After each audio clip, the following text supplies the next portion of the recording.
Let's go. Be the best of the best.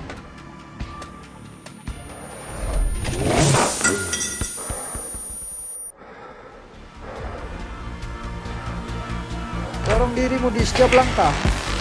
Tunjukkan keberanian seorang pemimpin.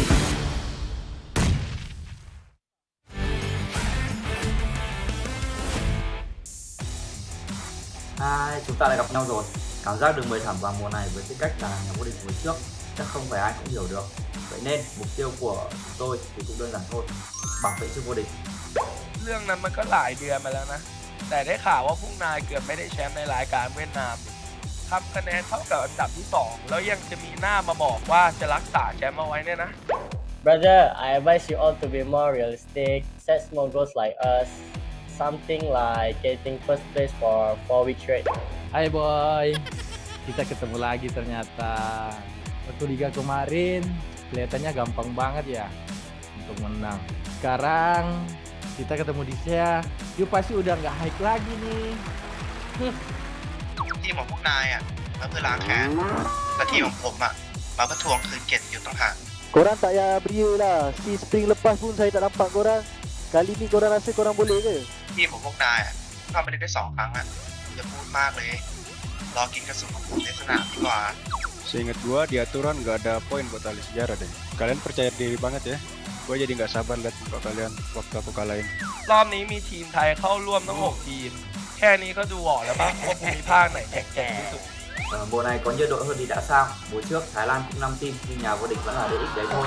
Tapi peluang korang untuk kali ni nak juara 1/16 terlalu nipis lah. This GIDS a bit overconfident, but no matter where you go, I will make sure you guys as the backdrop of Geek Fam.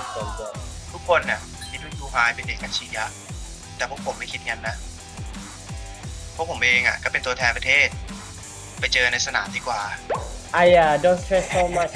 Losing to us is actually not that embarrassing. Gue yang di akhir gue tutup ya. Kalian semua tim teratas dari setiap region. Kata-kata tauntingnya juga udah gue dengar semua. Gue tunggu kalian semua di PMGC.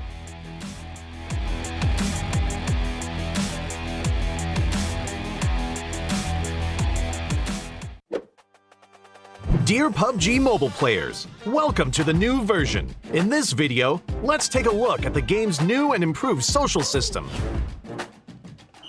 In the new version, we've fully upgraded the gifting system. An even greater array of awesome gifts are now available. First, we've added popularity rankings and clout value. This measures an individual's generosity by how many gifts they send to other players. As a player's clout ranking increases, they'll unlock prestigious rank perks. Go see which of your friends is the most generous. In this update, we've added Guardian Gifts. Guardian Gifts last for a period of time. Once sent, the players form a Guardian relationship to reflect the significant connection between the players. There will be a dedicated ranking for Guardian duration. The gift wall is another new feature. After players receive gifts, the gift wall will display the progress of gifts received. When a player gets all the gifts of a particular theme, this will unlock a themed medal. Furthermore, in the new version, the player who sends the most gifts becomes a gift sponsor. A ton of new gifts have been added to the shop, including those with special effects. Go and buy a gift for your best friend.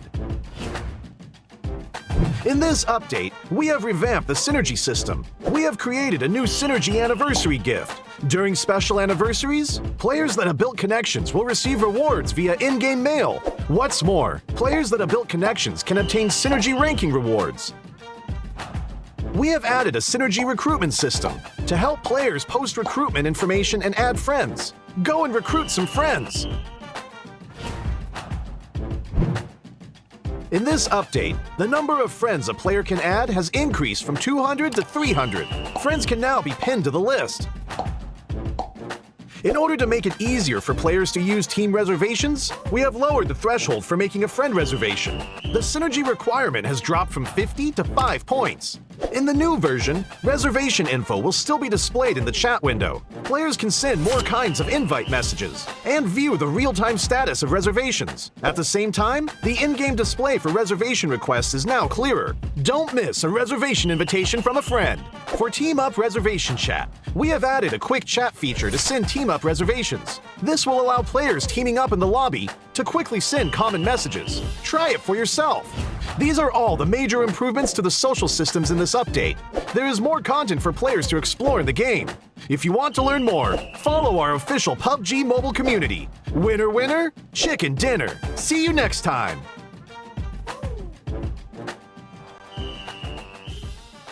Have you gotten your hands on the new weapons in Noosa yet? Let's start with the tactical crossbow and firebolts. Firebolts are a new type of bolt that can only be used with the tactical crossbow. Ordinary crossbows can only be used to ambush one enemy at a time, while the tactical crossbow and firebolts can set certain buildings on fire for blazing tactics. This is especially useful against enemies who are hiding inside. Next up is our highlight, the NS2000 shotgun. It uses 12-gauge shells when hip firing and shoots single-round slugs when aiming down sights. If you encounter an enemy at close range, don't bother aiming down the sight. Just take them down with one shot. Even if you're fighting alone in an urban area, you can easily wipe out all enemies by yourself at the tap of a button. You can also aim down sights and use the single-shot mechanics to easily eliminate enemies at a distance. Noosa is a small map, so the play zone shrinks really quickly. Not only is it important to offer exhilarating gunfights, exploring the map has to be fun too. That's why we've prepared the quad for you. Climbing slopes is a piece of cake with the quad. Now, you don't have to avoid rocks anymore. Ignore the terrain and charge right up to enemies whenever you see them. They won't have the time to react after hearing you. The quad is fast and doesn't flip over easily. It doesn't matter even if it flips over, as it can recover quickly. Call your friends and try it now. Zip lines in the elevator can both be used to help move about. So what are the interesting ways to use them? Zip lines usually appear at places of high elevation, such as the roofs of buildings or at the top of a mountain, allowing players to quickly travel between them. Players can quickly search for supplies and escape the blue zone. When being pursued by enemies, a zipline can be used to quickly get away. It's even possible to drop from a zipline halfway through to catch enemies by surprise. Furthermore, ziplines can be destroyed. Players can use the zipline to quickly reach the other side, then destroy it to prevent enemies from giving chase. Damaged ziplines also make good locations for ambush, as enemies may try and repair them. The elevator can be found in the tallest building of Telepack Town. The elevator can be used to quickly go between different floors. In actual battle, players can use the elevator to quickly get to the roof and to intercept enemies that come up from the lower levels. It's even possible to hide in the elevator and wait for unsuspecting enemies to enter to score a surprise elimination. Ziplines in the elevator are sure to help players out in battle and create all kinds of unexpected situations. So play PUBG Mobile and try it out!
Hey there, fellow PUBG mobile players!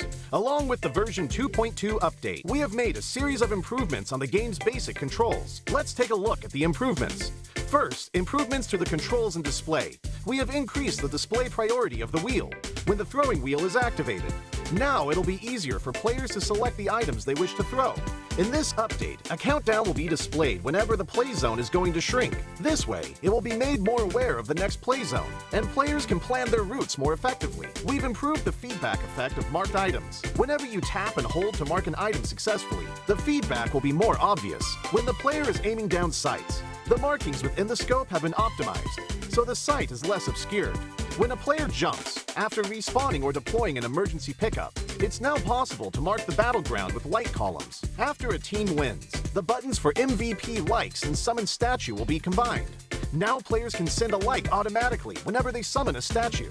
On the results screen, we have added teammate numbers, so now players can use the number to identify each other and give likes to their favorite teammates. To make spectating more convenient for players, we have tweaked the button size on the spectating screen. This reduces the chance of tapping the button by mistake. I'm sure firearm balancing is a concerning issue for many players. In this update, we have significantly improved the burst shot of both the SKS and Mini 14 by greatly improving their handling. This will increase their stability fired consecutively and increase the damage dealt to enemies. Perhaps these two firearms will become your weapon of choice after the enhancements. For airdrop weapons, we have made some adjustments to the controls and damage dealt to better balance the airdrop weapons.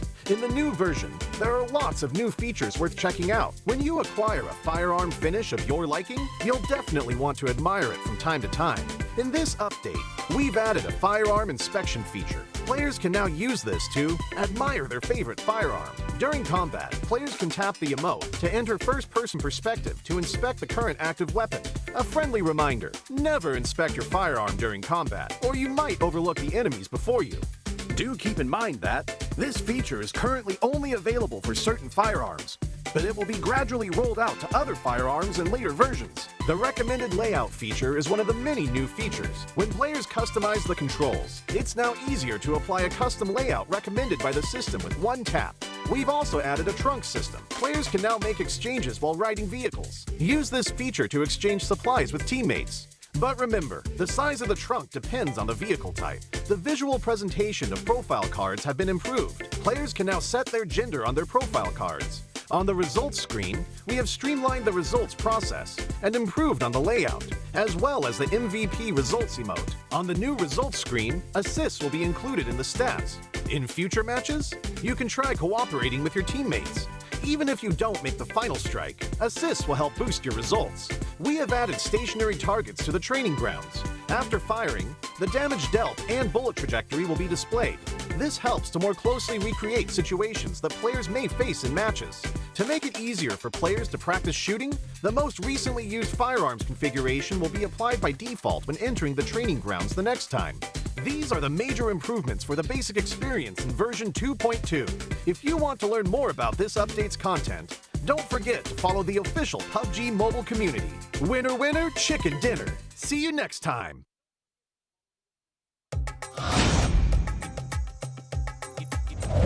Hi everyone! In PUBG Mobile version 2.2, we'll officially release a new Battle Royale map, Nusa. Nusa is a 1 kilometer by 1 kilometer tropical island. The island is bright and sunny and has beautiful beaches, rolling hills, and dense vegetation. In addition to the natural scenery, it also has many areas that have a unique style and combat characteristics. Without further ado, let's take a closer look now. As a whole, being a 1 kilometer by 1 kilometer map, Nusa is the smallest map PUBG Mobile has released to date. It also has the most compact structure among all the Battle Royale maps. We can make some comparisons by looking at the data. Erangel is 8 kilometers by 8 kilometers in size, and 100 players participate in each match. This means there is an average of 1.56 players per square kilometer. In Nusa, an average of 32 players fight in a 1 square kilometer area. Conflicts are intense, and players will start shooting right after landing. In the southern part of the map is a heart-shaped island. Two paths connect this island with the gorgeous Pink Beach. The Ferris wheel and hot air balloon are both located on Pink Beach, which highlight the romantic atmosphere of the beach. But keep in mind that the terrain of Pink Beach is rather open and has little cover within a certain area. If players want to move around Pink Beach, they can do so with the help of smoke grenades to obscure enemies' vision, or push the beach balls on the beach and use them as moving cover. But if you do so, remember to keep an eye on their durability. In short, Pink Beach is beautiful and romantic, but you must take care if you plan to spend some time there. Bulan Bay is located in the northwest part of the island, and the coast is quite low there. The cliffs on both sides have a large height difference, and players can move between them with a zip line, utilizing the advantages of high ground. Players at the top can observe where enemies are moving in the bay. Meanwhile, players in the bay need to move around covertly. There is also a cavern connected to the sea in the northern part of Bulan Bay. Players can jump there directly. The cavern extends in all directions, and players can explore this area. In addition to the natural scenery, Nusa also has many urban areas, of which the largest is Telepak Town, which is located in the southeastern part of the map. Buildings are scattered everywhere in the urban area, and close-range street fights can break out at any time. There are premium apartment buildings in Telepak Town. These buildings have elevators that can be used, which adds another dynamic to searching, attacking, and defending in the building. For example, players can set up an ambush in the elevator by getting in and not selecting a floor. They can then give enemies a surprise when they enter to use the elevator. The rooftops of buildings in Telepak Town are also connected by zip lines, which gives players more flexibility in urban battles. If the zip line is destroyed, it can be repaired with a tactical crossbow. I believe Telepak Town will give players a unique 3D alley combat experience. If you like fast-paced battles and enjoy thrilling shootouts right after landing, you can land at the Science Center at the heart of the map. The design of the modern orbital satellite roof feels really high-tech. The Science Center has 3 floors. Each floor is spacious and contains lots of supplies, which attracts many players to loot this area. As you can imagine, very intense battles will break out between these floors. At the top of the Science Center is a rooftop with a multi-layer structure. Players can look far into the distance from here for a great visual advantage. However, they'll also be exposed as there's nowhere to hide. If you want to land directly on the rooftop, you must check if there are enemies nearby to ensure your own safety. In short, if you're confident in your close-range shooting skills, you're welcome to land at the Science Center. Like the Science Center, Flame Village is also located at the center of the map. The terrain is quite low there, and the village is surrounded by mountain slopes. There are many huts in the village, and there are many places where you can stand on the beams of the huts. Players can climb or jump onto the beams to ambush other players. But there's one thing you mustn't forget. A tactical crossbow used with firebolts can set the huts on fire. This will expose the players hiding in them. Of course, firebolts will burn and deal damage to enemies when they are hit. In addition to huts, there are also brick buildings that cannot be set on fire in Flame Village. They occupy a large area, contain plenty of supplies, and are high conflict areas. If you're confident in your shooting skills, you can choose to land at Flame Village or Science Center at the heart of the map. It'll also be convenient for moving to areas along the edge. Other than the previously mentioned areas, this island also has winding and rugged mountain paths, a shipyard where the whistle roars, a regal resort with wide and open terrain, Sunset Street, which is planted with many banana trees, Crystal Bay, which has secret rooms, and more. These are all gorgeous locales that can bring players different gaming experiences. After hearing the above introduction, I'm sure players already understand what makes Nusa so uniquely fun. Lots of supplies for fast looting. The verticality of the terrain increases the strategic depth of battles. And the 1 kilometer by 1 kilometer size makes firefights inevitable. What are you waiting for? Gather your friends and enjoy a rowdy vacation on Nusa. For more details, don't forget to follow the official PUBG mobile community. See you next time!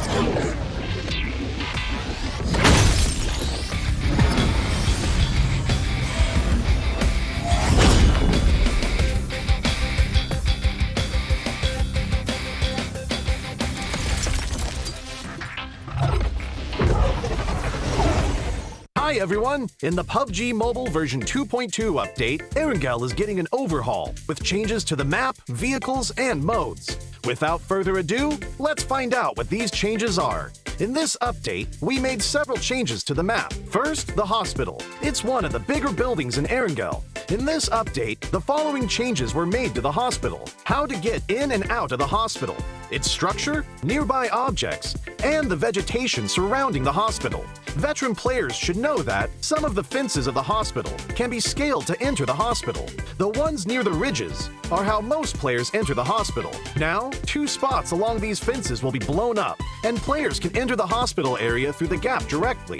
The building itself also got a new entrance. Players that are on the ground can enter the first floor of the hospital directly through the newly added damaged wall. Those who parachute to the hospital can land on the roof and descend to the 3rd floor immediately. These changes will make it easier for players to spot the entrances and streamline their movements in this area. Those attacking and defending will know where they should focus on as well. On the inside, we simplified the structure of the hospital. Originally, the 3 floors had different layouts, and there were many rooms on each floor. So, searching the rooms was very tedious, because players had to go into each room. After the update, the 3 floors are now more or less the same. Some rooms are now also connected, making it easier for players to remember and to search the rooms for supplies. As for the surroundings, we also made some improvements. We added abandoned ambulances and ruined medical crates to the areas surrounding the hospital, so now it feels more authentic. We placed some objects at the entrance of the hospital so that it wouldn't be too empty. This gives players heading toward the hospital a covered area to protect themselves, so they are not directly exposed to enemies inside the hospital. Outside the fences on the side of the hospital, we added a new climbable spot. Players can hide here, or they can scale the fence to enter the hospital. As for the fences by the ridge, since there are now 2 gaps to enter the hospital, we've reduced the number of objects in this area to make it more visible. So now, both attackers and defenders can see each other clearly. Further out from the hospital, we've added some new vegetation, so that players hanging around the hospital will have more places to hide. Milta Power also saw some changes that are mostly in the generator area. Players who are familiar with this area should already know that this section was quite a choke point and was not easy to get in and out of. Those who entered either came out the same way or had to take a detour to the other 2 buildings. In this update, we added a new entrance on the 1st floor to make this area more reachable and easier for players to get in and out. The layout was also modified. We simplified the complex floor plan so that players can see more and plan their routes better. When battles break out in the generator building, players will have more offensive options, making these battles more exciting.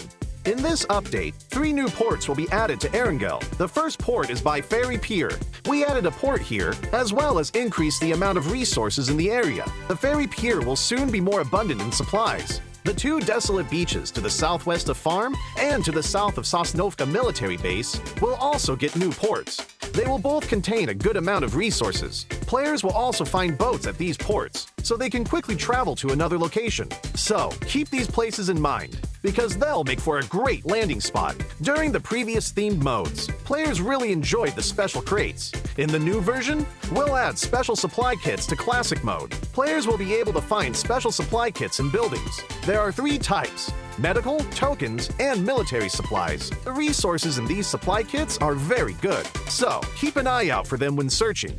In the new version, bikes will become a staple vehicle on Erangel. In some of the more remote areas, players will find bicycle sheds. Each shed will have 4 bikes initially, and they're first come, first served. These bikes can be collapsed and put into the backpack, so they're really convenient for traveling to other locations. In addition to the sheds, players will be able to find bikes in other areas. With a bike, players no longer have to worry about being too far from the play zone. In the new Erangel, there will be flash shops. They will spawn randomly in outdoor areas. Those who find one are in for a treat, because there are tons of random discounted items. So, keep an eye out for flash shops during matches. Running out of fuel is one of the worst things that can happen while driving a vehicle. Erangel's gas stations will become functional for refueling vehicles. For the cost of just a few tokens, you'll get a full tank of gas. Find a gas station and try it out. These are the main changes in the version 2.2 update. For more details, don't forget to follow the official PUBG mobile community. Winner, winner, chicken dinner. See you next time.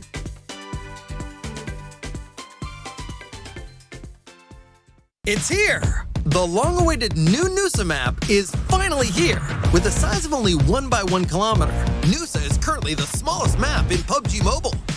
It may be small, but it definitely offers a massive amount of content. Not only are there new firearms, what's more, there's also the highly interactive tactical crossbow. Setting huts on fire and repairing zip lines are not a problem. Speaking of map interactivity, Noosa is simply full of surprises. An elevator that lets you go to different levels of a building, a pool that restores your health, fast-moving zip lines, and crates in the wilderness can all better assist you in drawing up tactics to defeat enemies. Even if you get careless and get defeated, there's no need to let it get you down. Noosa's Super Recall will allow you to respawn once more. The small, fastest-paced map lets you rank up faster. Alright, I'll leave it to you to explore the rest of the content for yourself. Hope everyone ranks up and gets that chicken dinner. The new map officially launches on September 13th. Stay tuned.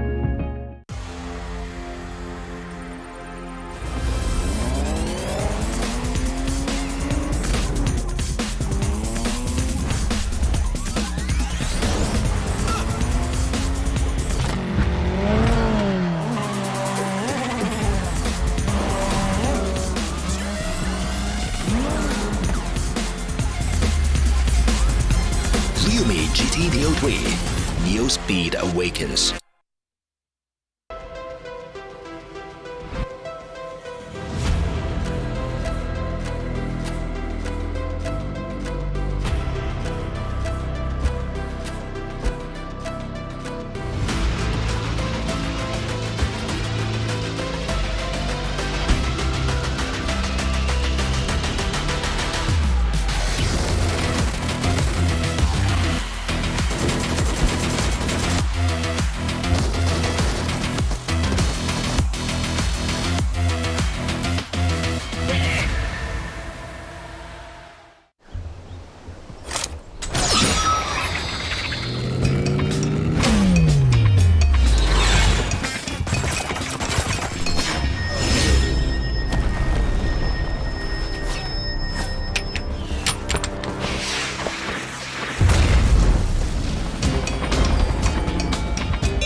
Assalamualaikum, welcome back ladies and gents to the 2022 PMPL Southeast Asia Championship Fall, and this is brought to you by Tencent Games Partner Corporation, Lightspeed and Quantum Studios. I'll be your host, caster, analyst today, which is going to be me, Sir Cloud and Choo Choo. You want to take over my identity, right? Choo Choo and Sir Cloud, but before that, definitely we want to thank our sponsors first, which is going to be our official smartphone partner, Realme. With the latest chipset of MediaTek Dimensity 8100 5G, the GT Neo 3 will bring you a next level experience in the battlefield of PUBG Mobile. And also thank you so much for our official live stream partner TikTok. Don't forget hashtag #BeTheOne TikTok Challenge and follow all of our official PUBG Mobile page, PUBG Mobile MY official, PUBG Mobile Esports.my, PUBG Mobile Esport.sg, and PUBG Mobile Official PH for the Philippines. And also don't forget, if you guys are a new user, there's also official food delivery partner GrabFood with 50% off. GrabFood promo code, which can be PUBGM, okay? All capital letters. You can also get 50% promotion code, and definitely it's going to be filling in your dinner later on with our chicken dinners for today. So Cloud, day number 2. Day number 2. Day number 2. I had that moment. Is because I thought you were calling yourself at some The point. cloud. Yeah, The chew. I know, right? Nah, just kidding. But anyway, just to start off day number, just a little bit of a recap of whatever happened yesterday, right? Yeah. So, the Infinity, superb first round. I mean, Newsy, Mela, they were insane yesterday just to get that chicken dinner. But towards the end of the day, it was the day of the Indonesian. We saw NFT getting the chicken dinner on the board. We saw Boom as well. So it was a really, really good start for these teams. But then again, we also see some of the teams that haven't got the chicken dinner, but they are fairly consistent and they're moving up. Like 4 Rivals, for example. They didn't get the chicken dinner. But as of now, their standings are not too bad despite not really like at that number 1, number 2 spot yet.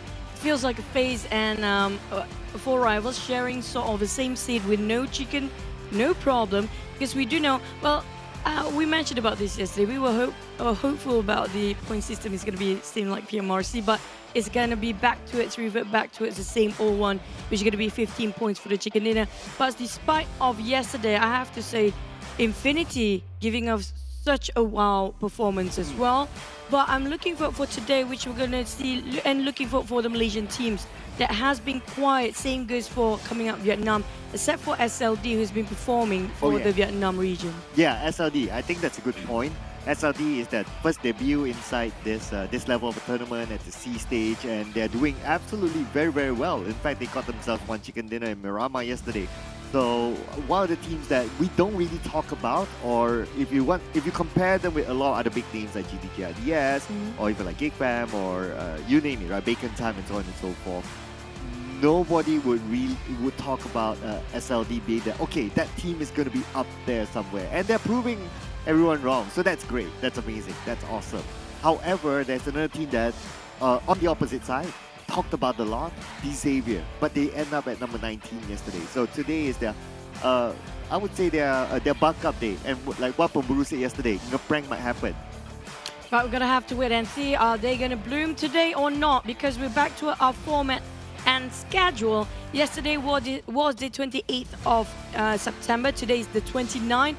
Which is going to start off with Thursday, day number 2, 5 matches per day. We're still on the top of the chart here, but only the top 16 will qualify for the Southeast Championship Fall Final, which is going to be 6 matches per day, starting on October 21st to the 23rd, Friday to Sunday, 6 matches per day, where they will try to book themselves the 5 slots more towards the PUBG Mobile Global Championship League or the PMGC League, which already booked by some of the teams. Yeah, and the point system, that's what you mentioned. We are back to the regular point system of winner, chicken dinner, 15 points. Second place, 12 points. Third place, 10 points. Fourth place, 8 points. Fifth place, 6 points. Sixth place, 4 points. Seventh place, 2 points. 8 to 12 will be 1 point. 13 to 16 will not receive any points, and as usual, 1 elimination per point. But this time the total prize pool, as introduced yesterday, besides getting a trophy, of course, is $200,000 on the line. Going to be a lot at stake for these guys. Not just that, we're talking about the PMGC, which is going to offer a lot way more prize pool later on, so it's not going to stop here only. But if you guys are curious regarding our bonus point system this time, it's going to be the same as the previous and this season for all the countries as well, where we have the weekly bonus point awarded for each week based on the weekly rankings. Then we have also the league points, which is going to be awarded based on the overall league stage ranking, while the accumulation of both weekly and league bonus point will be the total bonus and will be dragged into as initial points when it comes to the grand finals later. When it comes to the placement points, it's going to be starting off with 20 points as the first place. Yeah, so I think by now, having run this for like maybe 1 or 2 seasons right now, everyone would have been familiar with how this format is like, and it is a fairly brutal format. If teams do not perform from the start, this will be the question of consistency, and they only perform like the last week. We have seen it before, time and time again, that teams who do that, they can't get into the country finals or the grand finals. So it's something that they need to be aware of and be consistent from the get-go. Yep, when it comes to the teams that need consistency, these are the 20 teams that will be participating for our 2022 PMPL South Asia Championship Fall season. We have Group A, B, C, D, and E. All the groups will have 4 teams: the Xaviers, 4 Rivals, Buriram, TEM Entertainment for A. B, we have Infinity, BN United, Alter Ego Yoodo Alliance for B. Group C, Ego Esports, FaZe, NFT, SEM9, D, GD, GIDS, DBD, Box Gaming Vampires, and Group E, we have Geek Fam, Boom, Bacon Time, and ShineLikeDiamond or SLD. So far, of all the groups, who do you think is going to be the group of death here? Well, looking at yesterday's performance, so we saw NFT getting that chicken dinner on the board, and we saw a good performance of FaZe Clan Eagles as well. Group C seems to be quite the highlight if you ask me. But if we look at the weekly rankings right now, Alter Ego is currently at #1, but it's just day one, right? Alter Ego, NFT with a chicken dinner yesterday as well, 53 points. 4 rivals, the team that have yet to get the chicken dinner, but they stand the highest among the other teams without the chicken dinner for now, 48 points. FaZe Clan even had a lot of highlight moments, but only 3 points behind 4 rivals. Yep, when it comes to the ties, most of them are actually on the first page too. Out of 6 teams, 3 of them are actually on the first, the other 3 is actually on the bottom, including Buriram there. Well, what we worry most is going to be BN United and the Xaviers. Now, we mentioned about these 2 teams yesterday.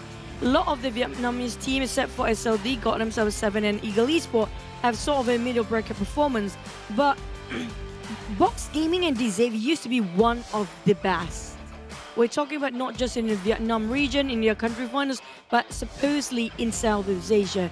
Even BN United is performing quite well and better than the Xavier at certain point here.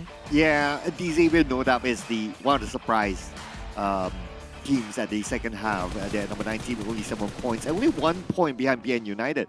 And even if we recap again whatever happened yesterday, right? BN United, at least they are on a rise. Like towards the last game, they were kind of okay. They won some fights here and there. But for the Xavier, it's not the same Xavier that we saw yesterday. Yeah, but it's very different. Hopefully there's a lot of teams trying to step up their occasion today. But when it comes to Alter Ego, yesterday this one was one of the closest match that actually Ego Esports can steal away and make a clutch out of it for Namshin. And NFT, because of that Nate from Palmbit, they lost their opportunity to get themselves the back-to-back chicken dinner, because yesterday they got on the first Wrangle. But Renore, lucky enough, he spotted out in the last minute of Namchin. Eagle Esports could have clutched that. Yeah, if only Renare wasn't waiting at the top, right? If Renare joined at the bottom, then we probably might have seen a insane clutch of 1v2. But it was what it was. But NFT yesterday, they did very well. In fact, that chicken dinner was just a matter of time. So you can see here, NFT, they know how to position themselves, they know how to take advantage against other teams. Those long range coming in from NFT, superb. A player like Swavel has been around with NFT for the longest time. He even got a gold medal in the recent SEA Games as well. So he's showing that being part of this team, everything balanced, new players, experienced players, it's putting them at a good position. That's true. New blood mixed with veterans, always mixed up into something incredible. But here's going to be the team to focus when it comes to Sunhawk based on yesterday's performance. Infinity got themselves that chicken with 11 eliminations. So far, the highest elimination still 14 points by far. We're looking for anybody to break that record. GIDS will be one of the teams that actually will be focused on a Sunhawk. But FaZe, pretty much, I have to say, it's going to be a team to focus on every single map for FaZe. Yeah, 14 shouldn't be hard to break. We've seen a lot more. We saw even in the recent PMRC, 19 was the record. So, and it was from the Infinity, by the way. So 14, I expect it to be broken very, very soon. But let's check out the players to focus right now. So Shirley with 10 eliminations in total yesterday as a single player. But we got Mela with the highest damage, 2,114. Definitely a team player. He dished out a lot of damage. His gameplay in Sanhok was next level. He scouted with 13 first aids and still somehow survived. And we have drawn from NFT as well, 7 assists for him. NFT as a whole, as a team, they were really consistent yesterday with that chicken dinner as well. For today's match schedule, we're going to have Sunhawk, double Mirama and double Wrangle just like yesterday, but it's going to be a different group playing this time. We're starting off with Group A, B, D, E. So Group C will not be playing the first one, which is going to be Ego Esports, FaZe, NFT, and SEM9. While later on, we're going to move on to B, C, D, E, and so forth. But speaking of not having Group C, you mentioned earlier today, Group C feels like the group of death for most of the groups, since this is the only group that having a lot of firepower with a lot of promising singers for FaZe and NFT, who got himself chicken for NFT especially. But I have to say for Group E, it's not so shabby either. We're talking about Boom and Bacon Time and SLD in the fray. Yeah, I would say Group ESL is one of them. But of course, what's also not too shabby is our new map, our new mode inside of PUBG Mobile. This is the new sub map. Do try it out if you have not. You probably saw it during the break time early on before we started the show. A lot of new features they can try in the game, especially this tactical crossbow that's currently in Nusa. You can use that to move from area to area. You create a flying fox, you get the strategic places, just like what was demoed during the advertisement. You can go up to that high area around the beach area and you can just shoot everyone from that prime position. So do try it out. 5 minutes per round. Wouldn't take long. In fact, you can play this during one of our breaks. Yep, especially the short ones. Could be just 5 minutes. A lot of fun stuff going on. If you don't have a time to go for a vacation, this is going to be the island that you want to try and test out for your vacation. Maybe try to plan things out. We're playing the Ferris wheel there. But a new sub map, we might have. I'm not sure if we're going to have more show match in the future. It feels like it will be a new sub map possibly. But we also have the latest Royal Pass available for you guys right now. The Royal Pass 15, which is going to be Clairvoyant Fox set and the Midas Fortune set. We saw during the trailer before. I think it's splendid. It's really incredible. And it looks a bit more towards the Phantom of Opera kind of feeling. Yeah, it is amazing. It is amazing. I mean, you just look at the poster right now. It gives you that feel of like you wanna just get this to show off to your friends because it can be like so blingy and so unique as well. And it also shows your progress for the Royal Pass. So that's a little bit of an achievement flex there. But here we have the latest Ultimate set as well that features Spectral Swan set as well as a Cosmic Inquisitor set. And this is the first time that we have a 2 sets. Double Ultimate set, a Lucky Spin that's available right now. So something that you would like to take on home as your permanent set so that you can flex it out with your friends. If you're feeling lucky, today's the day. Okay, just saying. Yesterday we're done with Rabu Padu. Today's not Rabu anymore. It's not Wednesday. But if you can't do anything else, like you feel like spinning it, just do for it. Just go for it. But the Cosmic Inquisitor set, there's a lot of Cosmic set recently, you know? Yeah. If you notice, it's a lot of a sort of, you know, these outer space kind of things. I'm not sure what's going to happen. Maybe there will be an alien invasion one day, sort of. You remember the zombie mode last time? If only we have an alien mode one day. But here's going to be our prediction. I have no clue what's going to be my prediction today. It's going to be done by my manager.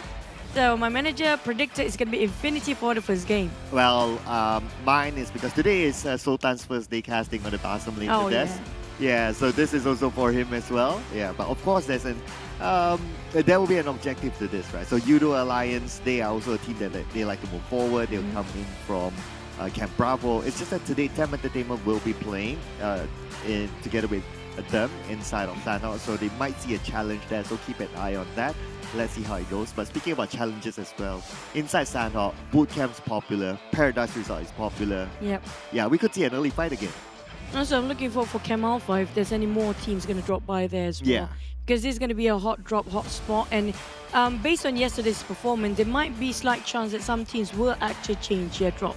Because of, you know, they want to jeopardize too much. Too much is at stake here. We're talking about, especially the Indonesian teams, none of them getting themselves the slot yet for the PMGC League in the future. So, especially Alter Ego, yes, they qualified for the grand finals for the PMGC, but they still need to earn the slot when it comes to the league. So there's a lot at stake for some of these teams. And definitely, you're having a very bad start. It's not going to help in that sort of outcome. Yeah, so it is only one Sanhok. Let's remember that, right? It is only one Sanhok. So luckily, it's only one Sanhok. Yeah, luckily it's only one Sanhok. So Sanhok, we all know there are different ways to play. You can actually play the healing game up to a second place finish. Let's not talk about whatever the Infinity did yesterday. From a healing game, they switched to an all-out game to get the chicken dinner. That was some insane. We'll hope to see more of that today, though, from other teams, so that we get a little bit more entertainment. But yeah, Sanhok is the only map where teams can play very, very differently and still earn points. Which will be their style? Let's check it out inside of Sanhok.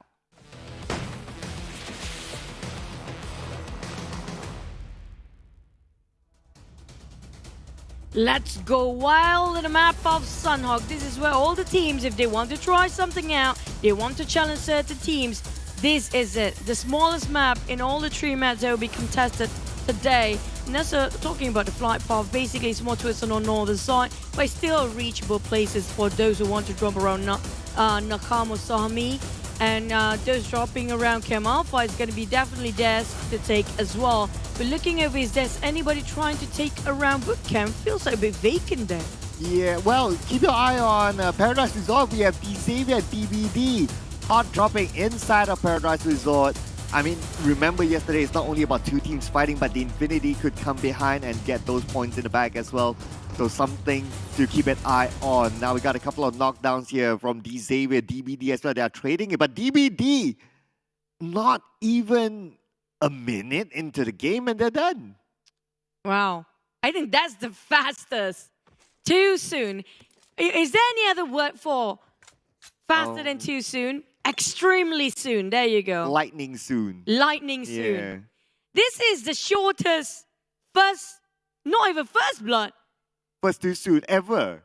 First too soon, that is really extremely too soon. I know, right? We've seen like so Flash many games. soon. What? We've seen like tons of games, right? I don't think we've seen anything this fast. Like normally we would be able to get a little bit of a visual, but not even 1 second of it this time. But speaking about visuals, so we have another fight here happening. Alter Ego against BN United that's not doing too well. And looks like Alter Ego, they have the upper hand, but Capone might come in and have something to do about that. And Capone, not much, no extended magazine there, 25 bullets, that's it. I'm not sure how much ammunition he actually got for himself. But Silence definitely don't have any healing and definitely will be knocked down here. Slowly, BN United losing men. Well, Alter Ego managed to reset himself. Potato, I'm not sure if he can heal himself up, but Capone spotted both of them here, picks a shot, but quite far off with a micro Uzi. It's going to be a tough one for him to actually push forward. But definitely the time that actually Capone given to Alter Ego causing them to actually lost a number of men, plus he definitely need to build this one. It's just too much right now. It's interesting that he tried to get those elimination points when he doesn't have any helmet, any vest. A little bit of a brave move there. And even Max is not with him. So Max is like, okay, dude, I think I'm going to bail this. Whatever happened to you, I'm just going to hang on for positioning points. And Capone realized that, oh yeah, Max isn't with me, so I might as well bail as well. Well, BNU all meant for themselves since they're being separated from that fight just now. We're rushing over to ShineLikeDiamond now. This is the team that we can call them underdogs for now. They are not the team that they are 5th when it comes to the country finals, but they perform way better than the rest of those coming up from Vietnam region. Yeah, they're the best performing Vietnamese team if you kind of think about it. Box Gaming is on page number 2, and Xavier and BN United, they are at like the bottom 2. So ShineLikeDiamond, if you compare them with the 3 other teams from Vietnam, the 3 other teams, at least they have like experience playing at this level, but for them it's their first time and they're doing they're having the best result this moment as compared to the other Vietnamese teams. I would say they are more, their adaptability is way faster than the rest of the Vietnam region teams. Outside of Malaysia, nothing seems to be working out quite right for them, but I mentioned about ShineLikeDiamond, they taken out Bacon time from afar. Elmstyle is done as well. There's so many players being ousted too early here. Aside from the entire team DBD not even having a chance to just perform or play for a bit. Gonna have to wait for the next round. Now we're jumping over to the Xaviers on the Paradise Resort. We do know Infinity around the corner on the outskirts of Paradise. I'm not sure if they want to butt in here the moment Lamborghini fire upon the members of Boom Esports. Xavier, they're looking to come back after whatever disaster happened yesterday. So next is going to be Boom. Long range coming in from Lamborghini. They're moving out of Paradise Resort. Their first 4 points are because of DBD. They eliminated them. And now Boom might be the next target. Spotted out Appy. Now this is a risky thing to do for Boom if they want to fight against so many teams at the same time. Mormon, TEM Entertainment spotted out Shrubs, heard the footsteps there. Definitely going to shoot it. It's a straight cross line and just execute, translate into 1 point. What a clean execution from Mormon. But this definitely given Shrubs another sort of information, there's one team right next to them. I'm not sure where are the rest of Empires. Just two of them here just now. Yeah, they're quite split out for some reason. Early on, we did see that Ravenclaw was on the high ground, so he was kind of like moving towards Shrubs. So maybe Shrubs was scouting for their next location, and the moment he scouted, he found out where to stay, and then he called his teammates in, but it was a little bit too late as his teammates started to move towards him. That's where he got shot down. Now 9 Noise with the long range now putting pressure onto ShineLikeDiamond. ShineLikeDiamond retreating, resetting themselves while 9 Noise still putting pressure. 9 Noise alone though, so he gotta be careful not to get knocked in that area. Lucky nobody spotted him yet. Smap gonna cook up a couple of smokes there, making sure they can actually exit himself out from the place and need to get into the circle, which we have no clue where will be the next one, but definitely on the main peninsula on the right side. But Smap and the rest of SLD figure out that, you know what, we need to get out right now because we seem a bit far. We have AWM of all the places, like it must be the smallest map for the AWM right now. Yeah, you know what, AWM reminds me of it being the DBS of back in the day. Oh yeah, like back I think they should put DBS back in the head. Yeah, no one will take the DBS, like everyone will just drop it. And now AWM seems to be like that weapon that nobody picks up. And DBS is the weapon of choice now, especially in a small map like Sanhok. So how times have changed. But now we put focus on the GDGIDS. Okay, this is gonna happen. Definitely a knockdown there for GDGIDS. TEM Entertainment will lose one. Losing one more just now. We're looking over Sneasels quite far off from the rest of GDGIDS. But the thing is, that's kind of a good idea that they have nobody to worry about when it comes to trying to engage what's in the front line. Now, TEM Entertainment definitely don't have any sort of a angle that they can just force GDGIDS to get out from their high horses. Whilst we're talking about 4 Rivals, the only Malaysian team that perform better than the others and managed to secure themselves in the top 5 spot without any chicken dinner. It just shows that they know their objectives are. TEM Entertainment having a bit of a problem against GDGIDS. They finished off ASO from afar, but couldn't just execute it with a knockdown only because it's just too much of a distance between them. Yeah, they bought, well, I don't think they have a big motivation to really charge into each other right now, considering that all of them are in the circle. And we can see that GDGIDS is more of like giving warning shots towards TEM Entertainment. But TEM Entertainment, I worry that there's another team just over the horizon. But looks like Zenso will be the next one to get knocked down by Booms. TEM Entertainment, I mean, they got to get out into somewhere safer. At the same time, Vampire squeezing in. Definitely they got Ham here with Geek Fam now fighting Vampires from the back. They have to cancel out their rotation towards the forward, which were, well, TEM Entertainment before. They have to focus on what's behind. And Fluke is really low right now. He does have, I think, a couple of utilities for healing and managed to reset himself.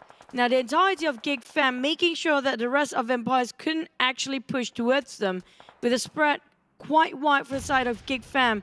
But the thing is, Vampires, they have to pray as well. They're not attracting TEM Entertainment to join in this fight from behind. If not, it's going to be really tough for them to get out from here. Yeah, it'll be interesting if TEM Entertainment moves the other way and they spot out Vampire and they get and they take part of this between this fight between these two teams. So let's see if that happens, because TEM Entertainment, I think their positioning, they can be a little bit better. Where they were the last time we saw them was not strategic. It's not prime at all. So they got to find somewhere better. At least, okay, at least this is better because you have a compound and you have enough distance between anyone who's trying to get to you. So you can kind of defend that better as compared to the earlier spot. So that's kind of okay. But between Geek Fam and Vampire, I expect this to be a staring competition for now. No, I just wish the TEM Entertainment, yes, it's a good compound to work with, but the high grounds is not, they don't have any sort of elevations. They're being surrounded right now from above. It's going to be a big problem. They need to get out from there. But the side of Geek Fam and the rest of Empires, they're playing at the slope of the hill because they do know they can rotate easily with the the sloping of the ledges of the hill will hide them for a bit more.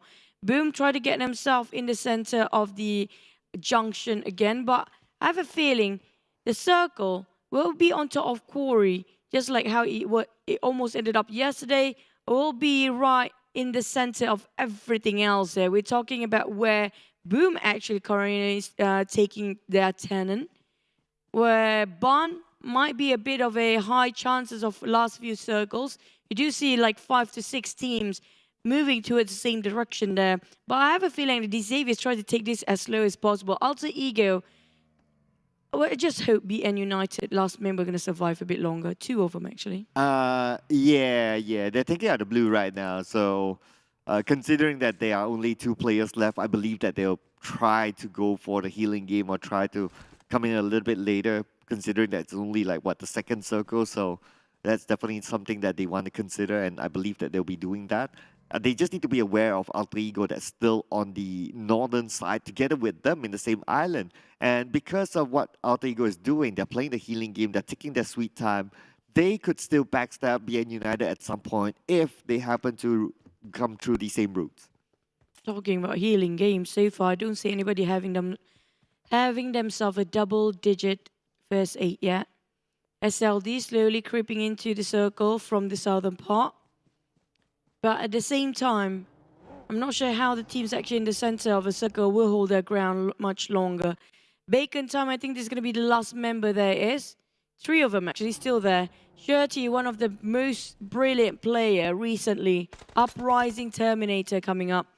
Geek Fam still going to go against Vampires. I'm not sure where TEM Entertainment right now. It feels like they're still staying in the compound. They're waiting for the circle. Next one commences right now, where the circle will shrink even further and the blue zone will closing in.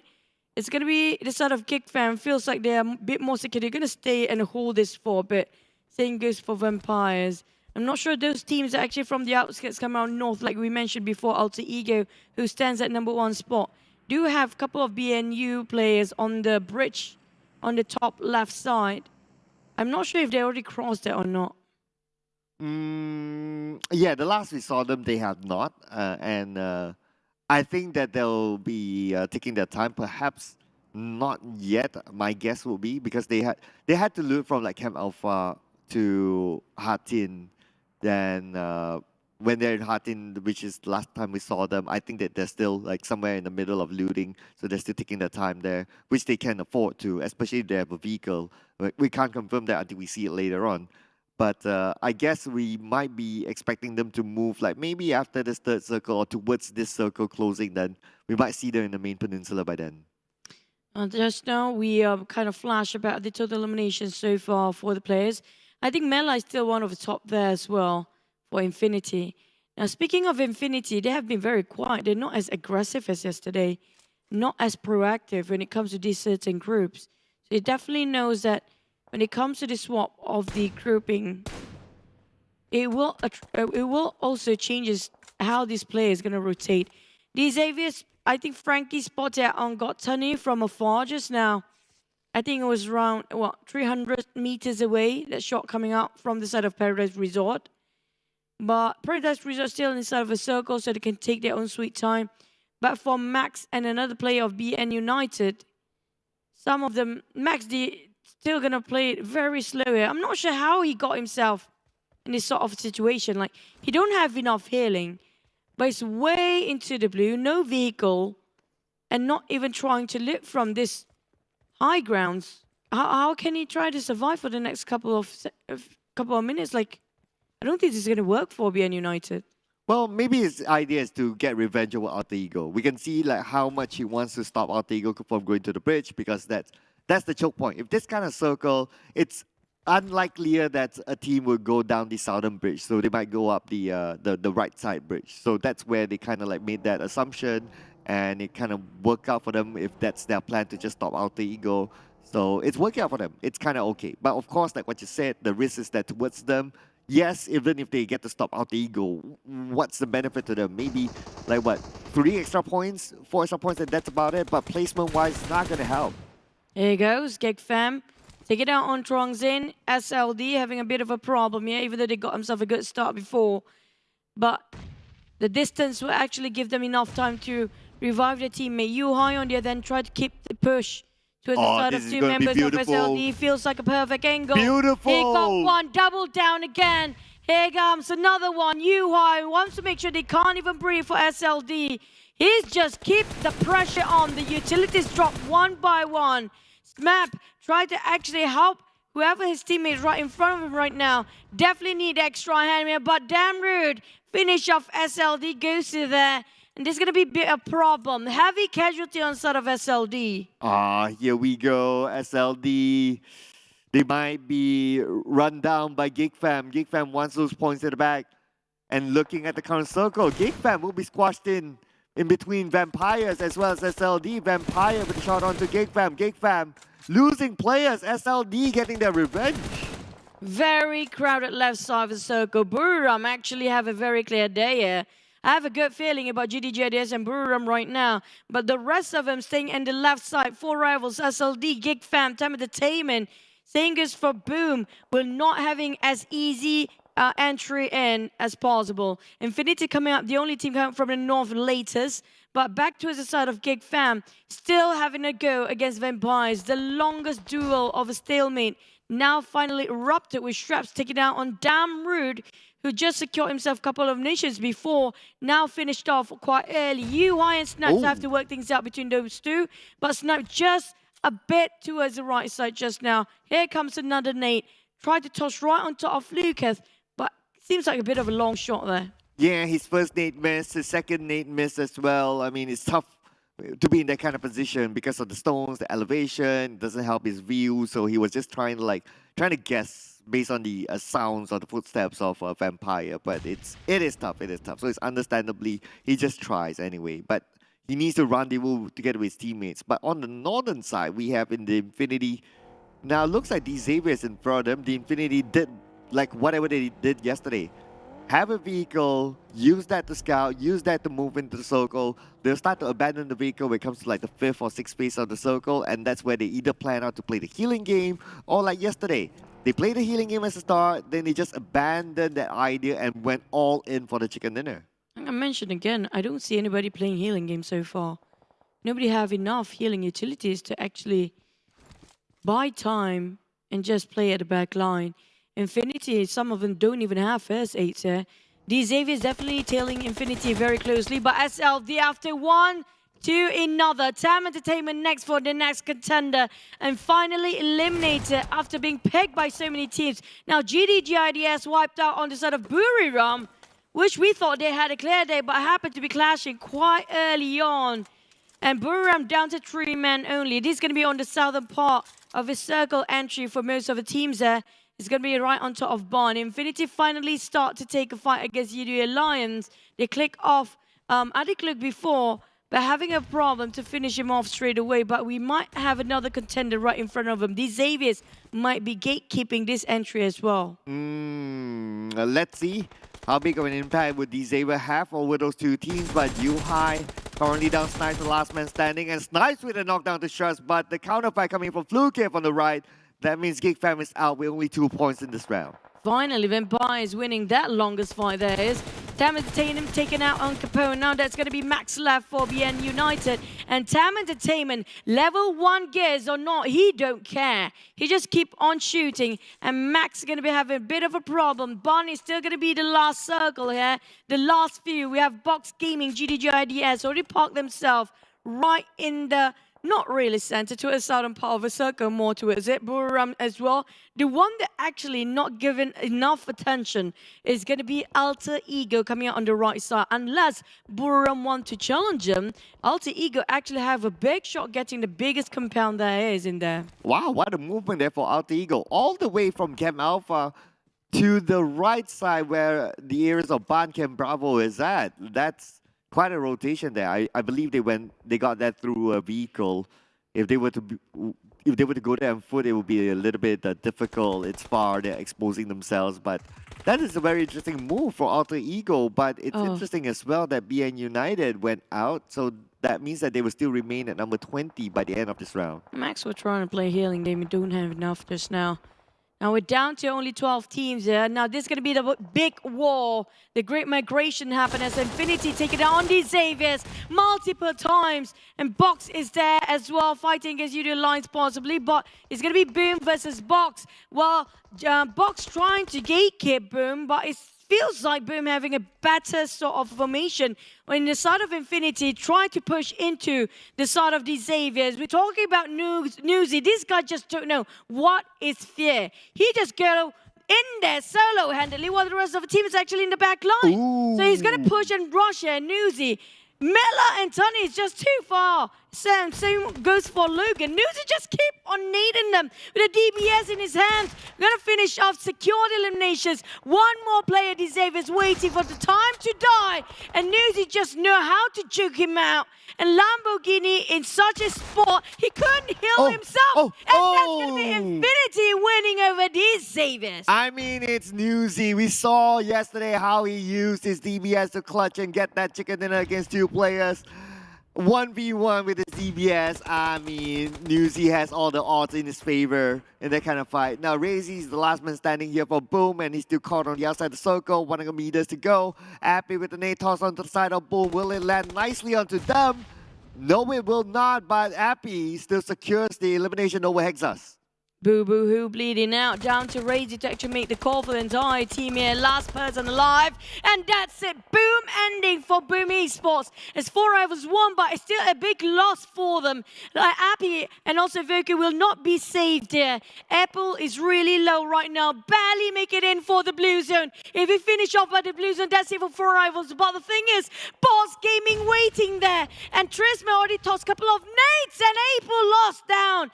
I think that's the end for 4 rivals. TEM Entertainment go down first, by the way, but 4 rivals still hanging on a very thin thread. Well, we have so many players finish off by the play zone. We do have a lot of them still in the war. Alter Ego versus Yoodo Alliance next. Oh, Alter Ego, only 2 of them left, and they're taking out the blue. Only 1 first aid left for Renare, for Potato. Renare will have 2 first aids. That's not going to be good enough for them to last. Now the 6th player of the circle, just look at the amount of damage onto Potato. He's now turning into a fried potato or baked potato, depending on what you like. And now Shamil takes advantage of that, securing the elimination for Yoodo Alliance. Beautiful spray just now, but Yoodo Alliance keep racking up the eliminations here with 2 in their hands right now, back to back, getting themselves more points. Well, Tony tried to heal himself outside of her zone. He got himself that vehicle, but I'm not sure the first aid will not be enough. But at the same time, they're being stopped by Box Gaming.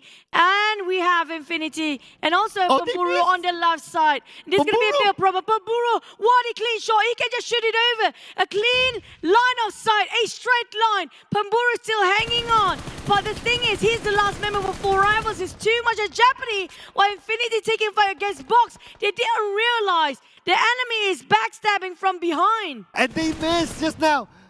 Continue drive past Bamburu. Now Bamburu gets a knockdown to 1, but the Infinity spots him out. And now the Infinity, they're going to pay for it for not spotting up Bamburu in the first place. They will lose 2. Logan's the last man standing, 20% of health. Logan still on the outside. There's no way he can pick up his teammates at this moment. The zone will put pressure to the Bamburu. If only the Infinity spotted him out earlier on, it will be a different story. But lucky enough, it's not that much of a different story. Now they can revive and reset themselves. But the one that closing up by the blue is going to be Yoodo Alliance for now. If they rush into the side of Infinity, that's going to be a huge win for them because Infinity hasn't reset themselves yet.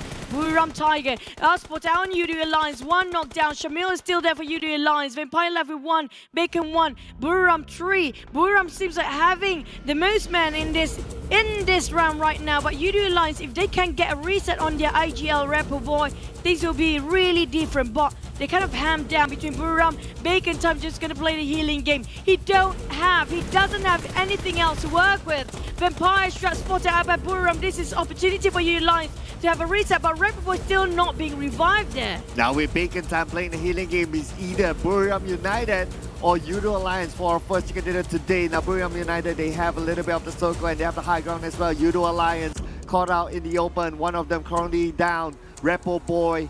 It's going to be hard for him to be picked up by his teammates. Olio waiting for the right moment, but Olio he's on the outside of the circle. And the zone will put pressure on Olio. He only has 5 first aids. Can they out-heal Bacon time? It's gonna be the race of time, but Ice, last one, that's it. 2-4. I think Bacon Time will go down first. He's gonna place himself at third. Thank you, Ice, valiant effort there. But it's down to Buriram versus Yoodo Alliance. Now, Olio, he's playing the healing game, but they actually have a shot just now. And this is gonna be Buriram United's game as Yoodo Alliance left with only Shamil in the blue zone. And this is it, Shamil. Arms for the fight. He can still go for the gun. He can still go for the spray. But slowly he'll be cornered. Buriram spotted him out. Definitely can see him through. He definitely can see him. Now all the shots. Can he get one more before he goes down? Shamil secured one more down, but it's not finished off straight away. And it's going to be Buriram United with the first chicken dinner. Yeah, frankly speaking, for me, at some point, it was like, okay, Buriram is just going to get the chicken dinner because of one, they have the circle, that's kind of obvious. Two, they have the high ground advantage. Three, they have the manpower advantage as well. If Shamil were to clutch that, he cannot be taking out the blue because we're talking about the 8th phase of the circle. The most he can get is one knock, or most, even after that, the stretch most is that knock and that elimination, and that's pretty much it. To take down another 2 while he is taking out the 8th phase of the circle, it's going to be impossible. So it's definitely Buriram United's chicken dinner to take home. I mean, like, Buriram did have a very clear pathway towards carve into the circle just now. You don't have that much of teams to fight against, the unnecessary fights we mentioned before. Just coming out on the right side of the circle, including, I think it was GIDS as well. But they got caught in between there. But the side of Empires, they have been playing a lot of the center of the circle and they've been holding their ground quite great, if you ask me. It's a bit slow start here today when it comes to this side. Not much of a healing game. I think most of the players coming in very late or starting off very slow this time. One of the many reasons because they don't have enough healing utilities, so they're not too sure about how to play around this, as the drop of the first 8 are quite rare to be found. Yeah, perhaps also the learning from PMRC and even yesterday's games as well is like teams tend to do better if they play a little bit more aggressive, so teams tend to focus onto that. It's not to say that there are no teams playing the healing game. We still saw a couple of teams playing the healing game, but not as many as the last time. So a lot of teams had to shift their gameplay style, and I think that is great. That means teams are starting to adapt. So we may see more of this kind of action, maybe inside Sana, even tomorrow and the day after. Well, hopefully things are getting heated up later on. But for Buriram just now, it was a really clear win for them. I mean, like, Yoodo Alliance actually have a shot to win that. It was 2v3, by the way. If they actually try to advance forward just to spot out where Buriram players actually is at, we might actually have a last brawl before things go down slowly. But on the side of Buriram, right now, their first ever chicken dinner coming up from the side of Buriram now. I think a lot of the Thais are having chicken for the past 2 days. Bacon and Empires are there too, so a lot of Thais except for Yoodo Alliance here for the team to focus on week 1, day 2, match number 1 here just now. So we definitely can say it has been a hell of a day for the Thais since yesterday. With 24 total points with 9 eliminations, nobody getting themselves a double digit this time. Yeah, no one. That also means that the record is not broken yet. So at most it's like, what, 9 eliminations and that's about it. Interestingly, Bacon Time, they depended 100% on ranked points. No eliminations at all for this team that's on top. But speaking about no eliminations, DBD. Too fast, we hardly even see them. We don't even know what kind of lineup did they play with. Did they play with their substitute player?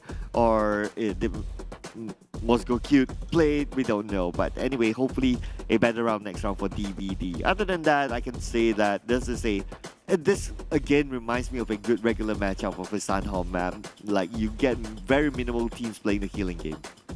Well, the MVP is going to be Shreps coming up from Vampire. This is going to be the usual. I think, like, we have a lot of expectation from Shreps, and he's definitely delivering it here to do 5 elimination with the still sort of the average damage dish out for 600 to 700. That's going to be the usual right now. But speaking of the record holder, right? The highest MVP we had was 9 eliminations. I forgot who it was again.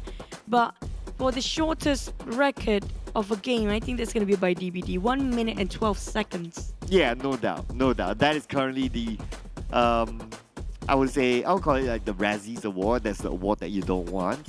So that just happened. Anyway, the Xavier, they're still currently at the bottom with 12 points only. BN United, 20th spot with 8 points. But on the other side, Alter Ego, they're still on top, 61 points. Only 7 points difference with 4 rivals moving up to second place. So 4 rivals again is that team without the chicken dinner. No chicken, no problem for them to be in that top 3 spot. Now, it's still not too far-fetched for these guys to catch up when it comes to the first page. Same goes for the second, but the one with a single digit still going to be BN United. Well, I don't think they played just now. Did they play? Yeah, they actually played with Capone. Remember, he was the last member alive again. And this is not great since they've been playing quite a lot for BN United, but not even budging from that double digit, single digit to double digit here.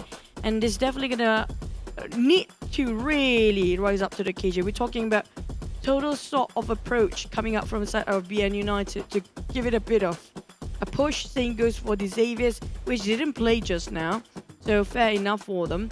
But the Malaysian teams, only 2 of them are actually on the first page, including Yoodo Alliance. Now, this is a good start for Yoodo Alliance. We do, and we did witness 4 rivals have been quite okay yesterday, but I hope the teams actually on the second page are going to have to realize that, you know what, being left behind, even though it's just the second day and just the first week, but it will be given so much of an impact when it comes to the bonus weekly points. Yeah, it is. It definitely will. So getting that consistency over 3 weeks is important, not only because you want to get into the grand finals, but also you want to have a good start at the grand finals, because those points will also be the starting point in the grand finals as well. So you want to have that little bit of an edge. You don't want to be starting off from behind. Nobody wants to do that, right? But yeah, I mean, it is what it is. Some of these teams, they just really need to buck up. But let's hope for Buru's comment yesterday that Xavier will be like pranking all of us and wanting to do that comeback later on. I mean, it's great to have surprises, but it's also great to have good consistency since week 1, day 1 as well. I mean, like, why would you want to... Okay, we can actually say, like, the teams that actually got themselves a slot in PMGC League, including Infinity, can just lay bare and relax now. But they still try their best to get themselves in first spot as much as possible. We're just going to recap a bit what really happened in the last Sunhawk game here. Definitely Barn is the place that we should focus on. That's going to be the last few circles ended up. Well, Yoodo Alliance around Camp Bravo, they don't really have to venture that much to get into the circles. Same goes for Buriram. But definitely Bacon Time has been taking a long rotation. But because of them being chased down 1 by 1 just now, always 1 by 1 being clipped off, that's the reason why they didn't get a lot of eliminations, or can say no eliminations at all. And they're few on man too early on with only 3 players, and they have to cut across the bridges as well. Well, for Vampires, they have been fighting a lot in the center. That's why they got quite a number of eliminations there. If I look at the movement from Bacon Time, one is that they drop in the areas of Sami. We know that Sami is the healing game team plays, and their kind of spread is like they spread out to get as many utilities or first aids as possible. Even one of them went up to the areas of docks that far just to gather utilities. So I can see what they're trying to do there. They spend a lot of time in the blue, and their objective is just like, okay, we'll heal as high as possible, as far as possible as we can get. And by getting a 3rd place finish, it's okay. It could have been better, if not because of Yoodo Alliance hanging on a little bit longer than what they could have. But just now we saw how Kumbura can backstab Infinity from behind. It was a perfect view just now. He was just a bit too hesitant to start fire and didn't actually secure any elimination for that. It's a bit of an unfortunate moment, but well done for Buriram United. It was a very well played game with a lot of movement coming up from them, securing quite a number of eliminations. But it's still a warming up game for most of the teams down there. And hopefully when it comes to Mirama for the next one, where it's going to be more feisty, definitely. We're talking about it's going to be Group A resting area for this map, which is going to be the Xavier's 4 rivals, Buriram and TEM Entertainment. Now, these are going to be the teams that perform quite well in the last match, Sunhawk. 4 rivals, Buriram and TEM Entertainment. Yeah, so they have a record. definitely, and Miramar is going to be a very different map as well. Yeah, yesterday we saw a very different gameplay. Even like what we thought, like, okay, first game, it was the Infinity getting that chicken dinner yesterday, and we thought like, okay, the Infinity, and plus during the PMRC, they had a very, very good Miramar game. That's where they got 19 eliminations. But it was a very different story yesterday for them. Understandably why, because stakes are higher in the SEA Championship, and then you have all these good teams as well all around you. So it's a little bit tough and they need to adapt. But so let's see if anything changes later on in that Miramar. We're gonna have to wait and see, because so far Miramar, I mean, like, the Indonesians are really strong when it comes to Erangel yesterday. But we do have SLD getting themselves a chicken yesterday. The first Miramar, it was Boom at first, still from Indonesia, and also SLD come up from Vietnam. And the rest of them ended up with Indonesian teams taking away the Erangels. So I want to see, can any other team step up to their match here? Because we're talking about, it's very unusual. It's very quiet starting off a day number 2 today. I was hoping something more aggressive, something more proactive coming up from these guys. But I have a feeling they're still not showing us all their cards just yet for the teams. For the team summary so far in our match 1 just now, it's going to be Buriram versus Yoodo Alliance. And we're going to see the rise of Yoodo Alliance when it comes to day number 2, hopefully today. Well, what kind of helped the chill moment in Shanghai also, because the circle was kind of kind. It was like in the main peninsula, it was kind of okay. So if you want a really aggressive round, right, maybe we can all hope for a top circle next. Put it like at the corner, like an Impala, like put it all the way down south, or put it in Oasis. Then we will see something really, really interesting. And what's going to be interesting is, of course, the team to focus. Yesterday, these teams did super good inside Miramar. 4 rivals, despite them not getting their chicken dinner yet, but their level of consistency is there. Miramar was one of their best maps. Hopefully they can do it again then. Because right now, we're looking over, some teams don't have chicken, no problem. But the problem is where they can't be consistent. A lot of yesterday incidents where we have one moment they got themselves chicken, the next game they've been eliminated one of the many too early. So here's going to be our next group when it comes to Miramar. Second match of the day is going to be B, C, D, E.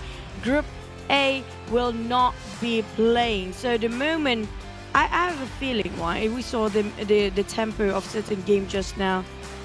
Just now we don't have Group A, Group C playing. The Group C do have the teams that's really aggressive. I have a feeling with the addition of Group C causing a change of dynamic entirely. Eagle Esports, FaZe, NFT, and SEM9, especially FaZe and Eagle Esports, they love to hunt so much. Even NFT as well. Yeah. Yeah, so I think you're right. Coming to the next round, because we have Group C, a couple of things will change because of how aggressive the teams can be, so other teams need to adapt as well. Even like big name teams who like to play aggressively, like the Infinity, like Bacon Time, like GIDS, they need to change up their playstyle. Like, it's no longer like, okay, maybe they're not playing, so you have a little bit of a lesser amount of firepower, but this time the firepower basically increased. But you know what else has increased? Bobo Boy has increased. Yeah, this is going to be for you guys, which is just going to be a couple of more days to go. We have Bobo Boy. It's going to be the collaboration of the local animation series to be with PUBG Mobile. I'm not sure what's going to happen here, but definitely stay tuned, guys, because we haven't got a clue. Even the poster not showing us anything as well. So we don't know what's going to be the collaboration is about. Maybe sort of animation with a storyline or sort of a lore. I'm not sure. I actually saw a teaser on PUBG Mobile social media. It looks like a bag, but we'll find it out in a couple more days. But what we already know right now is the Rabu Padu Phase 2. It has been happening. So every Wednesday you play, you can collect double points. You play on a regular day, other than Wednesday, you still get points, and that point can be collected for you guys to win prizes. And if you think there's an interesting content, do hashtag Rabu Padu Menang Selalu and maybe get yourself featured on PUBG Mobile social media. Yeah, everybody wants to have their own fame here. Everybody wants to be famous. Of course. Okay, what's not famous right now are the Malaysian teams. They're not performing at all. I mean, like, aside from 4 rivals, also Yoodo Alliance just now. Where are the teams that used to be the veterans, including like even on the other region? We're talking about the Xaviers, we're talking about Geek Fam, who's really strong when it comes to their own country finals and country league. Where are they? It feels like they're lost in the mist there, in the midst of nowhere. And also DBD, I mean, like, they work their sweat off to be in here, but it feels like the moment they step their foot in, they're not totally in it. But we're gonna be dropping our prediction next. Oh man, Geek Fam. I'm not gonna and say FaZe. anything. This is not a prediction, but Yeah, you're like, oh, where's Geek Fam? Oh yeah, there you go. But anyway, it's also going to be the debut for FaZe Clan today. Oh yeah. Yeah, so a lot of expectation considering that they have shown that they played very well inside of Buriram. There was a sandwich situation between TEM Entertainment, the Infinity, and FaZe Clan, a three-way situation. And FaZe Clan was one of the teams that came out on top as well in that power grid fight yesterday. So they're showing that they can hold off against a team like the Infinity. Of course, TEM Entertainment had to step in and kind of help them, but then again, the point is that they still managed to hold on against a team that was superb last week in the PMRC. well, the past is the past. The most important thing right now is the present. And if they can learn better and faster in the present, it will be really great. We're talking about the teams right now to beat. Definitely one of them is going to be Infinity, because we do know how aggressive, how scary they can get. Also, the ties are really scary when it comes to as an overall region. But I'm looking for the Indonesian teams as well, you know. They used to be one of the most fierce or most aggressive. I mean, like, all the regions are really good. Even the Vietnam, like we mentioned, the Vietnam teams, right? In the first half of the year, were really great. Now we're almost at the end of the year, they're nowhere. Yeah, it's so different. It's like It's the same year. Yeah, it is. Within the same year, it's like there's such a major change for the Vietnamese, especially for D Xavier. I mean, I don't know. It's very hard to tell, right? Like, because in game you don't see those moments out of them. You see them getting caught in like a sandwich situation yesterday. Yesterday's Irango's rotation was, if you do enough homework, you know that house is either going to be Yoodo Alliance, 4 rivals had to be there. Basically, there's going to be someone in that kind of circle. But I don't know. Their decisions are quite interesting for me yesterday. But let's see if that changes in this round. So Buriram will be a fresh new map. Let's go, Buriram.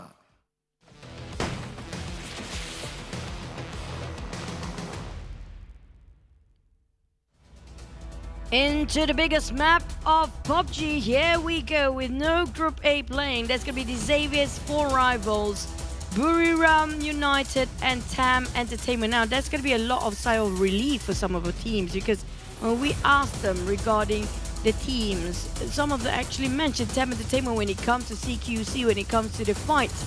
They are really strong. Impala up to his luck. Cobreria for the flight path this time. It's also down to the circle. We do know the circle has been insanely bizarre. Speaking of how it will ended up like the unexpected places for most of us. But it will be fun sometimes to challenge the players. Yeah, I mean, challenge the players, that's fun for us, especially of course the players, they'll be like, nah, we just want a regular circle, let us get by this round nicely and all that. But no, this is PUBG Mobile. Nobody's gonna get all nice and flowery and good circle for you. No, you gotta adapt to like those interesting circles basically. And Oasis has been one of those circles that we haven't seen for the longest time. That's true. But you know what? Back towards the drops there. Yoodo Alliance feels like sharing a bit with Bacon Time, possibly on top of Los Leones. Ego Esport, like usual, 2-0, but the circle feels like in between. Is it Power Grid Circle or is it going to be towards North Crater Field? I have a feeling it might be in between the Power Grid there, but definitely it's going to be a celebratory moment for the teams dropping, which is going to be SEM9, including those in Montenuevo as Infinity. But Bacon Time on Los Leones sharing with Yoodo Alliance right now. It's quite a big town here, Los Leones. So it's going to be enough to supply both teams. So yeah, Los Leones, I mean, even yesterday as well, we saw 3 teams drop into Los Leones. By now, the meta of having 3 teams there, it's okay. Teams now, they know how to kind of like split themselves up, like northern side, southern side, and on the left side. Those are going to be the 3 areas of Los Leones, so that's kind of okay. not too big of an issue by now. It was like what, 4 seasons ago maybe, then that could be a question. That time it was only like 2 teams, but now as the season goes by, 3 teams able to adapt inside Los Angeles. So far we haven't seen any big moves yet, even in previous seasons for that kind of meta. You guys watching at home, don't forget to scan over the QR code for the PMCC 2022 commencing very soon. This is going to be your last chance to have a shot at being a professional player as your career in your life. But speaking of the drops again, I do realize that GIDS, the moment Infinity plays in Buriram, just give away Monte Nuevo. You know what? It feels like right now they are not ready to fight against Infinity yet, so they spotted out Puerto Price vacancy and just going to drop there for a bit more until, you know, I'm not sure how long, maybe in the 2nd week or the 3rd week, they try to contest again for Monte Nuevo. But on our side, we do have a DBD. This time they last longer, so it's a good sign already. Yeah, I mean, it can't be faster than Sanhao, right? If it's faster than Sanhao, I don't know what's happening to the Yeah, I'll be a little bit worried if it's faster than Sanhao. Plus, it is in Buriram, it's a bigger map and all that. You have a lot of space to play with. If it is faster than Sanhao, I don't know. Like that's like world record too soon. Hopefully, it doesn't happen anymore. You don't I mean, want to have sad, that right? kind of record, you know. Of course, yeah. That's why it's the Razzies Award. It's fun to have a record holder as your name with it, but not those kind of records like... Yeah, not at all. That's why it's the Razzies Award, right? It's the award that nobody wants to have. Oh, man. Vampires.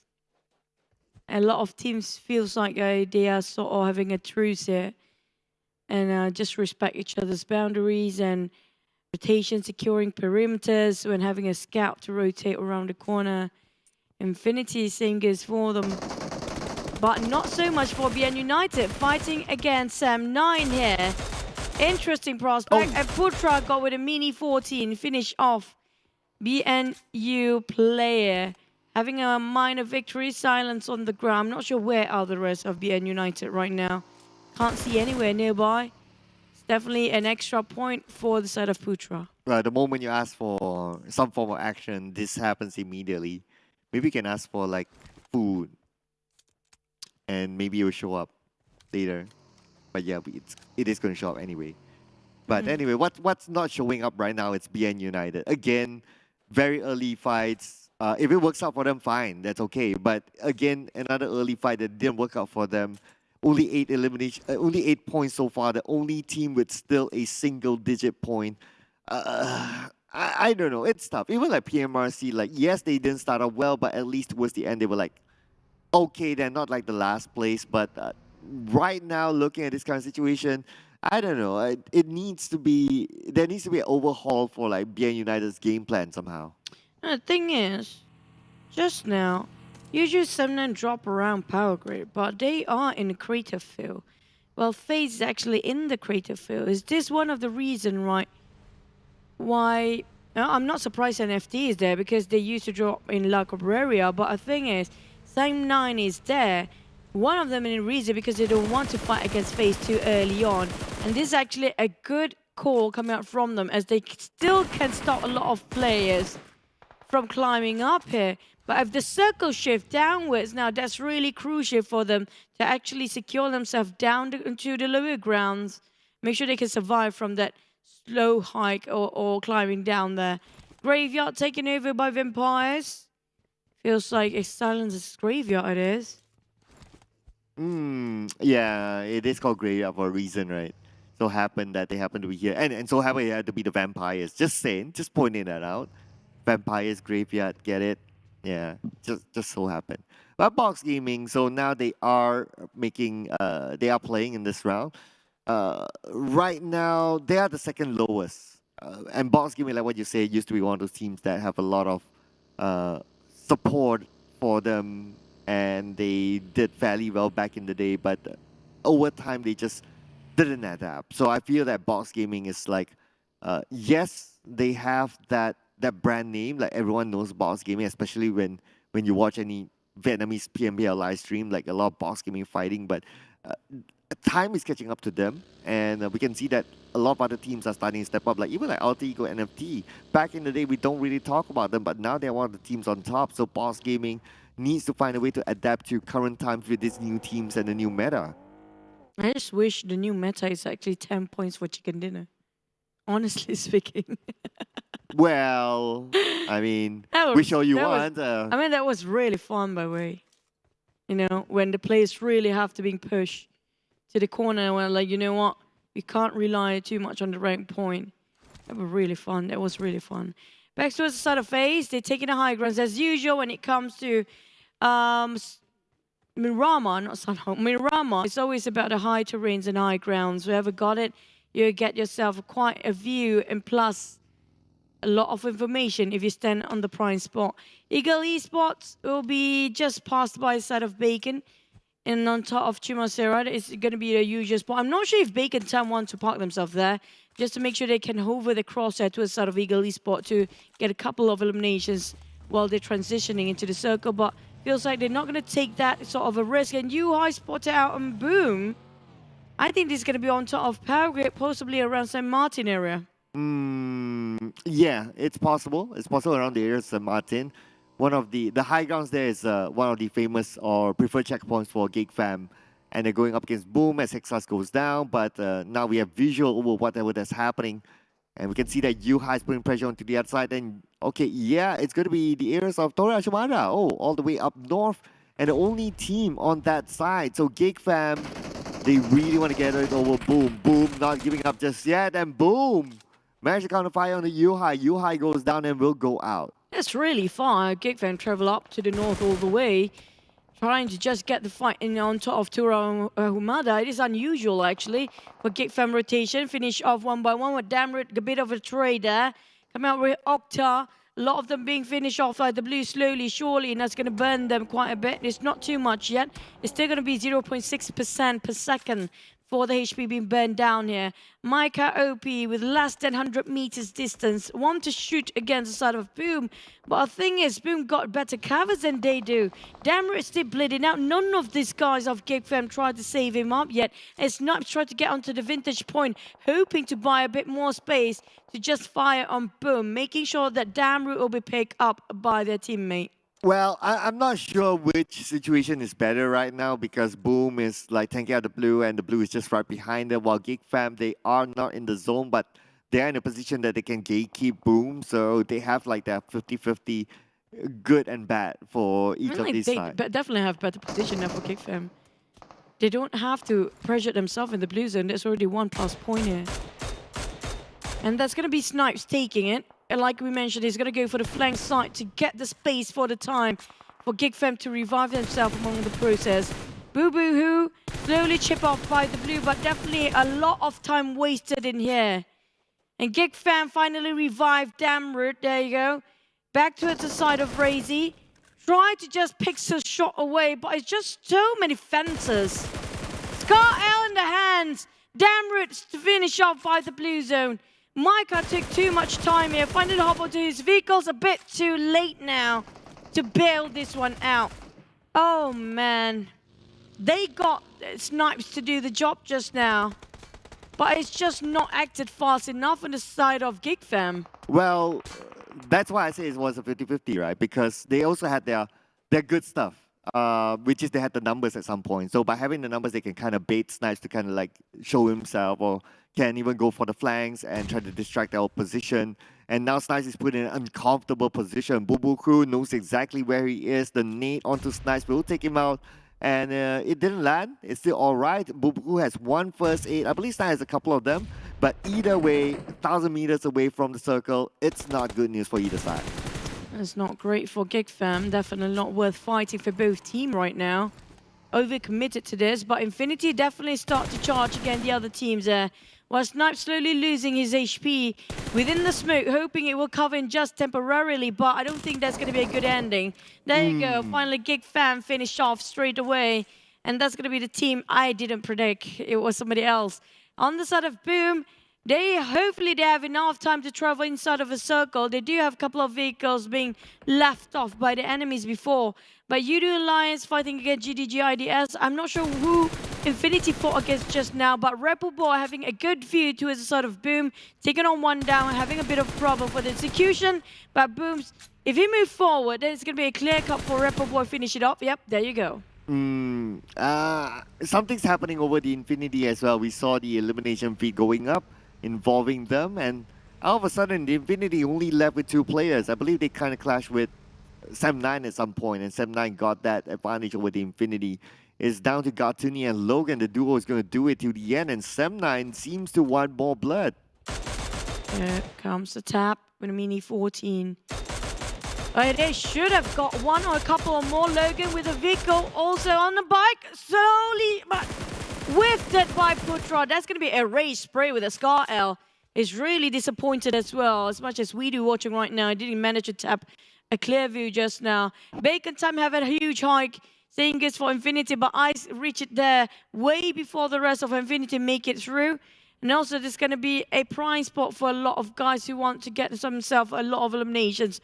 On top of Power Grid, GIDS versus Yoodo Alliance next. They got one on GIDS before, but Yoodo Alliance, I'm not sure how much they want to hold this ground, because right now, they're not on top of a lot of mountains, and lower ground is always not going to be great in Buriram.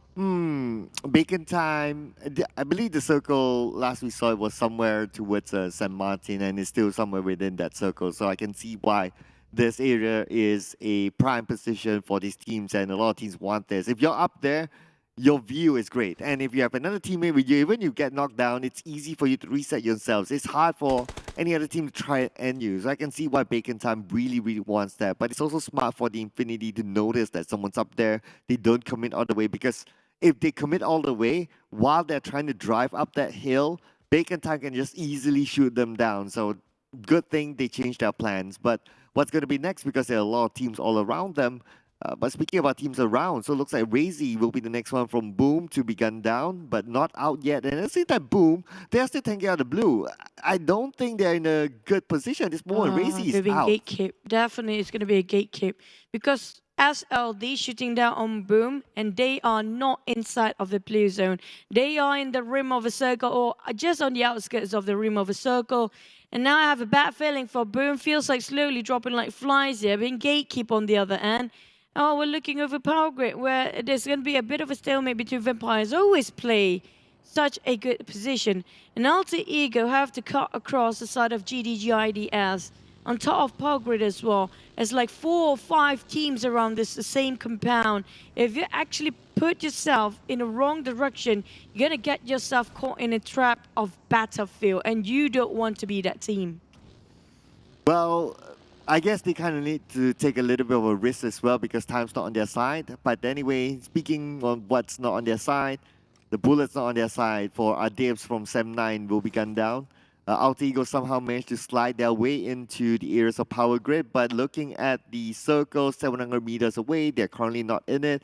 Yoodo Alliance, at this point, they're a team that likes to play from the outside to the inside, so they might be bulldozing teams right in front of them. I worry that if they focus too much, if they had that tunnel vision maybe onto Vampire or FaZe Clan as they try to get into the circle, Alter Ego might be the team to backstab them. It is so important for the teams to try to snatch Infinity and Bacon Time position here.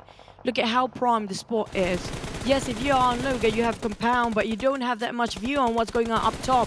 Thing is, for sort of FaZe here, trying to take down on GIDS off their high horse is going to be quite a feat to do.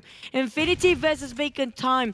Try to snatch away the position, but Sam9, if they manage to climb up here, they can wipe both team out. Bacon Time exchanging with Infinity for the nades, but the valleys, the crypts, the curve here of the mountains, making it just so hard for them. What a steep cliff between these guys to land their shots on.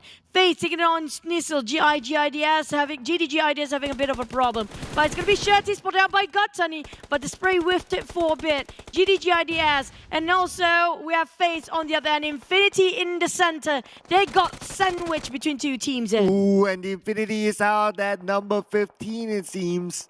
Only 2 elimination points in this round. The Infinity, are they losing momentum from yesterday? But we'll need to wait and see as we have a couple more rounds to go today. Now putting focus onto GIDS. They have the high ground advantage together with another team on top of them. And with this kind of position, Daybot, he can hold on for a little bit more, but the bad news is that he's the only player left. There is nothing called knock for him right now. It's only out, so you gotta be careful if you get shot down from afar. Boom. Taking advantage, try to bulldoze everybody from behind with domination of 5 eliminations right now. ShineLikeDiamond still breathing, even though they caught themselves in a hard spot before and managed to squeeze out from it. And now try to gatekeep Boom and the rest of the team who are coming in very late. But SLD also have one man down, Alter Ego in between. And Boom tried to be the advantage of a third point. Stand view, saying it's for bacon time. Whoever's not on the high ground is digging their own grave right now. NFT and Alter Ego are one of them. And those actually on the high ground, all high and mighty right now, try to pin down and gatekeep whoever's trying to cut across ice. Drop himself. One more team eliminated for DBD. Again, a bit too soon there for DBD. Yeah, number 14 for them. That means no points in this round. Again, DBD. Another disappointing round for them, but now we put focus on the NFT. They're starting to stop Alter Ego from coming in. NFT just in front of them. But start from afar, from the high ground, trying to take out the members of SLD. 7-9 on the left. They are still on the outside of the circle. NFT needs to move, but Renaure gets the higher advantage. But because he's the only player left for Alter Ego, he's not going to play the gatekeeping role. He's going to play it safe to the end. Oh. Slippery slope for Adik Look and the rest of Yoodo Alliance playing this very slippery, risky game. Now they got one, Ego Esport on the other end. Oh boy, this is such a hard spot for Yoodo Alliance. Very slippery indeed. And Ego Esport making sure, I'm not sure if they have enough utilities, but he should toss it over right now. It's the perfect time. Chua getting out to double down. Finish off. Decimated the entirety of Yoodo Alliance. Yoodo Alliance only 2 elimination points in this round. The Eagles will have time to reset, and the Vampires have a compound together with the Circle. FaZe Clan still has a high ground. Daybot being the last man standing for GIDS. He is just going to play this super duper safe. But keep your eyes onto NFT, BN United, and Bacon Time around the same area. They will be fighting against each other. Zunos, no one noticed him. Zunos is shooting, and Zunos gets a knockdown to Batman, but because he exposed his position, NFT still a full squad. Zunos managed to get that elimination point before he goes out. Fast reaction coming up from NFT to clean up the mess behind them, but they need to advance forward. Ego Esport, they tried to take away Vampire's prime spot here, definitely the only compound, the strongest there is, and a lot of mountains climber on the sidelines as well. They spot out on FaZe, GIDS, Daybot is on top as well. Well, Vampire's taking the lower ground, but they got quite a good wall to barricade themselves. 7-9 quite far off from the blue zone, but they cannot get up from this really hot pit. Box rush in. It's going to be a splat, and that's it. 7-9 losing Mania, left with Dap and also Dips. It's going to be tough for them to just peek out because Box got the domination over this area right now, but the Blues are closing in very soon. Oh, Box Gaming still on the outside of the circle. 1 minute left before the zone closes in. 7-9 has Adib's Dab with the long range on the break, tries to get revenge for harm, but not able to connect those shots. At the same time, we can see that SLD is moving on the left, but they have a slope to play with. Trisman with the long range onto 7-9. That will go down. And SLD want to butt in and nose in this business as well. Box slowly finish off 7-9 of the lines there. But Deb going to be the last one. Shot from afar. It's going to be Gosu also. Finish it off straight away. But GIDS fighting against Bacon Time, which are going to be eliminated next. We're down to only 17 within just seconds. And 25 seconds left. It's going to be shrinking even further for the Circle of Empire. Just going to keep the pressure onto the side of SLD. Saying this for Box Gaming. Whoever's not in the center of Empire taking the reign so far. Vampire now just needs to defend their location, and they can. They still have a full squad, but speaking about the full squad, it might not be the case right now. As Flucam goes down, FaZe Clan with Tony K on the high ground taking off Flucam. This could be an opening now for FaZe Clan to move in, but they still have the circle. Not only that, they have teams to deal with left and right, but the circle doesn't favor them. FaZe Clan will need to move. Now they have one more team behind FaZe Clan. They need to get rid of GIDS before they're being backstabbed here. Ego Esport, they're being favored by the next circle. They got themselves a bit of a terrain to play with, but not so much covers there.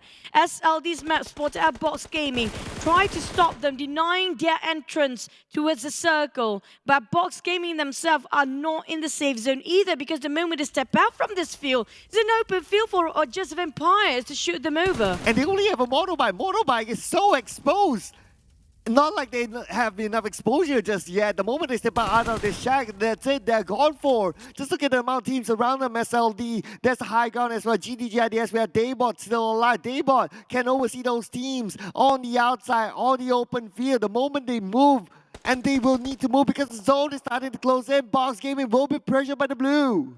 GIDS, the last member, and Vafel, same goes for NFT. Especially Daybot.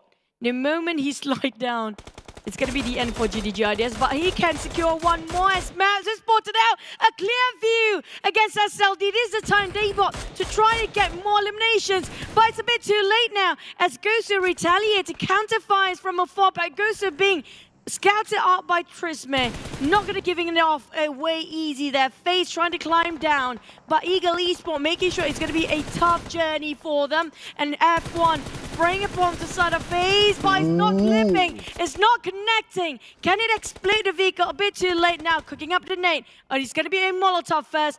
Feels like a perfect tossing within just 20 to 30 meters away, but a bit too lopsided, but Daybot still giving the pressure. Tony K knocked down from FaZe. Oh, FaZe Clan, somehow they managed to get all their players into the circle. Tony K will need to be picked out shots. Will need to move right now as Vampires, they do not have the circle. Daybot will be pressured with the blue. There's nowhere for him to go. MR5 immediately deleting Daybot. GIDS number 4. Daybot went poof in the air just now. On the side of FaZe, Tony K still bleeding out. It's quite far for the rest of the FaZe trying to help him out. Vampires versus Ego Esport, who's been holding their ground so well, but the Vampires, can they finally land that chicken here? They're always being in the center of a circle. Spotted out Chua, perfect angle. Will it be a Kobe? The explosion still not going to be not enough.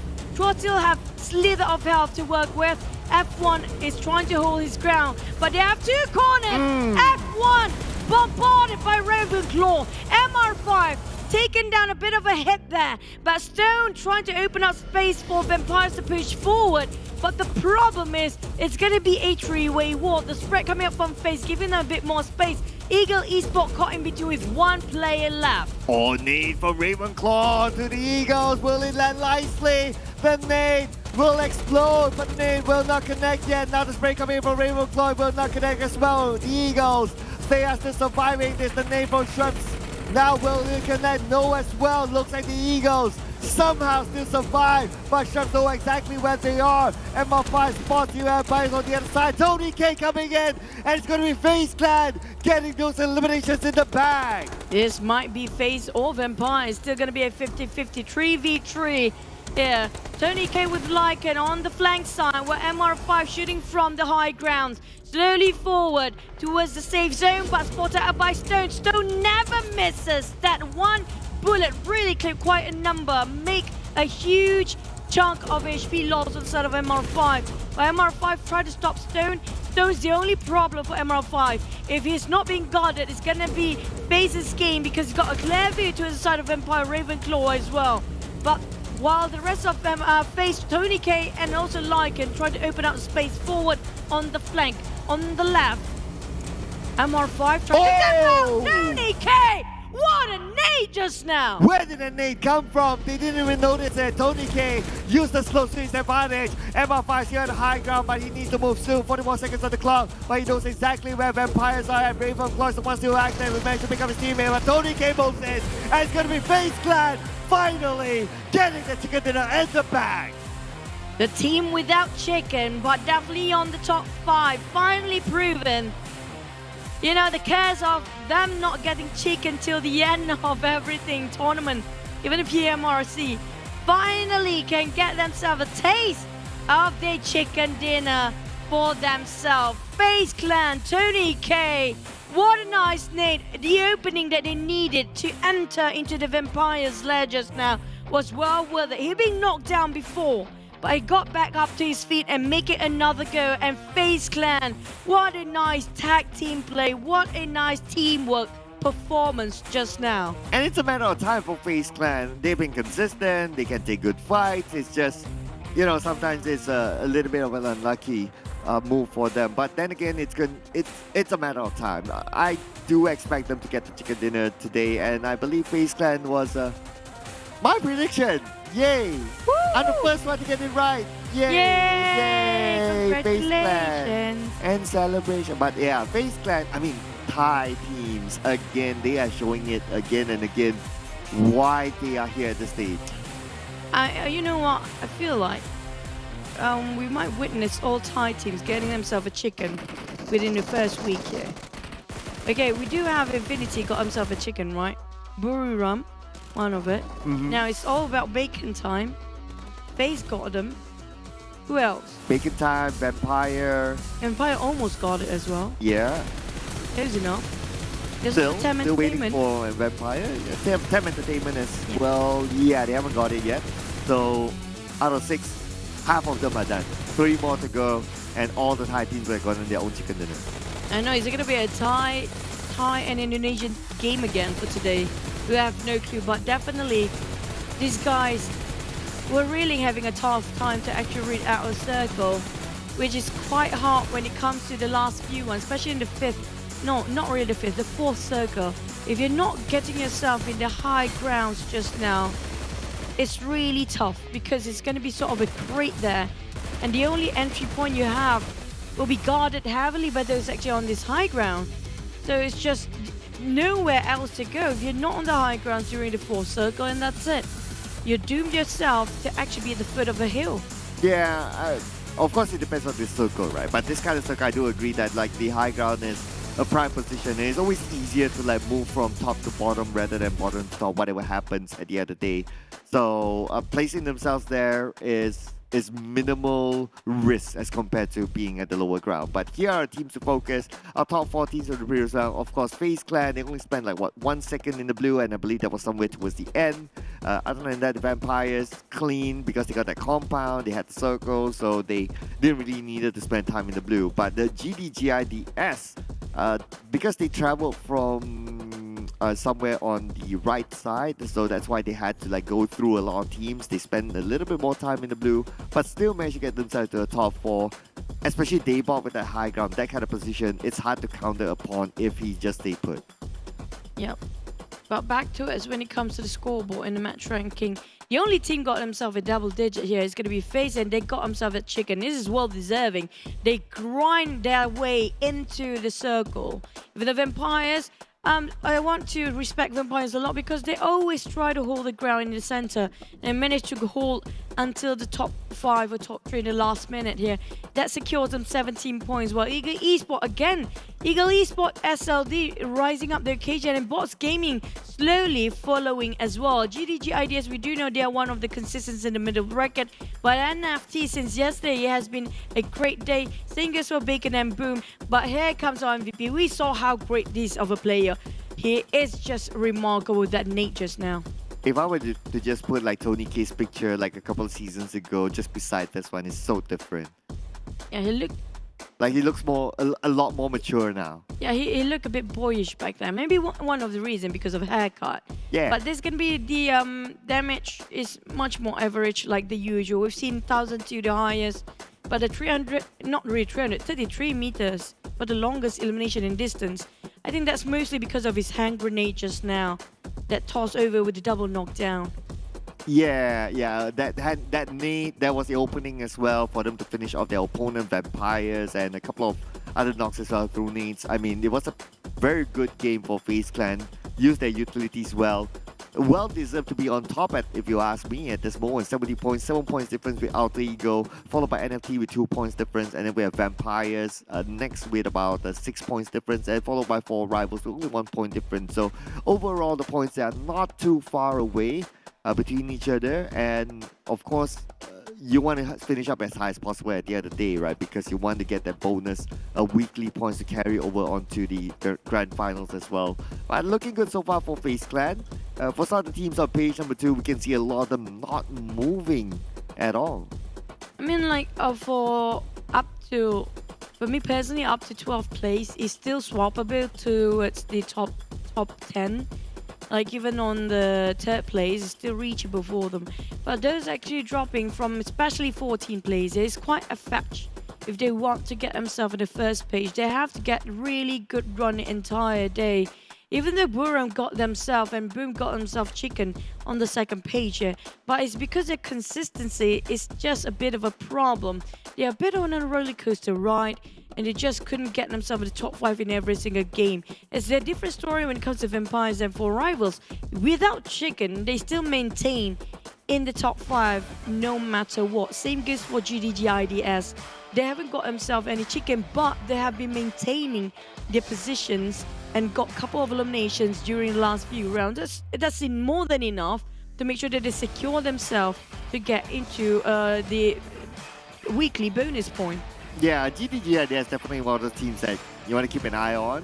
They are not like, doing like getting chicken dinners back to back and that sort of thing, but I think it's about time as well. That's one of those teams like, now FaZe Clan has got it, so the next could be like GIDS or 4 Rivals. I think those are some of the teams that we can expect them to do well and at some point definitely get that chicken dinner.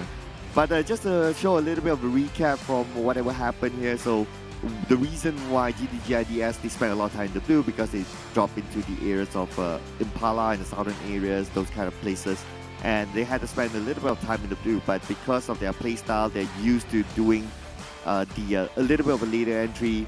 They managed to find their way through, especially with Daybot, solo-handedly bringing their team up to a fairly high finish. That's going to be a 3rd place finish for GIDS. So being in that kind of position for Daybot as a solo player, most important is that you cannot get knocked down. There's no way you can do that because it's either death or nothing else. So by being up there, he knows how to position himself, not to overpeak, and that's good. He managed to get a 3rd place finish for his team, and that's way good enough for GIDS.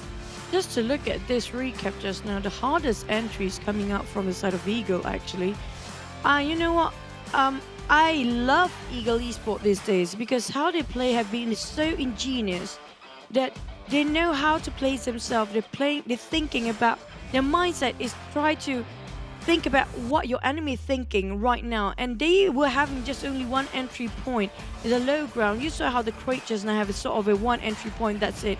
But they managed to squeeze in the last minute regardless of how hard it is. But before we're getting into more game after this, definitely we want to thank our sponsors, which is going to be Realme with the latest chipset of Media Dimensity 8100 5G. It's going to be the GT Neo 3. For you to upgrade your Battlefield experience, you definitely want to have this game.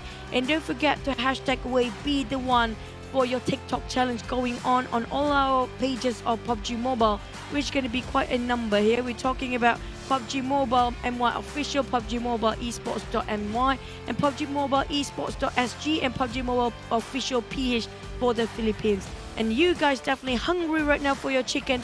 Don't forget to sign up with a Grab Food, which is going to be our official food delivery partner, 50% off if you use the code PUBGM. That's going to be all in capital letters, PUBGM, and it's only for new users. Okay, so we're going to have our dinner with our Grab Food just now, so we're going to see you guys after this break.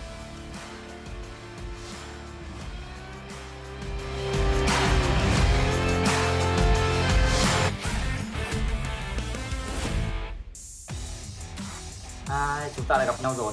Cảm giác được mời thẳng vào mùa này với tư cách là nhà vô địch mùa trước chắc không phải ai cũng hiểu được. Vậy nên mục tiêu của chúng tôi thì cũng đơn giản thôi, bảo vệ chức vô địch.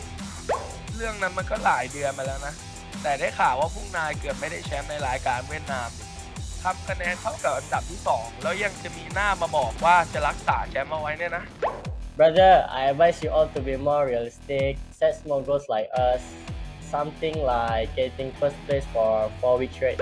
Hai boy, kita ketemu lagi ternyata. Waktu liga kemarin kelihatannya gampang banget ya untuk menang. Sekarang kita ketemu di SEA, itu pasti udah nggak high lagi nih. ทีมของพวกนายอ่ะมาเพื่อล้างแค้นแต่ทีมของผมอ่ะมาเพื่อทวงคืนเกียรติยศต่างหาก Korang tak payah beria lah. Si spring lepas pun saya tak nampak korang. Kali ni korang rasa korang boleh ke? ทีมของพวกนายอะเข้ามาเล่นได้2 ครั้งอะอย่าพูดมากเลย รอกินกระสุนของผมในสนามดีกว่า Seingat gua di aturan nggak ada poin buat tali sejarah deh. Kalian percaya diri banget ya. Gua jadi nggak sabar lihat muka kalian waktu aku kalahin. รอบนี้มีทีมไทยเข้าร่วมทั้ง6 ทีม แค่นี้ก็ดูออกแล้วป่ะว่าภูมิภาคไหนแข็งแกร่งที่สุด Mùa này có nhiều đội hơn thì đã sao? Mùa trước Thái Lan cũng 5 team nhưng nhà vô địch vẫn là DX đấy thôi. Tapi peluang korang untuk kali ni nak juara 1/16 terlalu nipis lah. This GIDS are a bit overconfident, but no matter where you go, I will make sure you guys as the backdrop of Geek Fam. ทุกคนน่ะคิดว่ายูไฮเป็นเด็กอัจฉริยะแต่พวกผมไม่คิดงั้นนะพวกผมเองอ่ะก็เป็นตัวแทนประเทศไปเจอในสนามดีกว่า Don't stress so much. Losing to us is actually not that embarrassing. Gue yang di akhir gue tutup ya. Kalian semua tim teratas dari setiap region. Kata-kata tauntingnya juga udah gue dengar semua. Gue tunggu kalian semua di PMGC.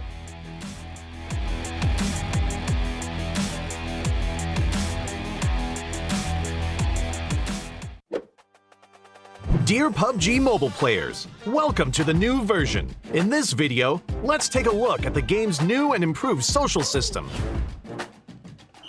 In the new version, we've fully upgraded the gifting system. An even greater array of awesome gifts are now available.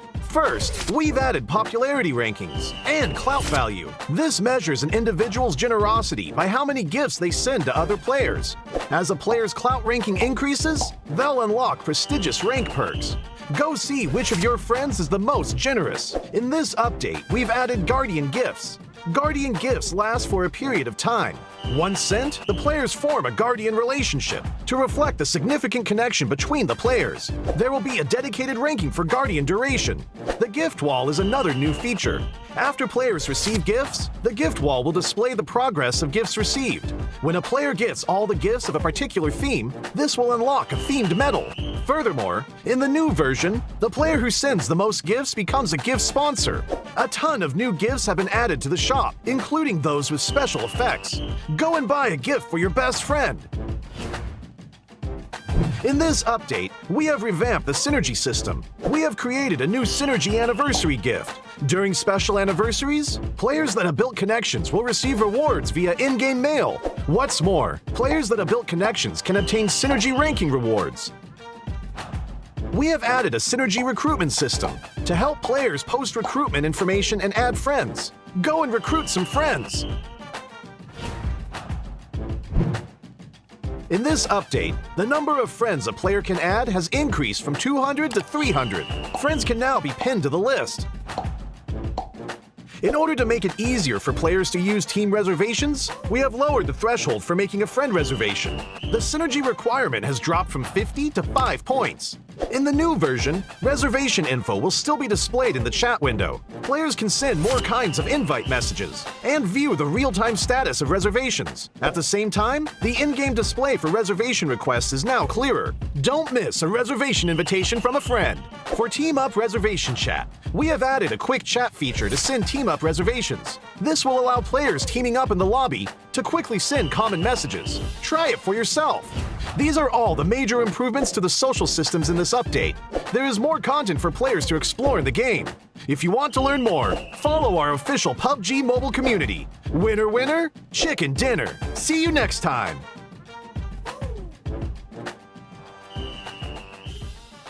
Have you gotten your hands on the new weapons in Nusa yet? Let's start with the tactical crossbow and firebolts. Firebolts are a new type of bolt that can only be used with the tactical crossbow. Ordinary crossbows can only be used to ambush one enemy at a time, while the tactical crossbow and firebolts can set certain buildings on fire for blazing tactics. This is especially useful against enemies who are hiding inside. Next up is our highlight, the NS2000 shotgun. It uses 12-gauge shells when hip firing and shoots single-round slugs when aiming down sights. If you encounter an enemy at close range, don't bother aiming down the sight. Just take them down with one shot. Even if you're fighting alone in an urban area, you can easily wipe out all enemies by yourself at the tap of a button. You can also aim down sights and use the single-shot mechanics to easily eliminate enemies at a distance. Nusa is a small map, so the play zone shrinks really quickly. Not only is it important to offer exhilarating gunfights, exploring the map has to be fun too. That's why we prepared the quad for you. Climbing slopes is a piece of cake with the quad. Now, you don't have to avoid rocks anymore. Ignore the terrain and charge right up to enemies whenever you see them. They won't have the time to react after hearing you. The quad is fast and doesn't flip over easily. It doesn't matter even if it flips over, as it can recover quickly. Call your friends and try it now. Zip lines in the elevator can both be used to help move about. So what are the interesting ways to use them? Zip lines usually appear at places of high elevation, such as the roofs of buildings or at the top of a mountain, allowing players to quickly travel between them. Players can quickly search for supplies and escape the blue zone. When being pursued by enemies, a zipline can be used to quickly get away. It's even possible to drop from a zipline halfway through to catch enemies by surprise.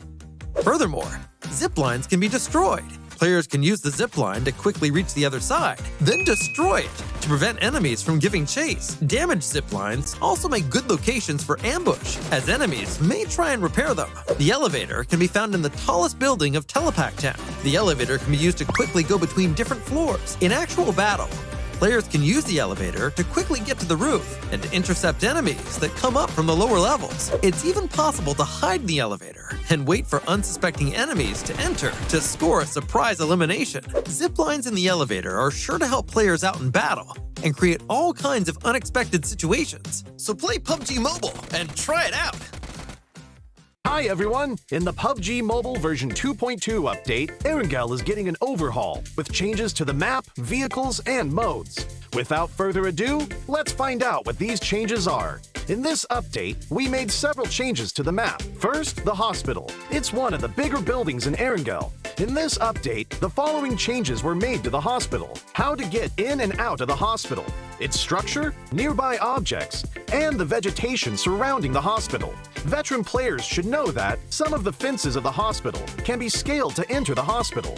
The ones near the ridges are how most players enter the hospital. Now, 2 spots along these fences will be blown up, and players can enter the hospital area through the gap directly. The building itself also got a new entrance.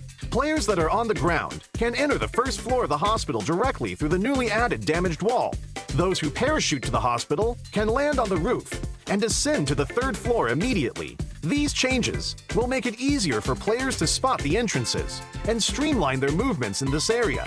Those attacking and defending will know where they should focus on as well. On the inside, we simplified the structure of the hospital. Originally, the 3 floors had different layouts, and there were many rooms on each floor. So, searching the rooms was very tedious, because players had to go into each room. After the update, the 3 floors are now more or less the same. Some rooms are now also connected, making it easier for players to remember and to search the rooms for supplies. As for the surroundings, we also made some improvements.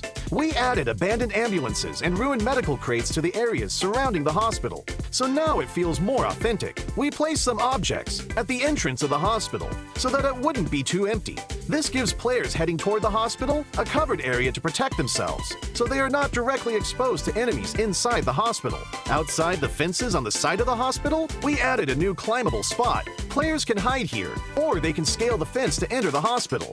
As for the fences by the ridge, since there are now 2 gaps to enter the hospital, we've reduced the number of objects in this area to make it more visible. So now, both attackers and defenders can see each other clearly. Further out from the hospital, we've added some new vegetation, so that players hanging around the hospital will have more places to hide. Milta Power also saw some changes that are mostly in the generator area. Players who are familiar with this area should already know that this section was quite a choke point and was not easy to get in and out of. Those who entered either came out the same way or had to take a detour to the other 2 buildings. In this update, we added a new entrance on the 1st floor to make this area more reachable and easier for players to get in and out. The layout was also modified. We simplified the complex floor plan so that players can see more and plan their routes better. When battles break out in the generator building, players will have more offensive options, making these battles more exciting. In this update, 3 new ports will be added to Erangel. The first port is by Ferry Pier. We added a port here, as well as increased the amount of resources in the area. The Ferry Pier will soon be more abundant in supplies. The 2 desolate beaches to the southwest of Farm and to the south of Sosnovka Military Base will also get new ports. They will both contain a good amount of resources. Players will also find boats at these ports, so they can quickly travel to another location. So, keep these places in mind, because they'll make for a great landing spot. During the previous themed modes, players really enjoyed the special crates. In the new version, we'll add special supply kits to classic mode. Players will be able to find special supply kits in buildings. There are 3 types: medical, tokens, and military supplies. The resources in these supply kits are very good, so keep an eye out for them when searching. In the new version, bikes will become a staple vehicle on Erangel. In some of the more remote areas, players will find bicycle sheds. Each shed will have 4 bikes initially, and they're first come, first served. These bikes can be collapsed and put into the backpack, so they're really convenient for traveling to other locations. In addition to the sheds, players will be able to find bikes in other areas. With a bike, players no longer have to worry about being too far from the play zone. In the new Erangel, there will be flash shops. They will spawn randomly in outdoor areas. Those who find one are in for a treat, because there are tons of random discounted items. So, keep an eye out for flash shops during matches. Running out of fuel is one of the worst things that can happen while driving a vehicle. Erangel's gas stations will become functional for refueling vehicles. For the cost of just a few tokens, you'll get a full tank of gas. Find a gas station and try it out. These are the main changes in the version 2.2 update. For more details, don't forget to follow the official PUBG mobile community. Winner, winner, chicken dinner. See you next time.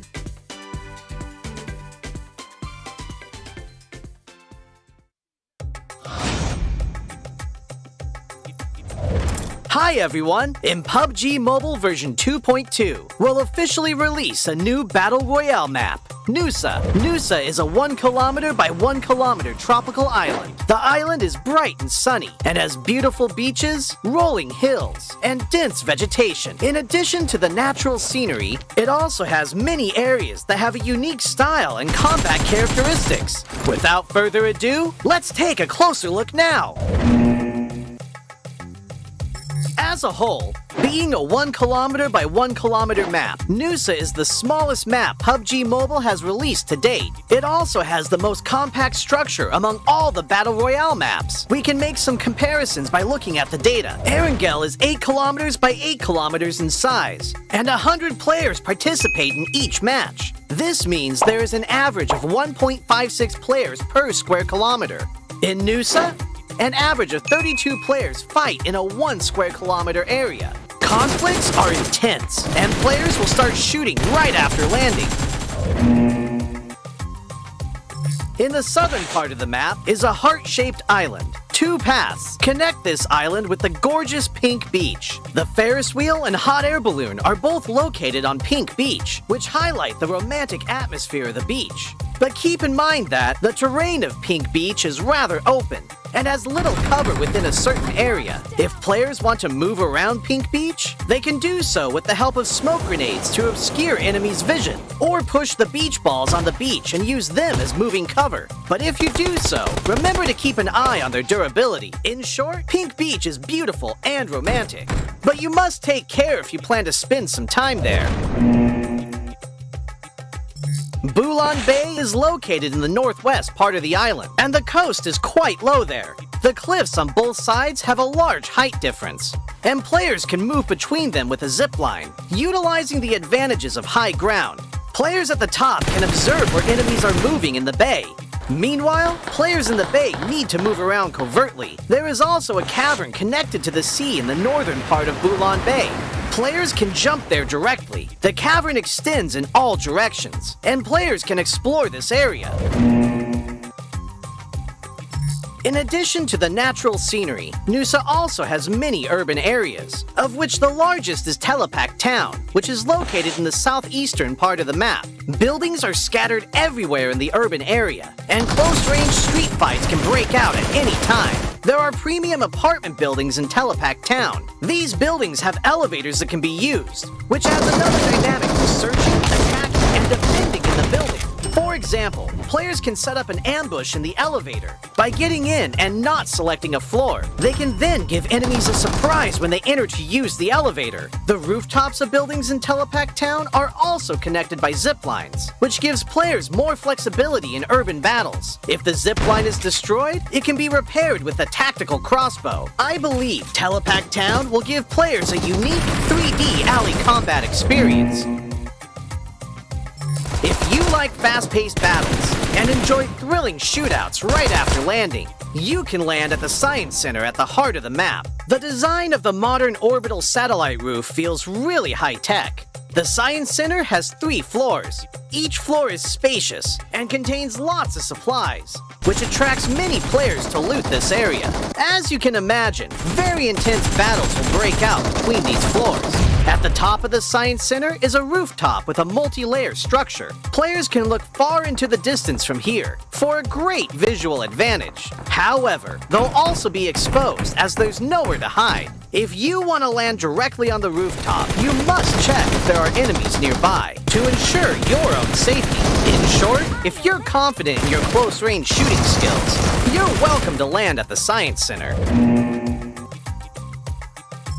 Like the Science Center, Flame Village is also located at the center of the map. The terrain is quite low there, and the village is surrounded by mountain slopes. There are many huts in the village, and there are many places where you can stand on the beams of the huts. Players can climb or jump onto the beams to ambush other players. But there's one thing you mustn't forget. A tactical crossbow used with firebolts can set the huts on fire. This will expose the players hiding in them. Of course, firebolts will burn and deal damage to enemies when they are hit. In addition to huts, there are also brick buildings that cannot be set on fire in Flame Village. They occupy a large area, contain plenty of supplies, and are high conflict areas. If you're confident in your shooting skills, you can choose to land at Flame Village or Science Center at the heart of the map. It'll also be convenient for moving to areas along the edge. Other than the previously mentioned areas, this island also has winding and rugged mountain paths, a shipyard where the whistle roars, a regal resort with wide and open terrain, Sunset Street, which is planted with many banana trees, Crystal Bay, which has secret rooms, and more. These are all gorgeous locales that can bring players different gaming experiences. After hearing the above introduction, I'm sure players already understand what makes Noosa so uniquely fun. Lots of supplies for fast looting. The verticality of the terrain increases the strategic depth of battles. And the 1 kilometer by 1 kilometer size makes firefights inevitable. What are you waiting for?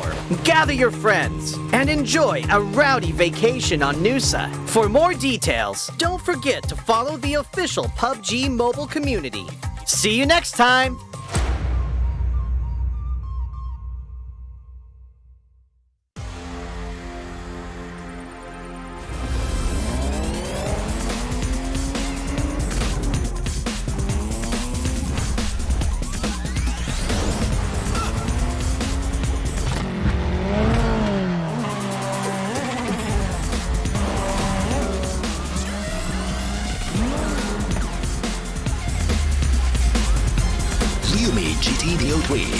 New speed awakens.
Welcome back from the break, ladies and gentlemen. This is the 2022 PMPL SEA Championship Fall, brought to you by PUBG Corporation, Tencent Games, Livestream, and Quantum Studios. My name is Sir Cloud, together with the amazing Choo Choo. We're still here with you guys, and we also need to thank our official smartphone partner, that's Realme, who has been with us throughout this season, and of course our official livestream partner as well, TikTok, #BeTheOne. Don't forget to follow our official PUBG Mobile pages, PUBG Mobile My Official, PUBG Mobile Esports.my, PUBG Mobile Esports.sg, PUBG Mobile Official PH, and our official food delivery partner, that is GrabFood.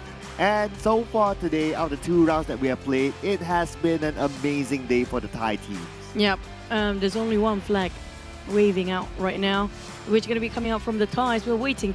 Now, we did actually have a chat behind the scene just now. What happened if all the flags flying today is going to be coming out from Thais? And then some of them on the other side of the channel, which is going to be on the BM stream, is that no, after this is going to be all Malaysian flags. I don't know, man. I mean, like, we haven't seen a lot of Vietnam flags yet. We do see a lot of yesterday's Indonesian team. Out of 5 games, they won 3 out of it, especially when it comes to Erangel, but we still have one more of Miramar after this. Yeah, one more Miramar and then 2 Erangels back-to-back. That's going to be our format today. After the 1 Miramar and 1 Erangel, we'll be taking a 5-minute break, so just stay tuned for that. And before we head into our second Miramar for today, a little bit of a recap on the most knockouts right now. It's going to be Daybot #1. He got himself that high ground. And FaZe Clan, Tony K, who just got the chicken dinner, 3 knockouts. And we have Stone, that second place finish as well, 3 knockouts for him. Smart friend. He's a very smart player just now. Oh, okay. All right. You just realize it, don't you? Yeah. I mean... But back towards the most damage is going to be Tony K, and Daybot fall to second place instead of first just now. Chua, Ego Esports, Chua, and also Namshin has been really under a spotlight for the couple of days here. Yeah, Chua, yesterday he did well as well, playing as a duo up until his second place finish together with Namshin. This time, his turn to be on the spotlight as one of the top 3 most damage, 641. Tony K, stayed at 4th round, 737. But here is going to be the next few rounds, the next round actually. So it's A, C, D, and E will be playing. Group B will be taking a break. So the Infinity, BN United, Alter Ego, and Yoodo Alliance, they're going to chill for the next round. Yeah, especially when it comes to Yoodo Alliance. I don't know how is this going to be a break or not, because they did just manage to get themselves that momentum in the past 2 games. Yeah. I don't know, when you hear the break, it's either you can accelerate again after this, or you're just going to be decelerating. So I have to wait and see if that break going to pay them well or not. But definitely for this time, we're talking about no Group B, so Infinity is not there anymore. We did had a bit of a backstage chat with all the channels and all the customers, including Cloud is there as well. We talked about how the spot for some teams has been changed depending which group playing and which group is not. Yeah, and because they play a round robin, that has to be the case, right? But what's not going to change is for you guys, this experience, this new experience inside of Nusa, and it involves the new tactical crossbow. And if you saw during the advertisement, while we had that longer break, you would have seen how it's used. So you can use it to shoot to the one of those poles, and you can create like a flying fox onto some of the strategic areas, and from there you can get elimination points based on wherever you are. And also, don't forget, there's already a new pass coming up from you guys, the latest Royal Pass 15, which is going to be the Clairvoyant Fox set and the Midas Fortune set. So this is going to be available right now, so you guys can actually just grab it, and don't forget to do all the missions as well as log in every single day. But we do have more sets coming up here. Yeah, we have the Ultimate set, and of course this is the first time that we have a double Ultimate set to spin available now. So the Spectral Swan set is available together with the Cosmic Inquisitor set, and this was teased the last time we had the PMRC, the one that had a crack background, and now it's out and official for you guys to get in game to keep as a permanent set, and of course to flex it out to your friends. Okay, now we're finally talking about business here. It's going to be back to its Miramar. Now, definitely some teams change their drop spot, especially when it comes to Malaysian teams. They're trying to adapt about the situation, especially rotation-wise, because always every single team that try to grind themselves up to just adapt to as the current meta. They got caught in between during the transition of between the circles, especially third to fourth phase of the circle. For the first phase, so far, not much except for Sunhawk earlier today. We got a bit of a skirmishes, and that's just it. The others are like sort of, you know, I know your territory, I know your mark, so we're gonna respect that for now. Yeah, that's. I think DBD doesn't want to remember the Sunhawk one. I need to remind them again. Out in about like 1 minute and 12 seconds. The shortest. The shortest. You can't New go record. any lower than that. Yeah. They got a record. Yeah, one of the record holder. Yeah, the Razzie Award, the award that nobody wants, right? But anyway, despite them lasting a little bit longer, well, actually a lot longer than 1 minute and 12 seconds in round 2, they still went out at number 14 without any elimination points. So for DBD itself, I think they're the only team right now to not get anything at all. That's kind of true. Aside from BN United, I think like BN United has really stepped up their game here. We're talking about them trying to bring the fights more, but it's just when it comes to team comps, feels like a bit messy in certain places. Just need a bit of a polishing. I think they will be okay by end of week number 1. And also speaking of week number 1 performance, Infinity today has been very quiet. But the one that actually shine bright is going to be the ShineLikeDiamond. ShineLikeDiamond team SLD really performed quite well first and second day, including NFT. NFT have been really great, and boom. Now, this is going to be the 3 teams that I think that they start to sort of feel comfortable with this league right now. But we still too early to say anything about it because, you know, some teams are just reading out for the first couple of days. Yeah, like what Buru said as well, that will be the case for the Xavier, which is currently at number 19, by the way. But for the next round, this is what we predict. So we did talk about like, oh, Thai teams, okay. What if today, okay, with 3 more rounds to go, okay, Buriram got the chicken dinner already. You got it late, yeah.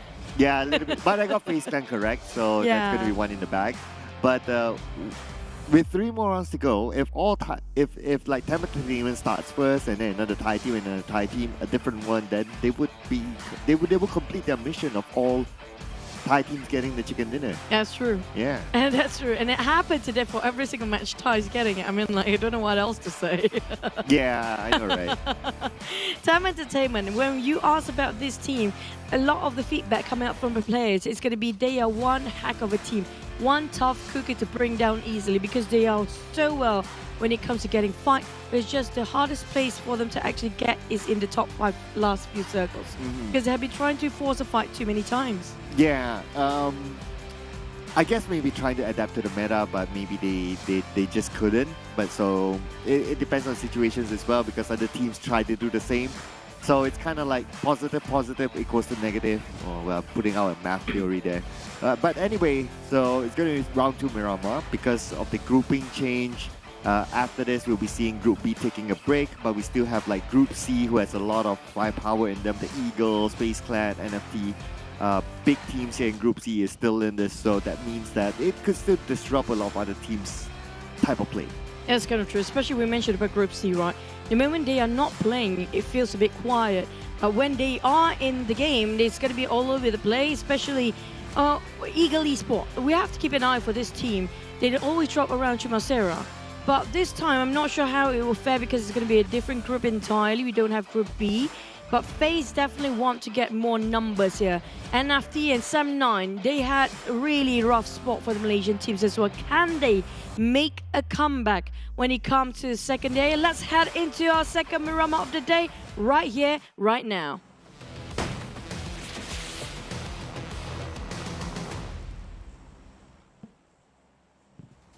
Here we go, Miramar.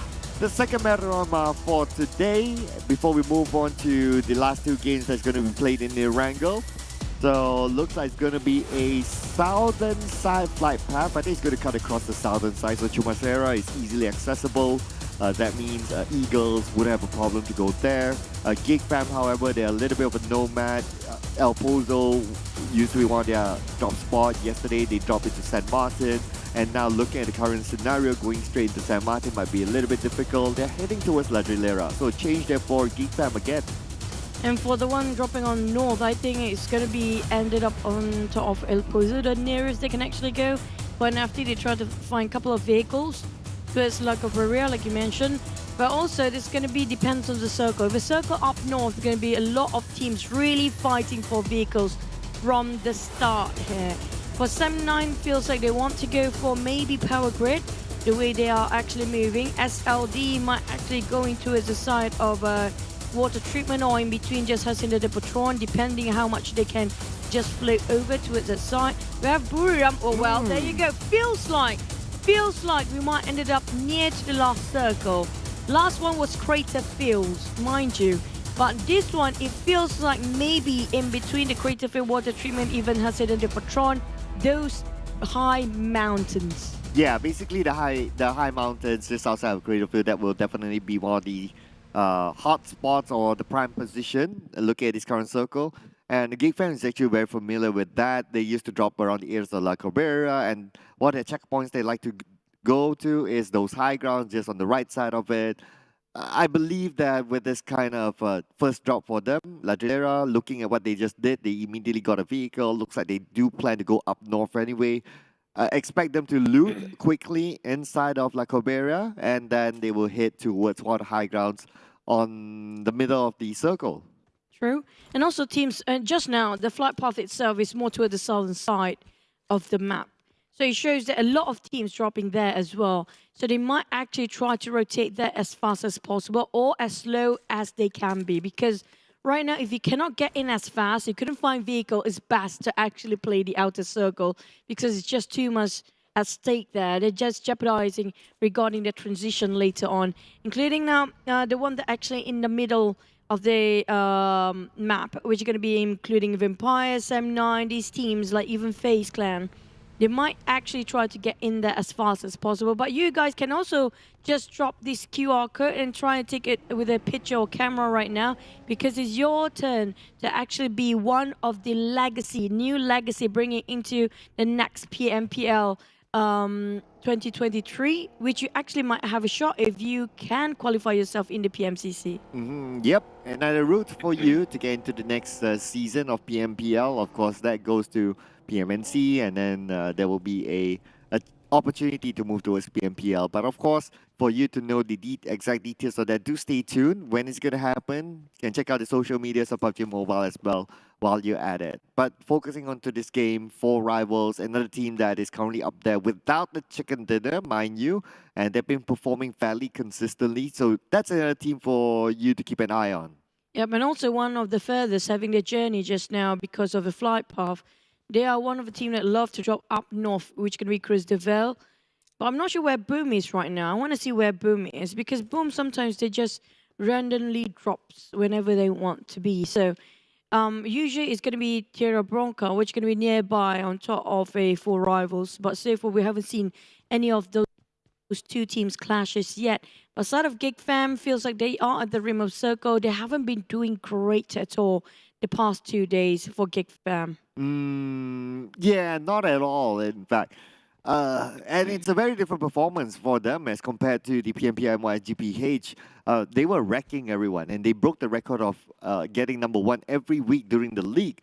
Moving on to the country finals that time, they were the team that got a perfect score as a start. But coming into the SEA Championship, just look at their current score. It's only 21 points so far. They haven't been able to do much.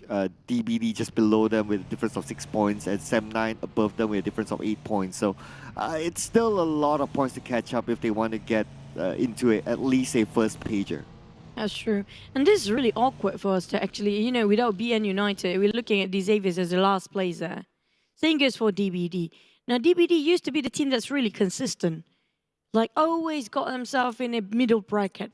Never this low, but they had this kind of days before. But they kind of getting their momentum when it comes to the, second week. Usually, it's a bit late for them.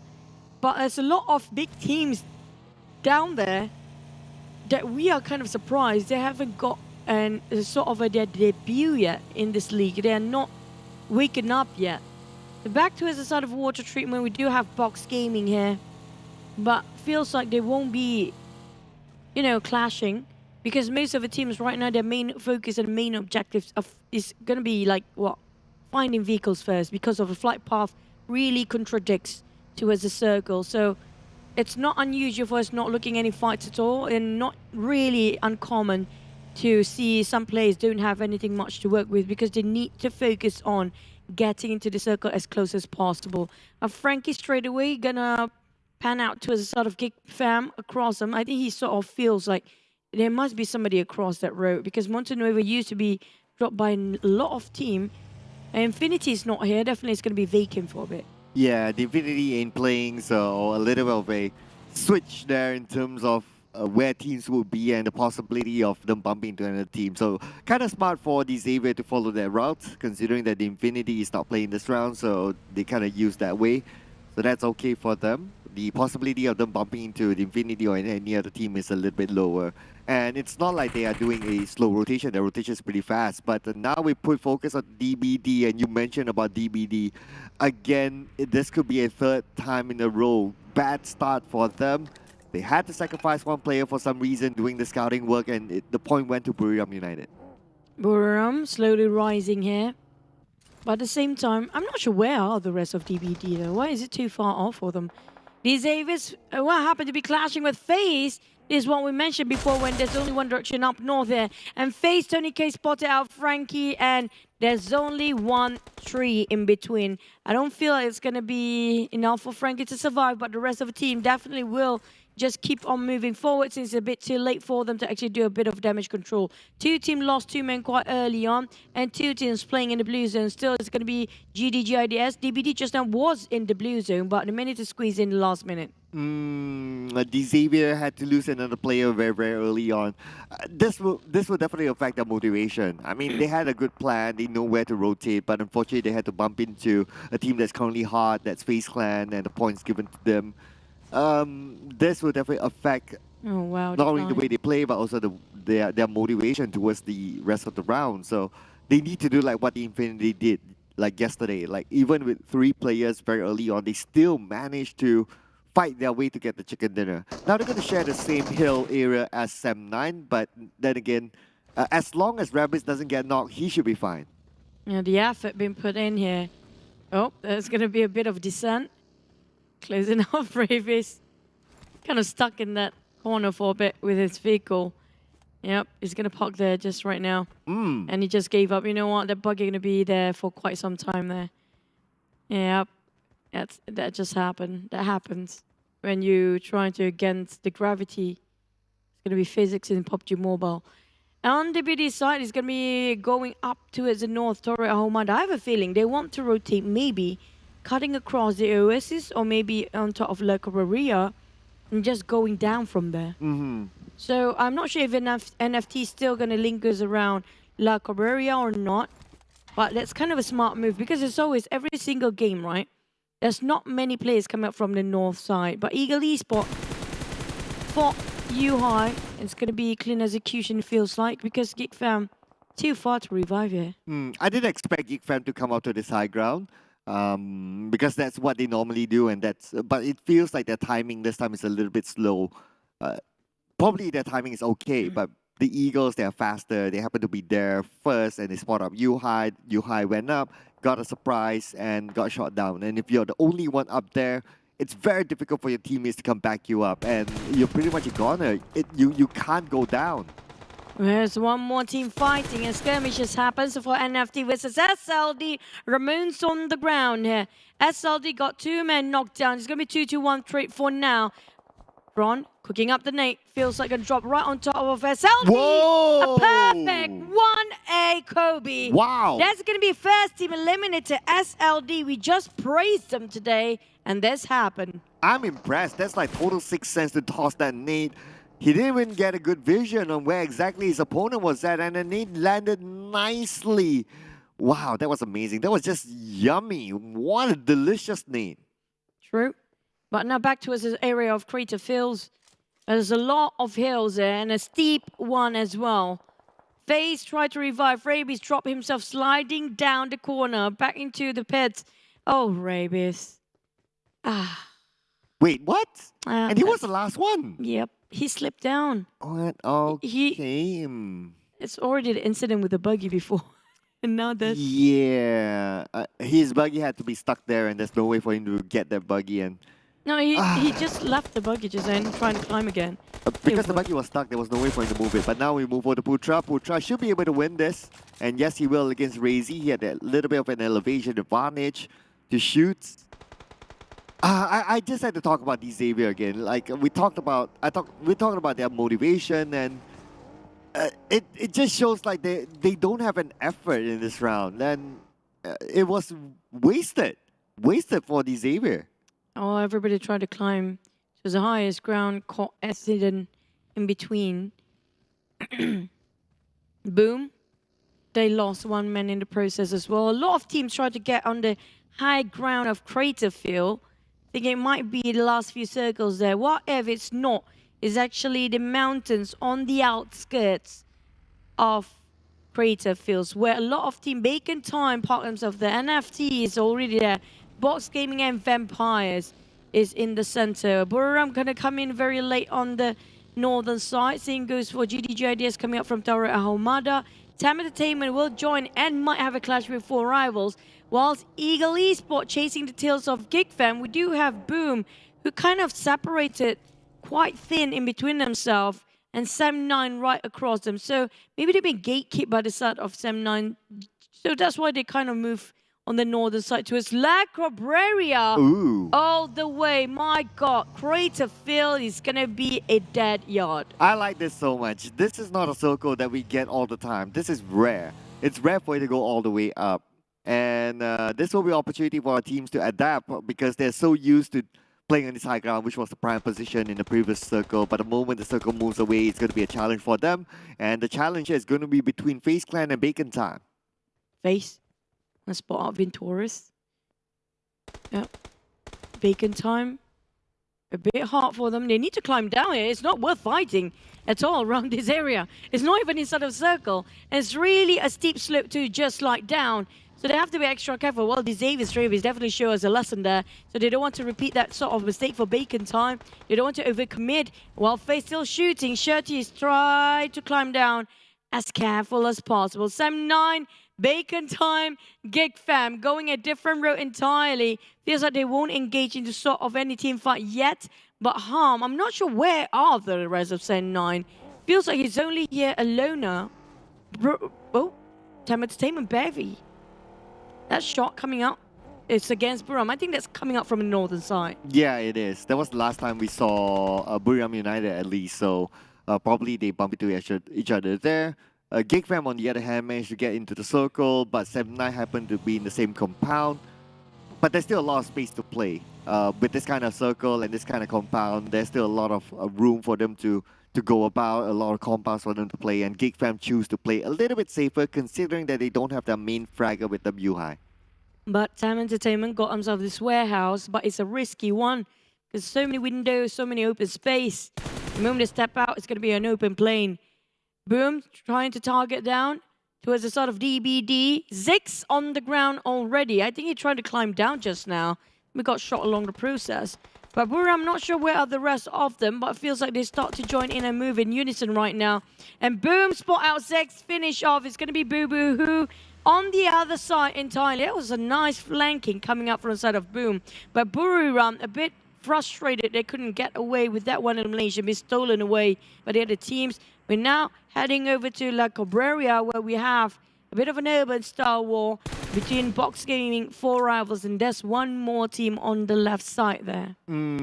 This area should be somewhere by the somewhere in the middle, maybe a little bit down south of the middle point of the circle. So I can see why a lot of teams want to go there, and of course they have their own compound, so it's perfect for now. As long as they're within the circle, they'll definitely stay put. They'll chill for now because it's a good position to be in. For these teams, Eagles, and boom, Eagles, wow! Sneaking in from behind, getting that elimination, and the circle moved away from everybody. Yep, but it's going to be Buriram getting the center and Boom as well. DBD joining in the last minute on the southern part. Nobody coming up from the north. And Ego Esports, I'm loving how they just so smart, placing themselves in a place where nobody can think of, and always backstabbing every single team who's too focused on what's in front of them. On the side of this down south, of the way Bacon Time having a bit of a problem, I don't think Almside will want to wait ice, and also I think there's one more player, Shirty, possibly there. FaZe, on the other hand, will advance, but if they move too fast here, it's going to be all hell break loose because NFT and Vampires, even Box, might have a bit of a fight against Buriram right now. You know what? This circle is so rare. I can imagine the comms for all these teams. They'll be like, where are we going to go? How are we going to play this? Because you don't get this circle all the time. And what kind of terrain is it on top of there? What's available? What kind of compounds? What kind of shacks? I mean, it's a lot for the teams to discover. And Mika discovers the end of the bullet from the Eagles. He'll be eliminated next. And now the duo, the OG duo of Geek Fam, Snipes and Damroot, they're going to play it till the end. Now Sem9 now with a full party coming in. It's going to be a whole squad of Sem9 crossing over. And the worst part with this kind of terrain, there's not much too high of a ground that you can actually take as a prime spot. Unless you've got yourself a compound. Ego Esports spot out Sem9. Open fires. Namshi giving his positions away. Definitely the rest of Sem9 will not eager enough to transition as fast as possible when they hit the gunshot. But Geek Fam taken now on Sem9 Dips, who's the scouter in front, and finish off by Damroot from afar. While looking at this state, Sem9 definitely want to change their rotation or take it a bit slow because Ego Esports is right in front of them, and there's going to be Geek Fam, another one chasing their tails here. Ooh, Geek Fam now on the outside of the circle. I think they're also playing like, you know, where are we going to go right now because this area is just so rare. But Sem9 managed to find their way into the circle. Looks like they'll be able to slip in without anyone noticing, but the Eagles need to reset quickly as Chua is currently down together with F1. Boom, already being the gatekeeper. The moment Ego Esports just rushed in and they managed to. What a nice attempt of flushing out Boom just now.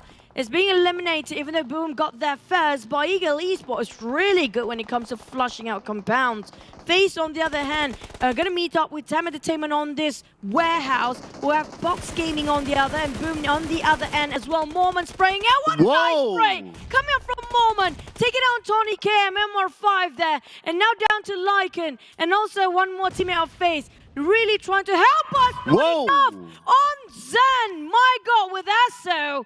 Mormon, these guys just know what to do for TEM Entertainment. A little bit of karma there for FaZe Clan. They eliminated the Vampires using nades, and now looks like TEM Entertainment is the one bringing it back to them. But now we move over to Buriram United. A long rotation for them. Now they're going up against Box Gaming. We got Tiger right at the forefront. Box Gaming, they're trying to reset themselves.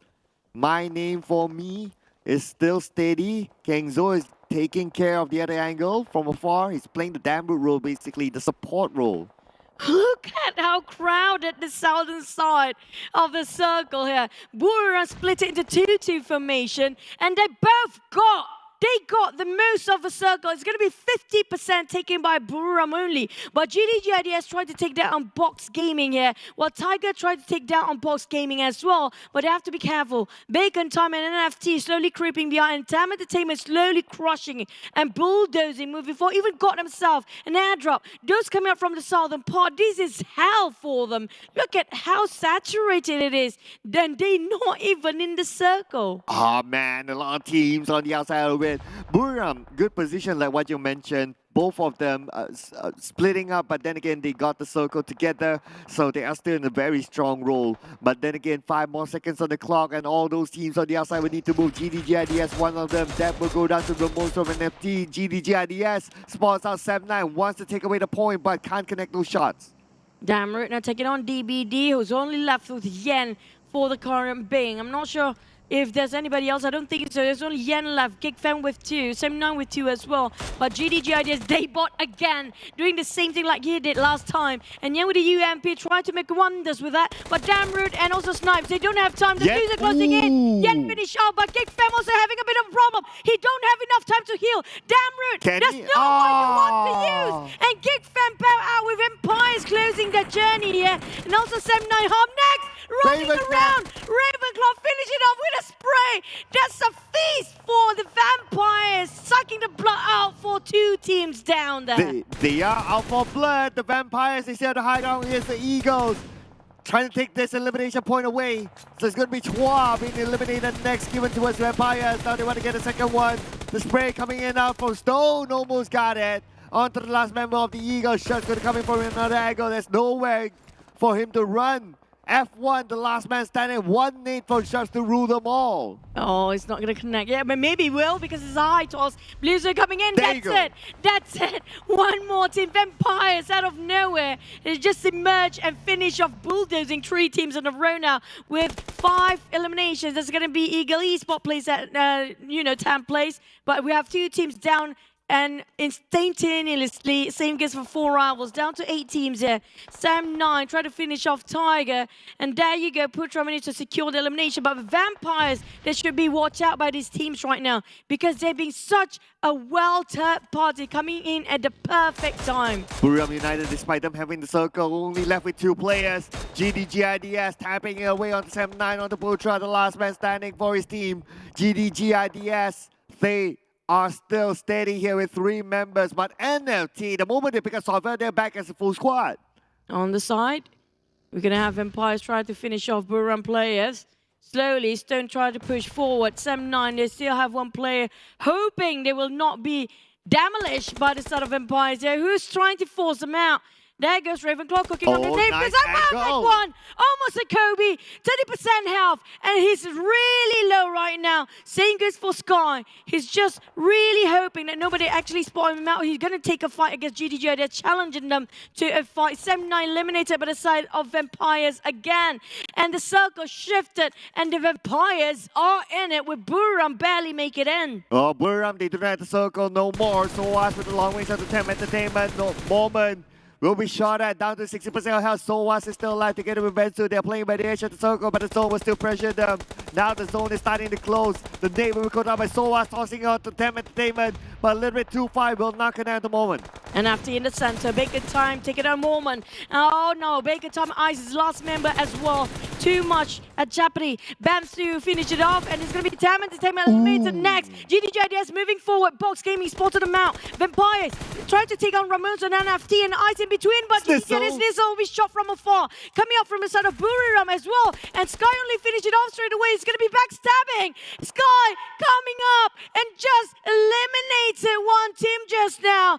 GIDS down to 1 team. Daybot in the center, but Buriram playing it smart this time. And Sky only will need to reset quickly. Yes, he managed to do so. Daybot just trying to spray onto Daybot. Daybot exposes himself, but now the Daybot doesn't have a vehicle. The vehicle will be exploded by Sky only. Sky only prepping out the nade. He knows exactly where Daybot is at. The nade will be tossed onto the other side. Daybot, will he be able to evade it? Daybot will take the hit from the nade, down to 50% health, but on the southern side we have NFT still a full squad. NFT got burned just now with a lot of Molotov toss over by Bacon Time Ice, but Vampires taking it on Batman. Vampires still going and finish off the last member of Bacon. The Vampires are reigning kings here. They are monsters, taking fight by fight with 7 elimination. Maybe just gonna get this chicken with a nice angle of nade just now. Take it on towards the box. Vampires get it on Ramones. That was a perfect angle, but the flick, he going towards the left side, just so casual. These guys, they're just not stopping. Vampires keep on going. Exactly, there's nothing stopping the Vampire at this moment despite his daytime. 1v1 Daybot wins the 1v1 fight. Kingzo will be pressured by the blue. Now he gets the buggy trying to get away. Ravenclaw 4x4 gets another one for himself on the Box Gaming. And also now 1 more team out. It's going to be Box here down to 4. NFT with 1 man. GIDS and Buriram with 1 man. The Vampires, they will close the match with double-digit elimination. While Ramones will be actually revived by Buffel with Micro and Uzi in their hands.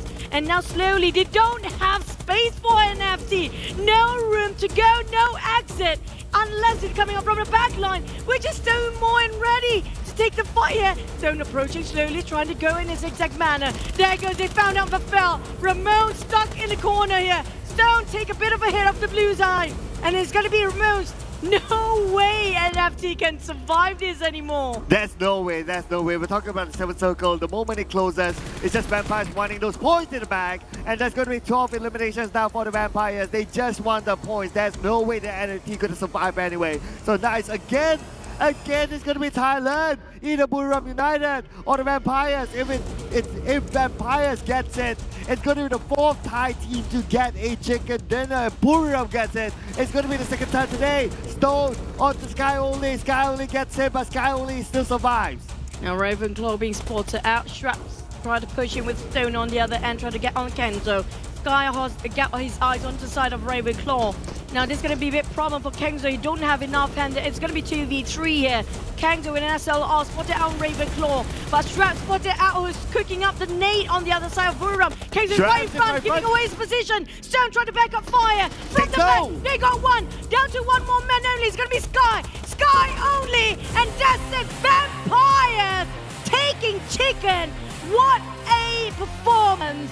That secures a double-digit eliminations as well. I have to say, what a game from the Vampires. Sort of a surge of energy. Suddenly they just keep on pushing forward. Sawadika! Today has been the day of the ties. I mean, 2 more rounds to go. If the Thailand get all of them, I mean, it's easy job for a graphic designer. He only needs to change the logo, it remains the flag. But now Vampires going to be the 4th Thai team to get a chicken dinner. 2 more to go, and they would have completed their, well, so-called side mission. I mean, like the entire objective of the day for the Thai teams is going to be the Thai teams getting all chickens for today. I'm not surprised. And Buriram, the team that we should look out for the day number 2 here. Because why? Day 1, they were quiet. Day 2, they got with the chicken dinner Sunhawk first. Second game, they managed to finish in the top 5. Third game, Mirama, they finished in the top 3. What can we expect from these teams? Way more than what they are right now. But FaZe, though, really close enough. They got themselves the last chicken dinner, but they couldn't make it. The circle was really a bizarre circle. It was just really one of the rarest circle that we actually seen. Yeah, it is super duper rare. I believe that a lot of teams, like, they figure out as they go along, like, okay, well, how do we do? How do we go about? Where do we play? How do we, you know, navigate around the geography and all that? You can see that some of the teams that, okay, my theory is that why the reason a lot of teams are at the southern side is because, like, you don't know what's up there. So not many teams take that risk like Buriram United, going straight up, because it's an unknown land. Maybe Buriram United, they did the homework, but in general, that's why you see a lot of teams on the southern side, because it's unknown there. They might not know how to play up there as compared to a little bit closer to La Cobera. What's up there? Heaven. Heaven. Yeah. Wow. Never mind. Okay. Vampires, but truly magnificent performance coming from Vampires. You know, I don't know, it feels like they're sort of having an adrenaline rush, right? I think it was Straps of Ravenclaw casually toss over that nade towards NFT Ramon and just get back to the other team entirely, just flicking it over. Feels like so casual. And it was a Kobe nade as well. I mean, like, how can a player be so casual getting the eliminations there? Well, if you're Vampires, then yeah. I guess it's... They have superpowers? Yeah, like they supercharged vision. themselves. They can fly, they got X-ray vision, maybe super strength and all that. Vampires fly? Depends which version. Which version? If you're talking about the ones that glow in the dark. Oh, the glow in the light? Also, yeah, there's glow in the another light or glow in the dark. Yeah, that's not considered as a vampire, right? I that's don't, a rhinestone. Yeah, yeah, that's a limestone. Hey, but you know what? What? Our highest elimination so far is still 14. It's like sort of a cap here. I don't know why. Nobody can actually went overboard than that. But it's still a good elimination. A lot of elimination. This is definitely going to push Vampires up to the first chart. Maybe even the top 5 there. And Buriram again. They got themselves quite a number today for Buriram. They got 17 points in this round only. And FT is, you know what? The one that we saw rising up today is going to be Box and TEM Entertainment. And the others are like somewhere always the same spot. Well, we do know they have what it takes to be up there. But it's going to be the usual, the average we've seen before, 700 to 600 damage dished out by one player, taking around 5 to 8 eliminations usually, still in the same bracket here. Yeah, I would say the damage dished out has the highest weightage. That's why I noticed. Count towards the MVP points. So 6 eliminations going to be in the bag for Stone himself, 30% team contribution.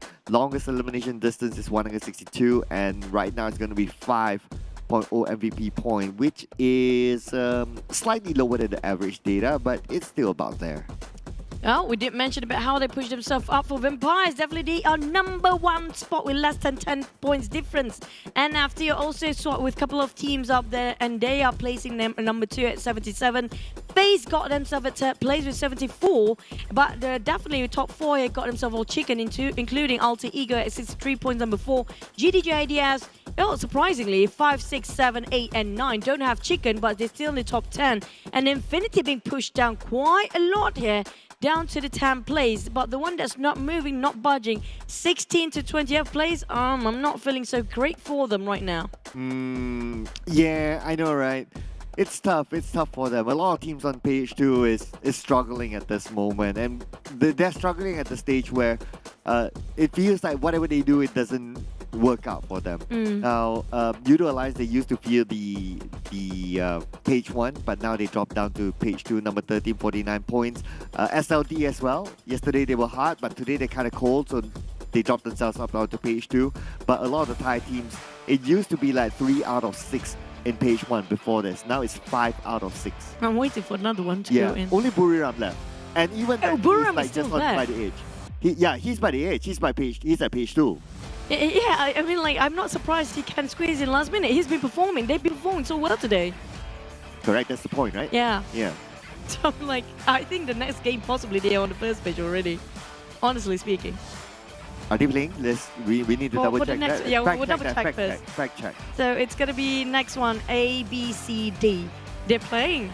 A, B, C, D. They're playing. Okay, yeah, there you go. You know what? I have a feeling maybe next one is going to be TEM Entertainment getting that chicken dinner because they're always almost so close, just like how Vampires did the past few games. You know what? At this point, I want to see like all Thai teams getting the I want to see that too. Yeah, just to be like, you know, then we'll see a story from Zephyr, like, yay, it's going to be Thai today. You know. We're going to end up yeah. eating chicken dinner with tom yum spiced chicken dinner. Yeah. Yeah, it'll be really good. Yeah, for dinner tom yum today. flavored chicken. Yeah, but back to the game just now. You know what, Box Gaming, we see an improvement today. They are really coming. I mean, like firepower-wise, technicality, and all individual skills, all of them are to par. It's all down to teamwork and communication, whoever got the information first. Buffett was quite in the open alone just now. He was moving as a front line, while the rest of the team coming in late. But lucky enough, they're not being bombarded by all the teams here because they're too focused on towards fighting Buriram, who just happens to be there. Happened to be coming in with a vehicle, so it attracted all the attention to all the other teams. But here, NFT kind of hard for them because they have compound, but the Vampires definitely have the best point ever. Box Gaming, if they got themselves in the high ground, they might actually can shoot Vampire from that way. Yeah, that's right. But then again, I think because they came from the southern side, like really from the south, so the last we saw there were like too many teams, so it's a little bit tough for them to get onto the high ground. And NFT though, if only the circle favors them, it's a different story. Yeah, it is. It will be. It will be. But then again, that is what it is, right? Yeah. Yeah, you gotta like adapt to the circle. At the end of the day, so pro players, this is gonna be the mindset, right? Yeah. So pro players, their mindset is that they cannot depend on the circle to be up to them, and they cannot like they're gonna complain when the circle goes away. I would complain just now. You only got one corner. That's the corner of your holy grail. Hoping that it won't close as fast. You don't have windows. You don't have anything. Right. And the best part is Vampires. I think, who was it that actually pushed out into the blue zone just to finish them off? Right. Yeah. I mean, that's from a viewer's perspective. Yeah. Definitely you were like, oh yeah, why my favorite team doesn't get it? But as a player's perspective, like the mentality has to be They like, have to. you cannot complain about it because that will like pull you down in terms of the mental strength. But let's check out the team summary. Well, today's just going to be the Thailand's days. You know, I don't bother about the flags anymore. You're just gonna bother about the logos here. Vampire Esports with Buriram. Vampires, you know what? They've been bulldozing a lot of teams from behind. Even though just now we got Ego Esports tried to butt in the last minute where they kind of backstabbing Vampires, but they couldn't survive as long as they want to be. The damage dish out, which is quite a lot, 2.5k out there, but they don't venture themselves too much in the blue zone if you compare it to Buriram, because Buriram coming up from the northern side, so they're taking a longer rotation, they're taking a fight against a lot of teams up there, but also not as much as the Vampires. But for next one, this is where the Indonesians excel best yesterday. Yeah, Erangel, yes, record-wise they did very well. NFT, as you can see here, is one of the top teams in this round. Alter Ego as well. So out of the 4 that we can see teams to focus, we have 2 Indonesian teams, 1 Thai team, and Seb9. Now, if I were to put out the theory of like, if it was the Thai team day, like if everyone gets to the TEM Entertainment, they have a record inside Erangel, so it favors them. I don't know what my prediction next. I hope my manager actually put in as TEM Entertainment. If everything is wrong by him today, I'm not going to let him to do any predictions anymore. But it's going to be Group A, no, you will. C, and D. Yeah, that's kind of true. Group E won't be playing Geek Fam, Boom, Bacon Time, and SLD. Now, SLD, this is a bummer actually. They're really good today when it comes to their performance.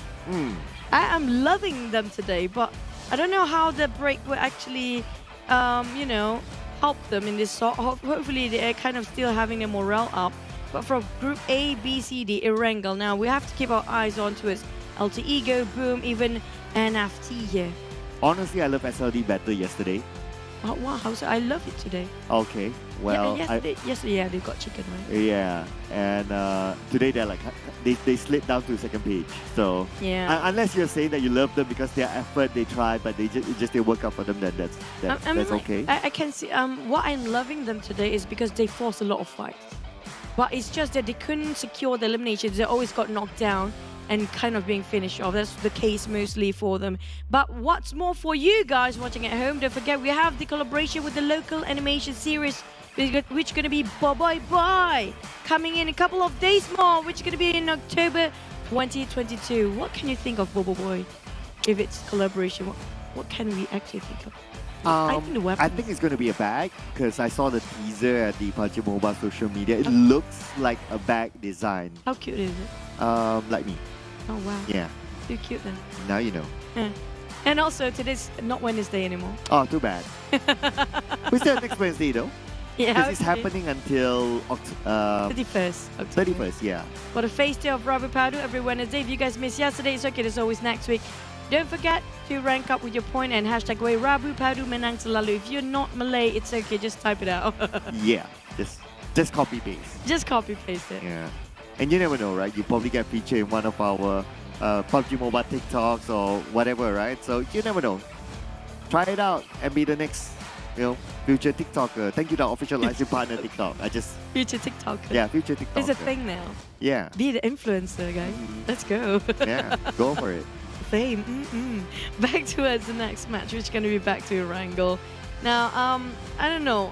Deep down, I do want to see for once. They're looking over Thai teams getting all the flex up there. But I have a feeling it's going to be a tough one because Erangel we saw yesterday, the Thais are still there. TEM Entertainment is still there. But, I don't know.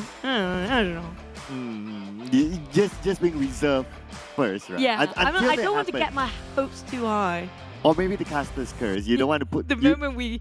Yeah, you don't want to jinx it, right? Yeah, like it's cool to get to see that, but you don't want to jinx it at the same time. Yeah. Oh, now I feel like we won't be looking at that anymore. I have a feeling the moment we mention it, it's not going to happen. Okay, TEM Entertainment, just to reconfirm, right? They're playing this one, right? Yeah. Okay. The one that's not playing is going to be Group E. So the only Thai team inside Group E is Bacon Time. Okay. That's it. Boom is not playing. Yeah. So that means Theory Aluminium.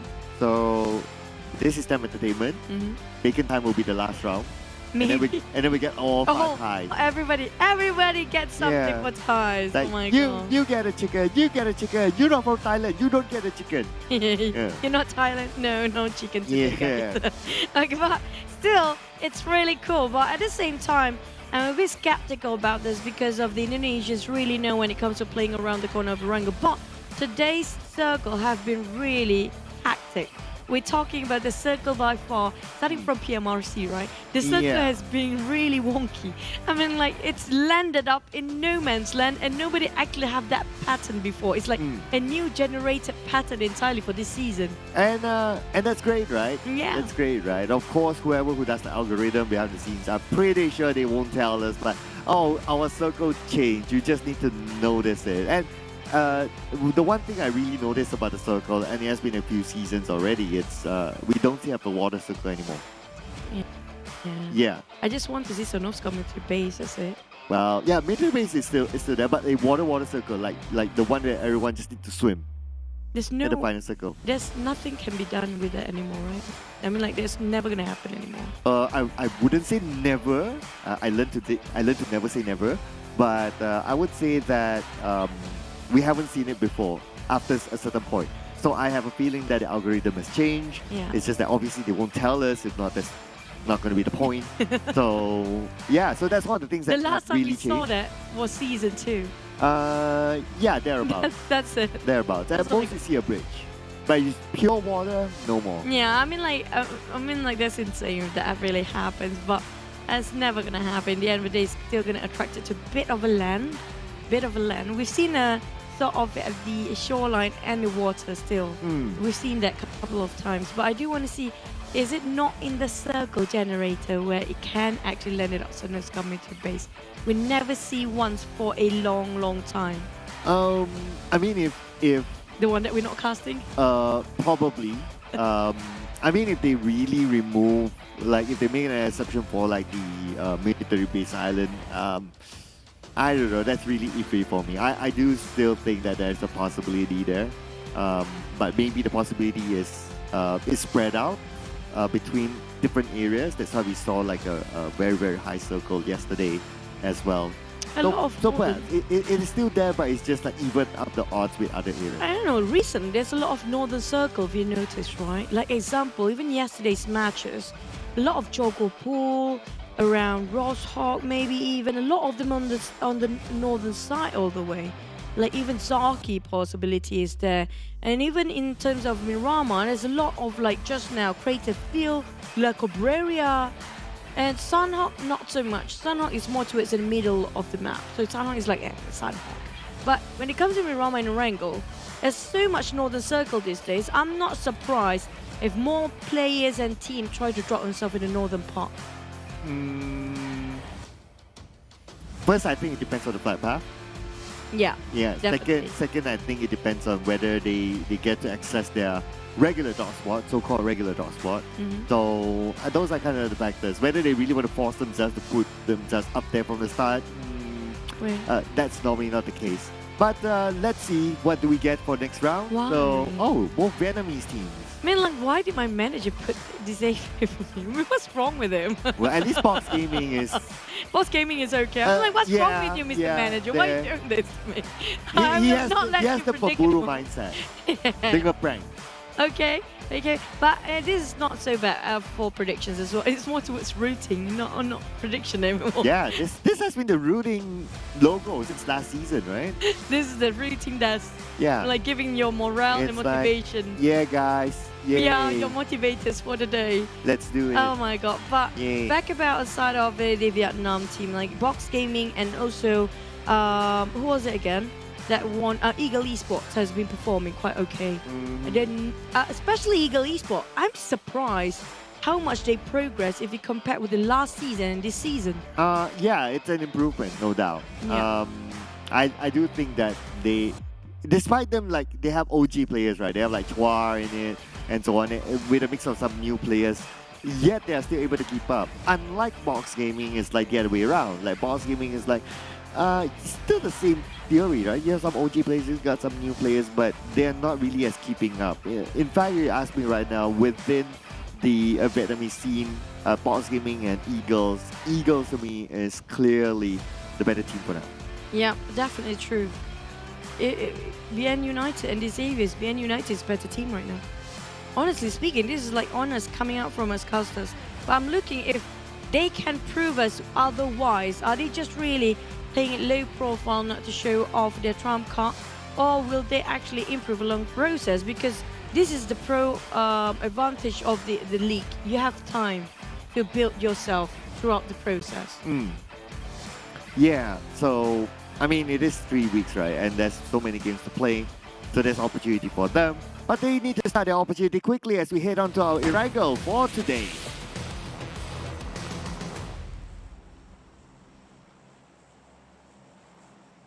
Let's go with Rangel, and it's gonna be our 4th match. We're down to only 2 more matches here. Wow. Yeah, how time flies. Ooh, Very. he said the same line. Oh wow. Time flies. Thanks. I missed this interview. I met him recently, you know. You did? Yeah, If you guys don't know who we're talking about, it's going to be Team Hot Damn Cutie, by the way. Yeah, I met him recently, and he said there will be interesting movements What do you within the team. I just gonna put it out there right now, just to tease a little bit, but do keep an eye on gossips in PUBG Mobile. Oh well, drama in PUBG Mobile is the best. Especially in certain groups. I mean, like, And the flight path going on the southern part again, mostly. So are we looking over the northern circle once more? Because coming up from the side of Gatka Mountain to its Nova Ravnoye, I have a feeling a lot of teams want to park themselves. This is going to be the usual drop spot. It's going to be FaZe into Jogopur, but I'm not sure if anybody tried to take a north Jogopur, because some teams actually did that yesterday, and one of it is GDG IDS. But are they playing? Yeah, they are playing. But it looks like there's a change there. Yeah. And some teams are really just like changing it up, just trying to adapt. We can see NFT just to another team. My goodness, the Eagles are there, and it's going to be the Eagles flying down to catch a prey. Drawn will be the first one to go out. And Ego Esports on top of Ruin, trying to finish out, I think, NFT players again, who I think was trying to go up to maybe shooting range or something, because they tried to find vehicles as fast as they can, but got caught in the process to its side of Ego Esports. I'm loving Ego Esports. There's quite a number of it. I do. But for TEM Entertainment now, is this their game? Now, that's a big question. Thailand for the win. Let's go. Might as well. No. And Sam9's not ready at all. Not at all. Not at all. Oh, that's a split. Oh. Yeah. Brutal. Yeah. Moment of silence. Moment of silence for Sam9. Yeah. He just landed. Yeah. Literally. He's innocent. But at least they're still not holding the record of 1 minute and 12 seconds. Ooh. I feel the burn there. I feel the burn. DBD. I feel the burn. I'm going to write it down. Just saying. DBD shortest living hour. Okay. But it could be the Man Parang's playing this time, so he's replacing Dips. Okay. Yeah, I think he's like the Erangel specialist, so to speak. Or the second half specialist. Yeah. Yeah. I mean, like, not many teams doing this these days. I mean, like, when during the country finals or the country league for MYGPH, there's a lot. But Infinity Logan is alone here. Ooh. Oh, boy. What is happening for Infinity? Logan alone. Get it? GDG IDS is one of the team that's nomad. They don't have... Yeah. And this area is supposed to be the Infinity's area by default. But anyway, it is, of course, up for anyone to grab. Now, GDG IDS just choose to do that. Then they manage to get an elimination out of Logan. And if you manage to get elimination out of the Infinity, it's big. I mean, every single one of them is like a full squad. So now you take out one squad. So it's still 3 squad to go. So I mean, like, well, you guys watching at home, again, this is for you, PMCC 2022. Gonna be last minute of registration open up to you guys, especially if you are a student and you're 16 years old and above, not 60, okay? 16. I want to know who's 60 and playing. I do want to. I wish they have a senior cup or senior championship. It would be really cool. Your limit of age is gonna be minimum 40 years old. You know what, speaking about that, right? Yeah. Story time. Yes. Okay, so today I saw on social media, so Kelvin Pang, you know him, right? Yeah. So you even just, you tell the entire world their names now. What the heck, wow. I mean, well, there's no way else for me to describe, right? So anyway, okay. So he posted up like, so he used to swim when he was younger, so he's not so young now. But anyway, he used to swim actively, like competitively, when he was younger, and he posted up this kind of like a poster, like there is this swimming competition for people who are 40 and above. There's a category for that. Yeah. Yeah, and he says that maybe he should wear his swimming suits and get back into shape and go for it. I mean, it should be. I mean, that's the beauty thing. Okay, that's a sport, a physical sport. Yeah. Now, when it comes to esport, there's no age limit to it. Some of us are saying that I'm too old for this. There's no such thing as a word as too young for this, but definitely for certain other stuff, but not in gaming. Yeah, you know what I mean there. But at the same time, I mean, like, why people are putting restriction in esport? Because it's the game of brains. It's all about, is your brain rotting if you're that old? I mean, I don't think so. The brain's still going to work. And it actually makes more miracle than the new players because you are more wiser. You're supposed to be wiser. I feel like my brain is rotting though. Yeah, I'm just going to stop there. Like, because I'm not even going to back it up. I'm sorry. Yeah, it is. It is. But actually, fun fact, you know, like one of the PMGCs, I forgot whether it's PMGC or PMWL. Yeah. So there was one of the teams from either MENA or EU. It's like that side, right? They had a player who is 30-ish, 35 or something. I forgot which player, but it was one of those. 35 or something, that age range, right? So he became the oldest player in the competitive scene at that time. And like what you said, right? It's impressive, right? Like you're that age, but you still, and he's not like the sub player that he doesn't play. He's like the main player. So it's kind of cool, right? Yeah, it's like, supposed to be that way. I mean, like, okay, you guys saw the sliders just now in the stats, right? You guys can read. Well, Yeah, we're gonna just read it, yeah. we're gonna keep this going. I mean, like, we're in the middle of something here. Sorry, guys. But you know, the best thing about esports, like gaming, is there's no limit to the age because it's not a physical sport that you need to push yourself. And that's a certain limit of humans' anatomy to work, you know. But in this case, for brains, I mean, like, the older you get, the wiser you're supposed to be. And the goal in your play should be, right? Yes, your reaction time is a bit slow, but you can outplay them, you can outsmart them. I don't know, I feel my reaction time is very slow. Reaction time is a different story. You can put a strategy like, oh, we can do this, you know? Okay. Yeah, something like, wow. Something, wow, you know? You're so passionate about this topic, I can see that. Yeah, because I'm too old for this. I'm like chilling here, you know? like letting my you just go brain's not all rotting, out. by the way. Yeah, my brain's rotting, that's why I'm like, yeah. Yeah, If you only can't our brain it. viewers can see behind the scenes. You can see the difference. Like, we make sound the same, but, you know, the body language What shows. do you mean we sound the same? I mean- sounded younger than you. I mean, we sound the same as in, like, the level of enthusiasm, I hope. And that's what we're supposed to do. But the body language is, like, so different. Yeah. Check out I behind the thought scenes, body guys. language and enthusiasm is supposed to be the same thing here. Well, that's why I say sound enthusiastic. Sound. Sound You enthusiastic. put a bracket to it. Yeah. Nice. Yeah, that's why Nice. it matters, right? Well played. Okay, we're back to the game, guys. Sorry for the sidetrack of our conversation before. a Yeah, bit. she got carried away. Yeah, it was She's so fun. passionate about the topic. Yes, because I want to see more. Like, you know, imagine if your parents' team fight better than you in PUBG Mobile, and they can play PMPL and you can't. How do you feel about that, huh? So we have a PUBG Mobile Campus Championship, and then we have a, what would you Senior call championship. it? PUBG Mobile Senior Championship. Yeah, I like the name. I like the name. PMSC. Wow, thank you. Yep, senior Yeah, championship. I'll copyright that now. Yes, please. PUBG Mobile, Okay. you can hear us, If, right? yeah, if they happen to have that league or that tournament, we're getting the copyright rights. Yeah. PMSC, you know. But at the same time, you know what?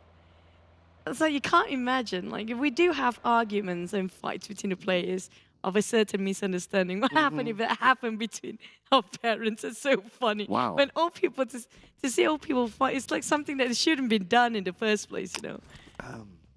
Because it's supposed to be wiser.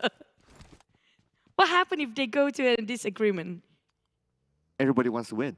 Yeah. Yeah.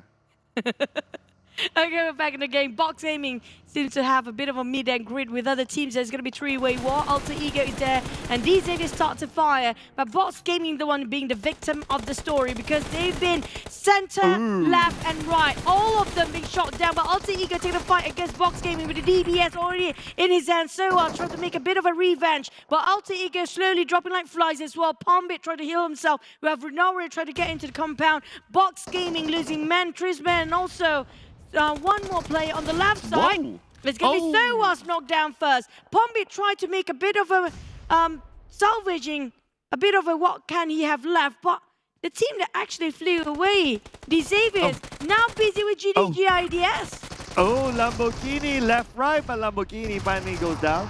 But they even up the odds. Oh no, they bought the last man for GIDS now with the nade toss onto the other side. And now we have Xavier with Ravis. Is he the last man standing? No, he has Frankie together with him, so it's going to be 2v1. They bought. Can he pull off a clutch there? But Box Gaming looks like they're trading off with Alter Ego with Renare coming in from behind. They should be able to do the job. And Potato goes down. Box Gaming is still alive. Trismet is right in front of him. Trismet. Focus on Trismet. To the right, man. Trismet still not looking over the wall here. Right. Renare, now Trismet start to move with the slot L. He cancelled it out. He's not sure whether to revive or whether to shoot. He's got him out. Renare! Oh! That's going to be the last of Box Gaming into a box just now.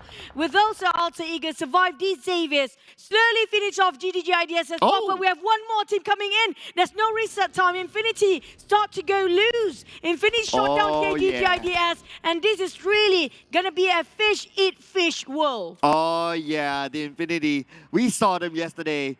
The moment they know that the fight ended, they want to go in. They want to get those elimination points before their opponents can reset. And now the Xavier, they managed to reset in time, so that's kind of okay for them. Imagine if the Infinity just rush in while they're still like healing up, while they're trying to revive. I mean, it's going to be disastrous for the Xavier, but the Xavier managed to reset in time to defend the ground. Now, going over to Vampires versus 4 Rivals. They definitely spotted a fluke because of the smoke here. But for 4 Rivals around Primos right now, they try to play around the shoreline. Is it because of a circle just now?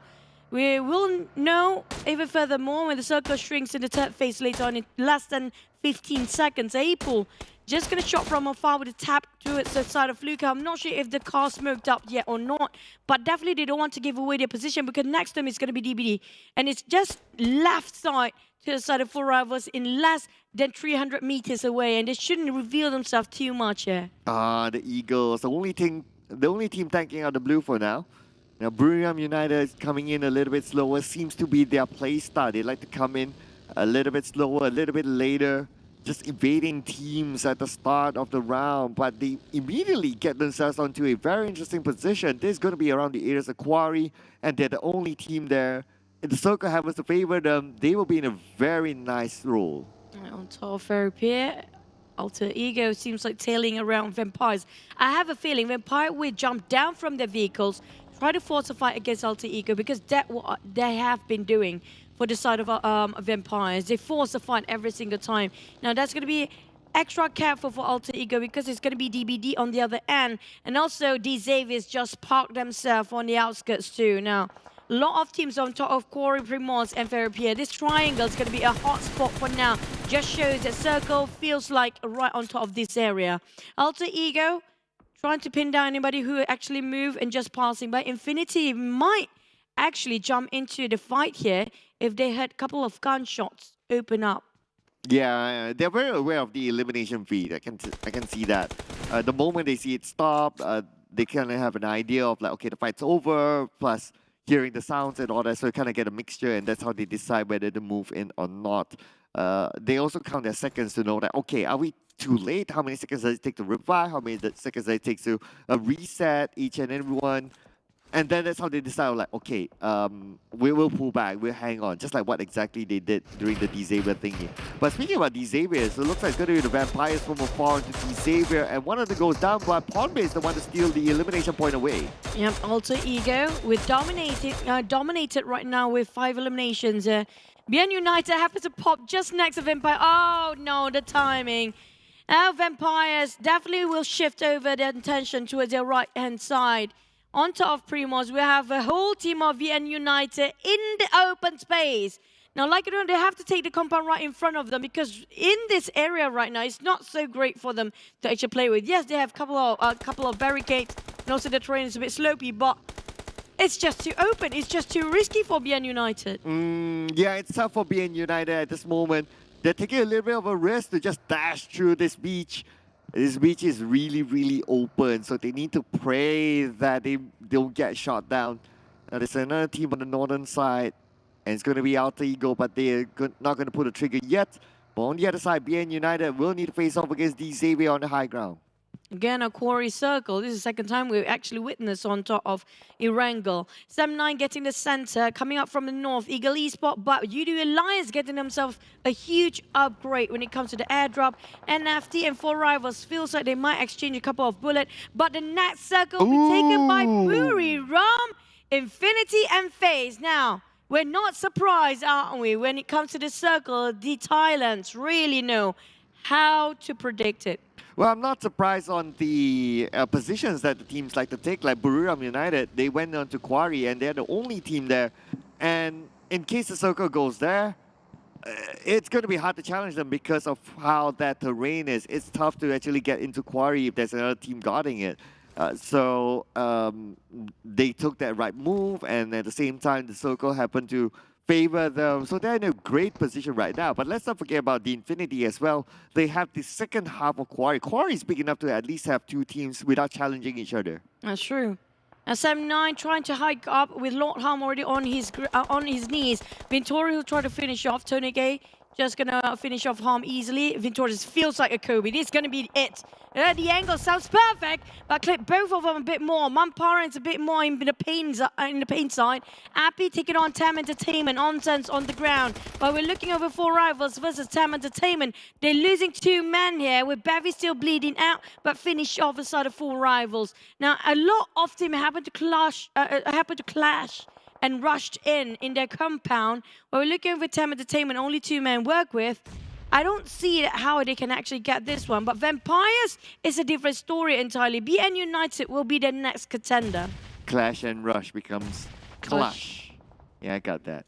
It's not too bad, actually. Yeah, it's close to a clutch. But speaking about clutch, could it be a clutch for the Vampires against BN United? BN United, they're opening up, but they can't find a good angle to the Vampires. Fluke have now been shot at. Zunos still alive to the nade onto Zunos. There's an early nade from Zunos, in fact. But that's a molly taking off Lukev, and now Shrubs needs to get away. There could be an opening for BN United onto the Vampires. So down to Shrubs, hand grenade here. Stone coming up from a bit of a long shot. Tried to get on the high ground, but the nades didn't actually clip too much. Max taking on Flukev. And it's going to be with M416. Spotted out Stone. Stone will be figured out here. Not great. He tried to stop Capone, but at the same time, Stone in danger. He needs to get away, and the explosion didn't hit him that much. But Max making sure the pixel shot will get him eventually. Sharp take it on Shunos. Now down to only 1 person for BN United. It's not great because even the circle shrinks even further. Max running away from W have to bear out on Shunos. Now the moment he just built this one out, he'll be shot down by the rest of the teams coming up from Vampire. The moment we mentioned, it's going to be Capone again trying to seal the living situation for the team, but that's it. BN United decimated in the hands of Vampire. Yeah, they had the circle advantage with the high ground, so they know how to gatekeep BN United. BN United had to pay the price for trying to take the fight against the Vampires on the outside of the circle. Now we move over to the Eagles. Yoodo Alliance right in front of them, playing by the edge of the circle. 20 more seconds before the circle fully closes and will be revealed the 5th place of the circle. Now, the circle will shift again. Now, whoever will be favored is going to be really in a blasting mode. Alter Ego, Infinity having it a go, while Buriram in the center are not going to do that much yet because they want to hold their ground first. TEM Entertainment still taking a fight against Vampires, who just rushing in. It's going to be Buriram taking the circle. TEM Entertainment in the center. Vampires squeezing in but being knocked down. One of them being finished off. 7-9 pushing in as well as FaZe and Xavier. DBD on top of Quarry. There's 4 teams coming up from the southern part, and it's really a crowded one. Alter Ego tossing around the nade, hoping to actually pick up their mate. Oh, it's funny, it's faster than that. Oh, the Infinity, the moment they rush it, you gotta be careful. The last man standing for now, the Ego will be eliminated. That means they're out at 11th place. The Infinity, 5 eliminations for them. They are dominating together with NFT Esports. Infinity start to move forward with only 3 men here. They don't have Logan at start. DBD, Echo is quite separated than the others. He's gonna cook up a couple of nades, trying to force the players out. That's going to be for, I think it's a different team intelligence. Now, Yoodo Alliance have to go through, cut across Ego Esports to get into the safe zone. But can they make it unharmed? Because they're like 4 teams of eyes watching out. Buriram won't be one of it. Yoodo Alliance taking on Ego Esports. Trust on the ground here. But Ripple Boy, the IGL going way further than the rest of the teams are. My name now gets one for himself onto Ripple Boy, the IGL for Yoodo Alliance. The good news is that they're currently in the circle, but the long range coming from my name onto Adeluk knocked down from afar. Buriram United still securing this area.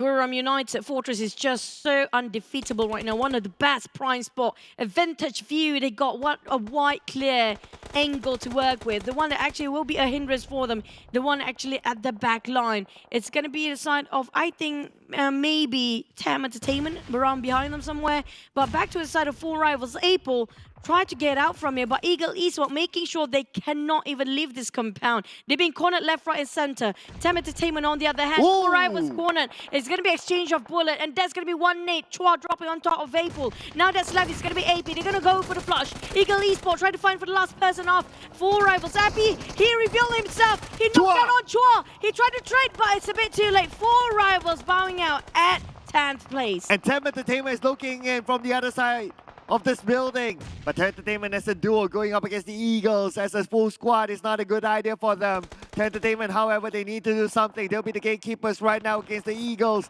depending on what the circle goes after this. At the same time, we can see that my name goes down to Shamil from Yoodo Alliance. A little bit of a revenge there for his IGL. We still have Infinity on the other hand. Venturas and the rest of FaZe is on the other. The one that actually untouchable right now is going to be Buriram. The one that can contest them for their spot right now is going to be Infinity right across them. Eagle Esports got a huge upgrade of loot with a lot of death boxes just now coming out from Four Rivals. But the one that step out, it's going to be another war going on. Buriram versus Yoodo Alliance next. There's also Infinity in between. Yoodo Alliance cannot even hike up because Eagle Esports now shooting them from behind. Left, right, center. There's a lot of bullet for Yoodo Alliance. D Xavier is still in the game as well. FaZe Clan and DBD. Tony K at the forefront. He will lead the charge for FaZe Clan. FaZe Clan.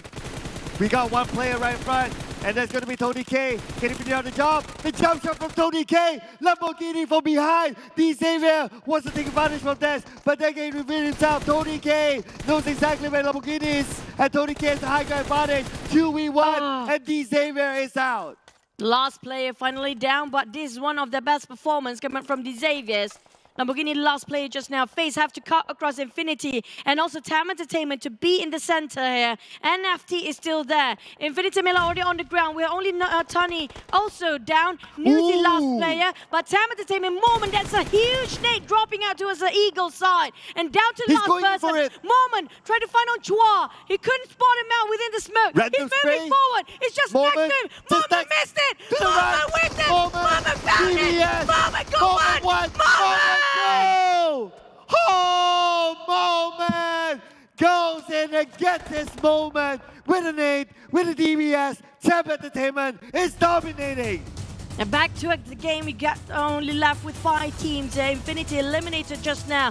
Buriram, TEM Entertainment. Buriram again in the top 5 here. What a consistency. With 3 Thai teams left remaining with FaZe and TEM Entertainment as well. Yoodo Alliance making up for the Malaysians. And we have Indonesian and NFT remain with 2 players. With Vector trying to scope up to the side of FaZe. MR5 on the run with the rest of them with hop onto the vehicle. It's going to be Tony K making a way first, but shot down straight. Oh, not through. Why did he stop there? Out in the open. I guess he was caught by Buriram United on the other side. FaZe Clan, however, needs to find their way through. But now we are SO Zave trying to stay compound together with NFT. And the smoke being tossed out on the right side just to buy time for his at the same time. We can see that Tony K goes down. Moment is still alive. 3 teams in the same compound. Moment, this guy. What a wonderful play just now with the DBS. Now definitely try to play as quiet as possible. Try to fish them out with a cloud of smoke to confuse the players of NFT, but they will not be easily baited. Buriram start to move against FaZe. They're taking their own sweet time to fight the teams here. Buriram slowly crushing from behind. They are bulldozing players again bit by bit. Moment and Exos is just fighting against NFT, while FaZe Sky were actually trying to find MR5. He spotted him out. He will go for the hunt. He's chasing him down, but Sky couldn't spot him because of the slope. It's too steep. He spotted MR5. MR5 clear shot. That's gonna be accounted for. Yeah, nowhere for him to go at this moment, but now focusing on the teams on the outside of the circle at this time. We have Buriram United, the only team in the circle. Not only that, they have the high ground advantage. They're overlooking like two teams. They know exactly there's a commotion happening at the crowd, at the house just below them where NFT and TEM Entertainment is at. SOZip with the spray coming in from the bicep will not connect his shots, but the nade will be evaded by SOZip at the same time. Down to 50% health. Remote together with Softbell. Still like that. The zone is starting to put pressure onto these two teams. Oh no, NFT caught again in the corner. This is what happened the last game as well. The blue zone, not much space to go and work with. Ramon managed to climb himself out of the place. He needs to get out, act entirely. Entertainment before Delta. Sky again. Sky is everywhere. They are underneath the Sky's view for these guys. TEM Entertainment, Mormon survive. Shot down another one. Sky, what the heck is wrong with this? This is like Buriram's games all the way. Tiger finished off instead of TEM Entertainment. But Yoodo Alliance Olio just gonna steal this away. Buriram, they realize my name slowly closing in to the side of Olio, but the rest of Buriram definitely gives away this information. Yoodo Alliance will be the next target here coming up from Buriram. At this point, Buriram just need to chill. They just need to wait for opponents to reveal themselves. Tiger is going in for Olio. 1v1 50% health left. Momo secures the elimination point out of my name. But Tiger is just behind Olio. But Momo will go out first. He's going to be in third place for TEM Entertainment. And Yoodo Alliance, wait a second, Olio. But no, it's not going to happen. As Buriram United secures another chicken dinner for Team Thailand. It's double chicken for Buriram today, the first and the fourth match. What a day and what a performance. We're talking about Buriram, Sky especially, getting himself such a good view every single time. And also they have been constantly getting the top 5. And what a hectic circle just now. A lot of teams unguarded and just been taken down one by one, fallen off the chart. But I have to say, it has been a tie day and might be closing with another tie teams. Yeah, I know the long break conversation we talked about, like, oh, okay, could it be Thai teams all the way? Yes. It looks like it is going towards there. I mean, okay, Bacon Thai is going to play in the next round, the final round. Call me your oracle now. I'm your oracle. You're the oracle. Yes. Yes. So I dressed like this today. Yeah. Look Oh, like yeah. oracle. You're the oracle. A rapper oracle. Yeah, it suits. Okay, if Thailand gets the final one. Okay, who will be next playing, okay? Let's give it to Bacon Time, might as well. Who's not playing next one? We have to actually figure out who's not playing. So, it's gonna be A, D. So D, GD, GIDS, DBD, box game, Vampire's not playing. So Vampire's definitely out. But I don't know, is it gonna be Infinity maybe because they haven't performed the entire day? Maybe they suddenly try to jump start like in the last minute. I thought I might as well give it to Bacon Time, you know. Yeah, that's true. Bacon never gets chicken. Like, Yeah. hardly get any. I mean, like, they're always so close. Yeah. They're always so close, but not within reach. But here comes the highlight again. You know what? Vampires really performed today. Now, they're not going to play the last game, and definitely they rest themselves in one of the top spots. We're talking about them number 1 before. But after the last match later, I'm not sure if they're still going to maintain number 1 or not. Yeah, it's hard to tell. It's hard to tell at this moment because some teams are playing, some teams are not playing. So we need to wait and see. And the points are very, very close too. But that DBS play for Mormon, that was amazing. He almost like kind of missed it. But our view, yes, we know that they're there. But as a player, like the smoke is extra for them. So I kind of understand what's happening there. But then opening name from Mormon and he moves in with the DBS, that was perfect. But NFT, I feel bad for them 2 times in a row. They got caught in the blue zone where they've been cornered out. They don't have much space unless they just hang themselves in the blue to get out from there. Yeah. But NFT have been really consistent in the whole day. I'm like, every single time you see a top 5 finishing, they're always there. Just look at the amount of smokes used, 31 smokes for NFT. They got stuck still in the corner. Yeah, I know, it's the same scenario like the Miramar one. Exactly the same. Yeah. But the other teams, I have to say, like, Buriram, right? Buriram and Vampire, they have a sort of a same sort of approach, if you notice.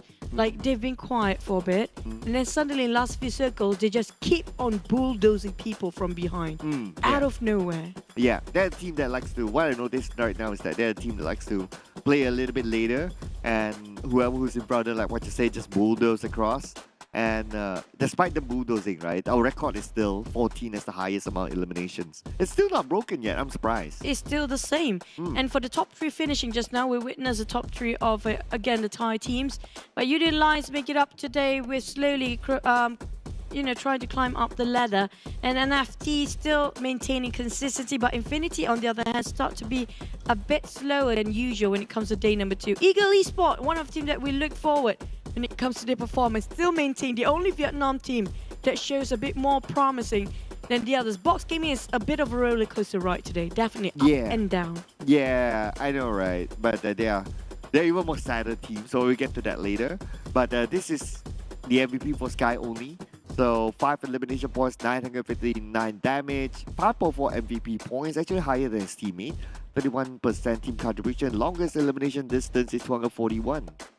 Well, we saw how great of a view Sky got just now. He got himself a high ground, and the others are just in a bit of a slope where he can easily shoot from above. I think even FaZe MR5 being founded in that sort of position as well. Yeah. But you know what? First, second place, NFT, the only Indonesian team getting across the 4 Thai teams up there. What the heck? Yeah, I know, right? Like 4, and then you have the Infinity. So pretty much on page 1, you got like 5 of them, 5 out of 10 in page 1.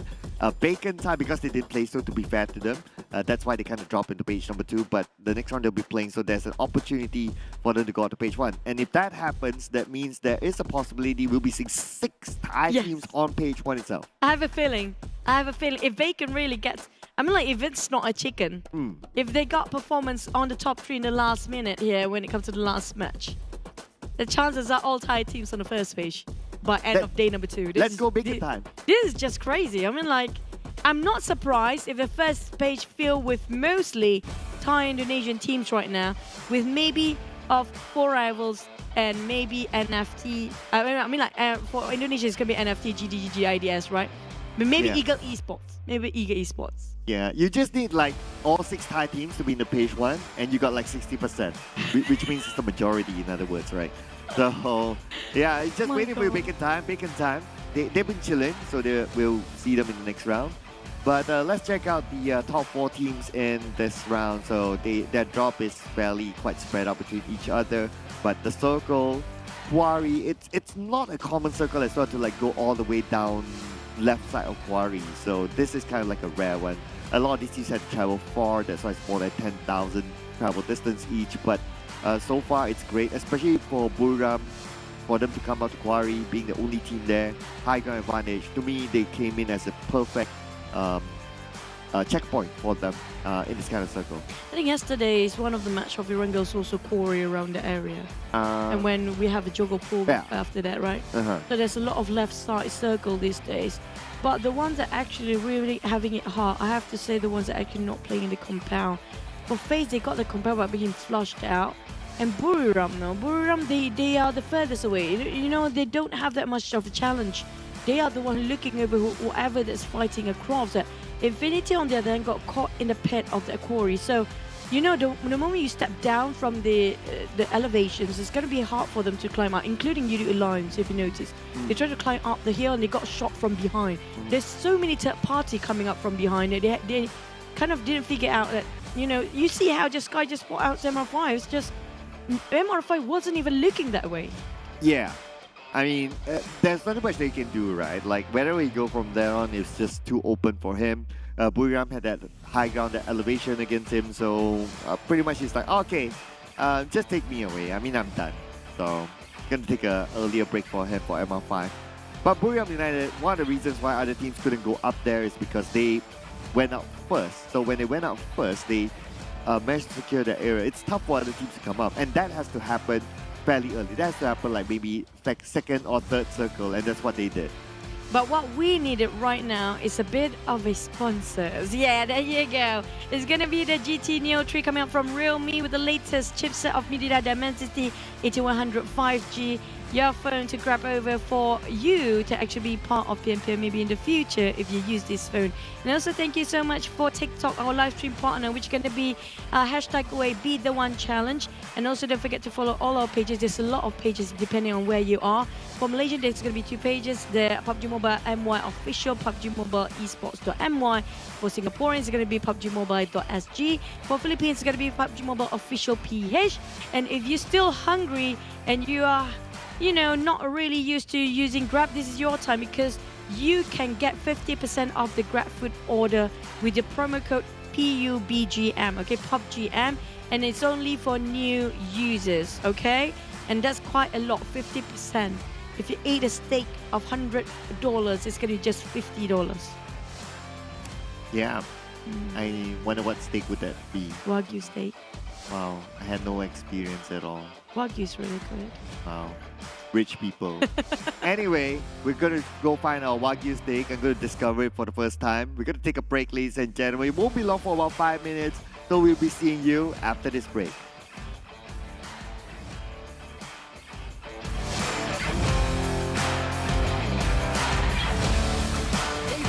Fellow PUBG mobile players, along with the version 2.2 update, we have made a series of improvements on the game's basic controls. Let's take a look at the improvements. First, improvements to the controls and display. We have increased the display priority of the wheel when the throwing wheel is activated. Now it'll be easier for players to select the items they wish to throw. In this update, a countdown will be displayed whenever the play zone is going to shrink. This way, it will be made more aware of the next play zone, and players can plan their routes more effectively. We've improved the feedback effect of marked items. Whenever you tap and hold to mark an item successfully, the feedback will be more obvious. When the player is aiming down sights, the markings within the scope have been optimized, so the sight is less obscured. When a player jumps, after respawning or deploying an emergency pickup, it's now possible to mark the battleground with light columns. After a team wins, the buttons for MVP likes and summon statue will be combined. Now players can send a like automatically whenever they summon a statue. On the results screen, we have added teammate numbers, so now players can use the number to identify each other and give likes to their favorite teammates. To make spectating more convenient for players, we have tweaked the button size on the spectating screen. This reduces the chance of tapping the button by mistake. I'm sure firearm balancing is a concerning issue for many players. In this update, we have significantly improved the burst shot of both the SKS and Mini 14 by greatly improving their handling. This will increase their stability fired consecutively and increase the damage dealt to enemies. Perhaps these two firearms will become your weapon of choice after the enhancements. For airdrop weapons, we have made some adjustments to the controls and damage dealt to better balance the airdrop weapons. In the new version, there are lots of new features worth checking out. When you acquire a firearm finish of your liking, you'll definitely want to admire it from time to time. In this update, we've added a firearm inspection feature. Players can now use this to admire their favorite firearm. During combat, players can tap the emote to enter first-person perspective to inspect the current active weapon.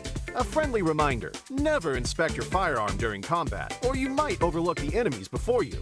Do keep in mind that this feature is currently only available for certain firearms, but it will be gradually rolled out to other firearms in later versions. The recommended layout feature is one of the many new features. When players customize the controls, it's now easier to apply a custom layout recommended by the system with one tap. We've also added a trunk system. Players can now make exchanges while riding vehicles. Use this feature to exchange supplies with teammates. But remember, the size of the trunk depends on the vehicle type. The visual presentation of profile cards have been improved. Players can now set their gender on their profile cards. On the results screen, we have streamlined the results process and improved on the layout, as well as the MVP results emote. On the new results screen, assists will be included in the stats. In future matches, you can try cooperating with your teammates. Even if you don't make the final strike, assists will help boost your results. We have added stationary targets to the training grounds. After firing, the damage dealt and bullet trajectory will be displayed. This helps to more closely recreate situations that players may face in matches. To make it easier for players to practice shooting, the most recently used firearms configuration will be applied by default when entering the training grounds the next time. These are the major improvements for the basic experience in version 2.2. If you want to learn more about this update's content, don't forget to follow the official PUBG mobile community. Winner, winner, chicken dinner. See you next time.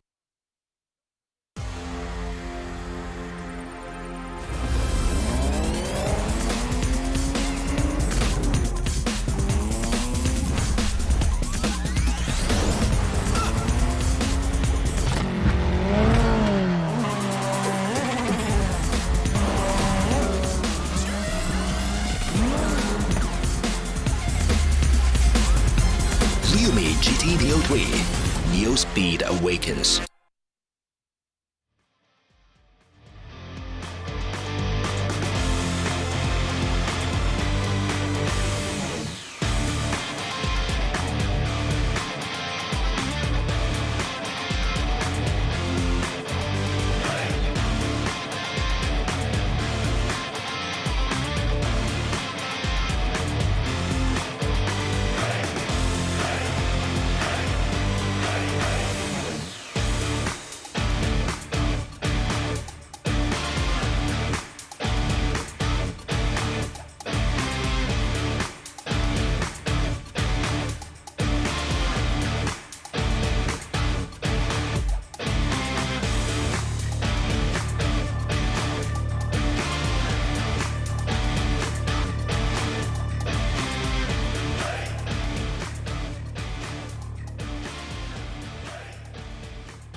Just now is still tuning into the 2022 PMPL SEA Championship Fall, and I'm Choo-Choo and this is Sir Cloud. Thank you so much, Cloud, with a treat just now, which is the Wagyu version of the Wagyu version That's of the some Wagyu treat. version. The Wagyu version of some treat. You guys have no clue, but thank you, Cloud. The vegetarian version. The vegetarian version of Wagyu steak. Of a different thing entirely. But back about the game. Except for our production still having fun out there. We're having fun in here, thinking about who will end the game today. Is it going to be a Thai team again? I hope it's easy for. I hope it will be easy for a graphic designer. Yeah. So he doesn't need to change the flag. Yeah, he just remains there and change everything else but that. But at the same time, who will get it? Because out of the 6 teams, the only one that actually not making the first page we mentioned before is going to be Bacon Time. But will Bacon Time finish off today with a bang and squeeze into the top 10 or the first page of the top 8 even? Because so far, BRU got themselves a double chicken in a day. FaZe got themselves a second game. Vampires got them once. Infinity only got it on first day. Yeah. So there's only like TEM Entertainment coming up just for the ties. TEM Entertainment. And Bacon Time. And Bacon Time that didn't land any chicken yet. Yeah. So both of them are playing, right? It's TEM Entertainment. Can we double check? ABCD, so D. Oh, TEM Entertainment is playing too. Yep. So Bacon's them not and playing. Bacon Time has a chance. But speaking about TEM Entertainment, here we are with the head-to-head. Yeah, but it's still the Titans. So it's gonna. You saw Moment just now. We were shouting. I'm sorry if I screamed too much. I melted your ears just now, audience. But it was really incredible play from Moment. It is. It was with the DBS, right? Yeah. Yeah, that was. It's like the Titan and their DBS. It's just crazy. We saw that with Newsy and then now with him. And okay, you know what? Thailand just take away the everything. Like, are we watching PMPL Thailand? I feel like this is their country. Now. We are in the wrong league entirely, but this is it. You guys have to face the fact that these guys are so good. Sky, Mormon, and Tony K again. But this is gonna be the last one Iranga we're hitting over with no Group D playing. So GD, GIDS, DBD, Box Gaming, and Vampires have to rest it out for the rest of the day today. Yeah, so it's gonna be Group D checking out of the day. But both Thai teams who have yet to get a chicken dinner, Bacon Time, as well as TEM Entertainment, both of them are playing. So, I mean, if any one of them gets it, I'll be like, whoa, I'll be stoked. I mean, I would be more stoked or really like blowing up my mind if BRU can secure one more. They are on fire today. Oh, yeah. They are on fire today. They are so lit up to the point that it's so hard for them to not place in the top 3 every single time. And fun fact for BRU, only Kingzo has played at this stage. Wow. Kingzo played with Secret Jin before this. Yeah. He played with Secret Jin before this and he has played on this stage, so he's the only one that has a C experience. The rest of them have not, but yet they're still doing better than other Thai teams in general. Like two chicken dinners. In a day. Day. Like, when it comes to overall, I mean, like all the Thais are doing really scary here. We're talking about waiting for bigger time to just, coming in, creeping in, and just take all the Thais. I mean, like, what happens is all the five slots, the top 5 is going to be all the Thais. Definitely, there's already slot given. Okay, I'm just going to update about the PMGC slot, okay? Infinity and Bacon Time already definitely got themselves there. So for the other 4 teams, they still have a shot going into the league here. Yeah, they do. And plus the slot will go down, right? So they will. But you guys have a shot as well in playing the new Nusa map together with the new tactical crossbow that's currently available inside of Nusa. So if you saw the advertisement, and the advertisement is really cool, by the way, you pointed out the graphic that moves at the bottom. The slider? The slider thingy, so you kind of know like which segment of the advertisement it is at. So if you landed yourself onto the tactical crossbow side of the advertisement, you will be able to see the demo of how it's used. You can make a flying fox up onto one of those strategic places inside of Nusa to get a good advantage and win within 5 minutes. Yeah, I mean, like, a lot of us might have work to do, but we love gaming and we have passion in it, right? So you want, like, the shortest time to play, this is going to be it. But also, you guys who are hardcore enough and also the ones who love to collect, the collectors out there, don't forget to collect with your latest Royal Pass. Available right now for the 15 Royal Pass, Clairvoyant, Fox set and the Midas Fortune set. We cannot stress this enough saying this. This is a very beautiful set. I mean, like, look at how delicate of each of the details when it comes to the Clairvoyant Fox set. I mean, that's my favorite right now. One of the best set.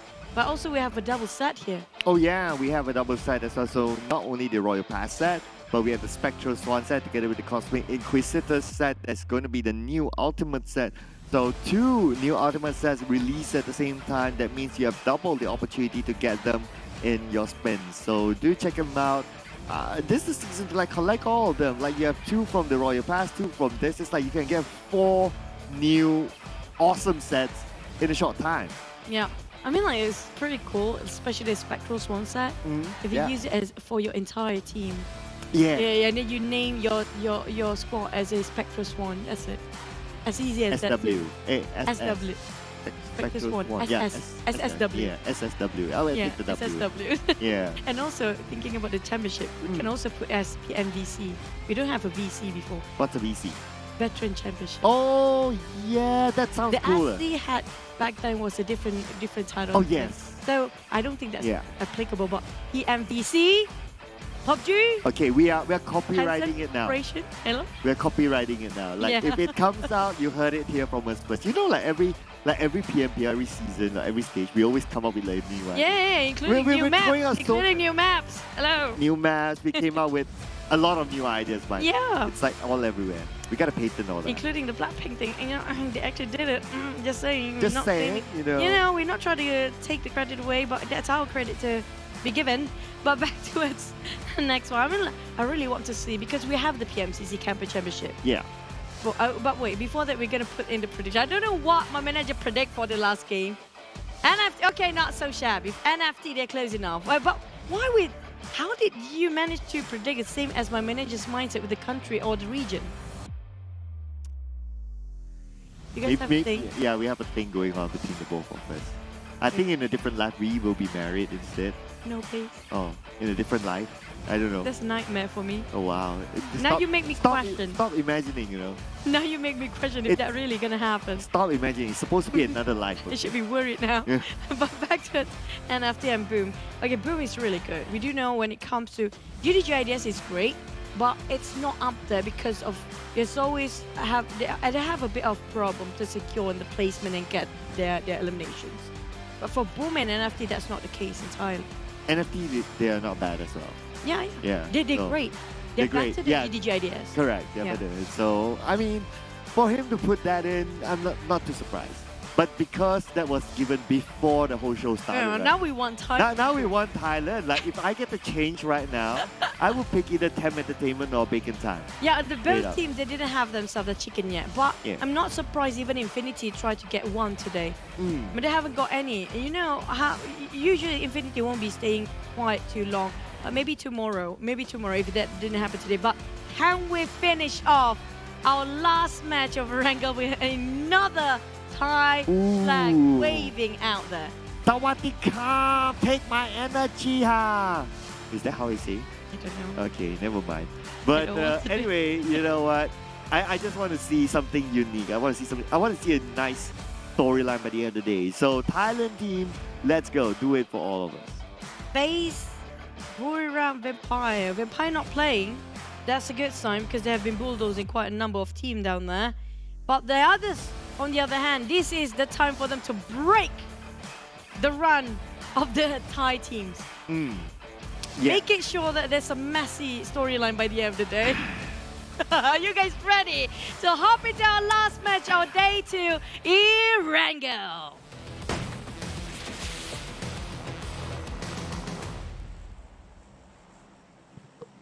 Tyrangel. Tyrangel. Yeah, we're gonna name it that way if they get it. Like the fifth team is another Thai team, right? Like the Titans, Tyrangel, Thai Rama, Thai Hawk. You know, everything's gonna be Thailand Thai today. Chinky. Thai Chinky. You name it, right? Thai Chinky. We got Thai Literary Base. Thai Literary Base. Yeah. Thai. Thai Repnoye. We're just having Thai too much Bo fun Repnoye. now. And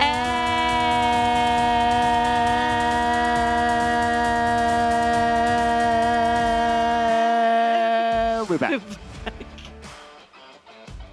Surprise! It's a remake. Yeah, I mean the final chicken dinner for a Thai team needs to chill. I know why we're having this, because that side we're having too much fun munching over stuff just now. I know, right? Someone behind the scenes eating too much. Yeah.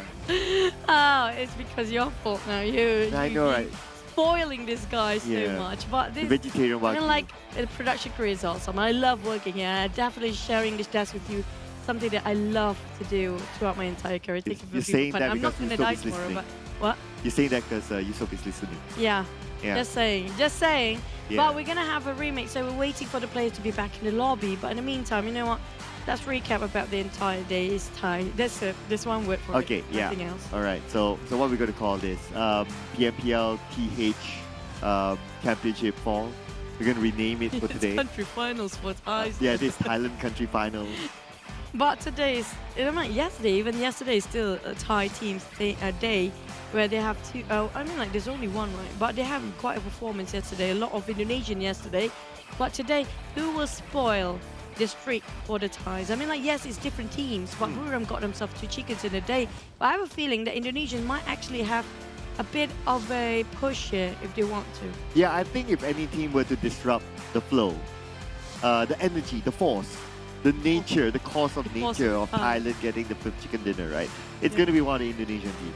Definitely. I have that feeling. No NFT. faith. No faith at all for the Malaysian team. Well, okay, if there was any, I would say it's going to be 4 rivals. I mean, that's a nearest shot we can actually. It is. I mean, Yoodo Alliance doing okay today. Yeah. But I have a feeling it's not going to be enough when it comes to the last few circles, because they always got caught in the transition when it comes to the circles. So definitely they have to fix about the timing of rotations, or maybe even evade certain compounds. This is where you know you cannot go through certain route anymore. Yeah, there are some areas that are very tight, especially like what they call the 5 house, just beside of ruins. Yesterday, the one that Pemburu kind of complained was 4 rivals. They went there first, but that's actually the... Well, if they kind of study it right, it's one of the checkpoints for Yoodo Alliance, but 4 rivals happen to be there. So yeah, but anyway, then another team came by, which is the Xavier, and that's where it's like, oh hey, there's supposed to be a team there technically because it's one of the main checkpoints for those teams, and then the Xavier had to come in. Then that's where they got caught in between 2 teams. So it's just like some of those decisions or some of those homework that they need to do to not get themselves caught. And that's why GIDS has been dropping randomly. If you notice, like, it's so hard for them to actually... Yeah. They used to drop around Primos, but because of also because of the flight path and circle, it's just really hard for them to within their reach. So they start to drop depending on the flight path. Flight path. Flight path. I mean, it's actually easier to adapt towards the flight path than the circle, honestly. Because if you're too much, focus on your drop spot, on that they play in the scrims, or just want to be in that certain spot, but if the flight path don't give you that sort of direction that you want it to be, it's just really hard to adapt. The fastest way is still adapting towards the flight path. Oh yeah, absolutely. That's why we see like some teams, they kind of like change it up. We saw something happening in Zarki yesterday as well, the place that not many people would go to. So it does have a effect there on how the teams actually drop. And with that kind of effect, that also means that the route of where they travel is also affected by that. So the adaptability of where the checkpoints are would definitely change. If one team changes, it would affect the other teams as well because, you know, it's like a domino effect. True. It depends on who get disrupted first. Just now we saw, just to remind, Sam9 that landed and been finished off by FaZe, was it? Straight head on. There's so many teams being eliminated early, but still the record holder is going to be 1 minute 12 seconds. Yeah. Just to remind. Yeah, it's hard to beat. That's the entire team, not the first person. Yeah. That's the shortest. Yeah, we hardly got a visual on that. It's that fast. But hopefully we are able to get good visuals after this as we head on to our final game. That's going to happen, and I'm not going to say this wrongly, but in Tyrangle.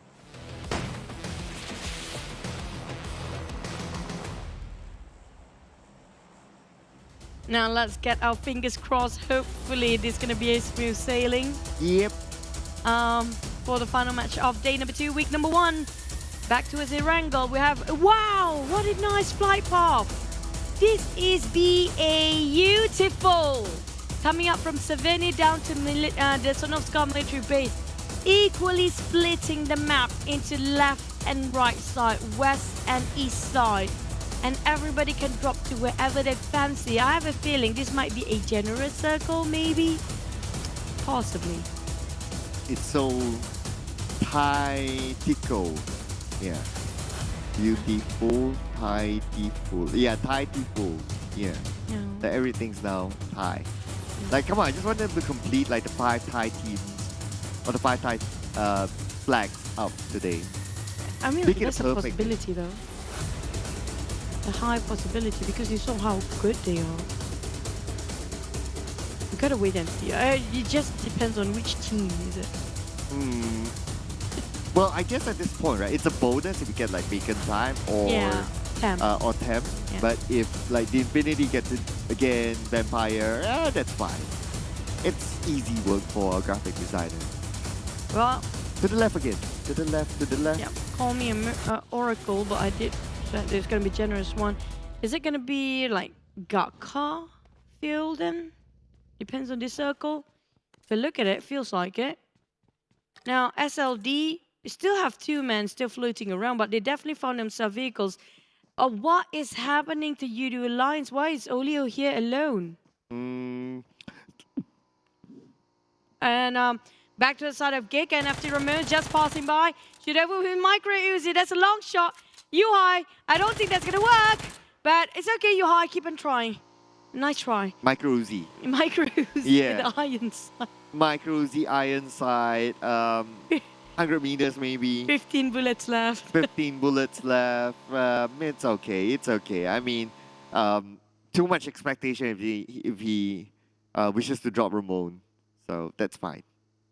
Now, is that 4 rivals sharing the corner with the NFT? Or is it not? Back to Buriram. It's taking this their own time. I mean, like, no clashes, no early clashes early on this time. They had a couple of skirmishes before, but it's been very peaceful for now. Yeah, there's somewhere on the right. So, again, they're doing what they're used to do. They come in a little bit later. They like to spend their time on the outside of the zone a little bit more. So that seems to be the Buriram style for now. Inside of Novo, we have BN United, who's currently at the 20th spot. So they'll be looking to break through at least, not end the day still on 20th spot. But for them, the Xavier is still playing. So Xavier could go up as well. So that's kind of like their competition to not be at number 20 by end of the day. True. So Novska military base, Alter Ego taking it alongside with sort of, if I'm not mistaken, BN United sharing this around Novo for BN United. Definitely, I'm not sure if there's any bridge trolls or gatekeepers on the other end, because if they want to go on the left side of a bridge coming up from the Sonovska military island, there's definitely some teams still waiting there. Geek Fam, no, they haven't got a good day at all. I'm talking about you are always the first one to be out there. Yeah, you're right. You're right. It seems to be hard for them to sustain Yuhai towards the final few moments of the circle. he seems to be out fairly early. And if Yuhai gets out early, his core function cannot be maximized. Like, he's the best when it comes to close quarter combat, when you start to fight, especially compound fights or whatever fights, right? So if you can't sustain him to like maybe the 5th phase circle onwards, it's hard. If he goes out like 1 to 4, there's pretty much nothing much he can do. True. The thing is, they always got caught in between. There's a lot of players trying to stop themselves in Gatka just because the circle, high chances it might be ended up there. But I'm looking at the scoreboard right now, trying to calculate regarding the scores.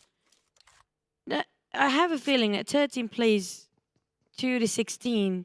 If they don't do something about it tomorrow, they might lose their spot here slowly. And it's going to affect when it comes to their initial points. And 4 teams definitely will be relegated for the playoff because only 16 will make it through the finals. And definitely if you get a good start, you don't have to worry so much when it comes to the next few weeks. Yeah, Yoodo Alliance quite spread out on top of Ruins, but they definitely don't have that much of a challenge. They don't have to worry that much. A lot of players and teams are being extra careful this time, like not moving as fast as they can. It's quite a generous circle in the start anyway, so not surprising at all. Yeah, there's a lot of room to play. I mean, this kind of circle. If it was like a circle that has a lot of choke points and lesser areas to play with, military base is the best example all the time. Then you'll see a lot of cars like just passing by, like playing like as if they are racing. And it's always an advantage if they manage to get themselves onto the other side. If it's like a full-on military-based circle, you kind of know that it's going to be there for sure as a final circle. Then yeah, you see a lot of that happening. But because of this kind of like Gatka area, or whether it's the same effect like this, if it's like on the right side, if it's shelter mansion area, a lot of room to play. Hence, teams will be like, okay, let's take our time because we got a lot of room to play anyway, and we can just go checkpoint for checkpoint. We don't really need to go straight into the riddle. There might be some teams who do that, but you kind of like open up the options for all teams. So not all of them need to do the same thing. That's true. A bit more variety when it comes to, you know, the team play and the strategy. BN United, they need more vehicles. I don't think this is going to work when it comes to 3-person in one vehicle. I have one buggy. I do prefer 2-on-2 instead of 1-3 here. Infinity slowly approaching towards the bridge side. Maybe they're waiting for the team like Alter Ego and BN United just pass over here. So this is not surprising at all. I did mention about the bridge trolls before this, but the thing is it worth it to wait here for a bit? Because at the same time, there's not many teams on this Sonos community base, only a couple of them. If they actually resort to taking a boat, then nobody's going to pass by there anyways. The possibility of team taking the boat is actually lesser. Yeah. Because most teams play the regular way of trying to go through the bridge. But this kind of circle, because the circle's on the left, right? So I don't think the Infinity will spend too much time there. Maybe it's just like, okay, we scout. Pretty much nothing's happening, then they'll just move on. Unless the circle is on the right, then they might just camp it all the way. Because the circle is on the left, then even like if you're a Novo team, there is also a possibility that you will take the left bridge. So for you to really want to camp out there, waiting for on the right bridge, a little bit iffy for me. So I don't think they spend too much time there. But back to the area of Gatka, it's going to be just on the outskirts of it. SLD managed to knock one down on the Xavier's player. It's going to be Frankie, but it's too far off within distance. I think around maybe around 400 meters away, maybe 3 to 4. So it's just too far for them to push in. So they won't actually make a rush there or make a push. But those coming up from the northern side, including 4 rivals here, just going to pass over towards this area, which is going to be on top of school, then towards Gatka. Now, everybody will saturate Gatka region. Coming up from Jogopul and going down towards Roshawk, it's going to be Ego Esports clashing into Boom very soon. TEM Entertainment definitely will gatekeep on top of that mountains. Same goes for Bacon Time, but feels like Bacon Time want to be a bit more evasive by playing around the Gatka Mountain instead of on top of it. Right, just look at the southern side, the major base island. So look at where BN United is heading to. They're taking the left bridge. It's because the circle is there, so that's a natural thing to do. Now, what Alter Ego is doing is that they want to try and stop BN United because they're guessing that that will happen, and they guessed it right.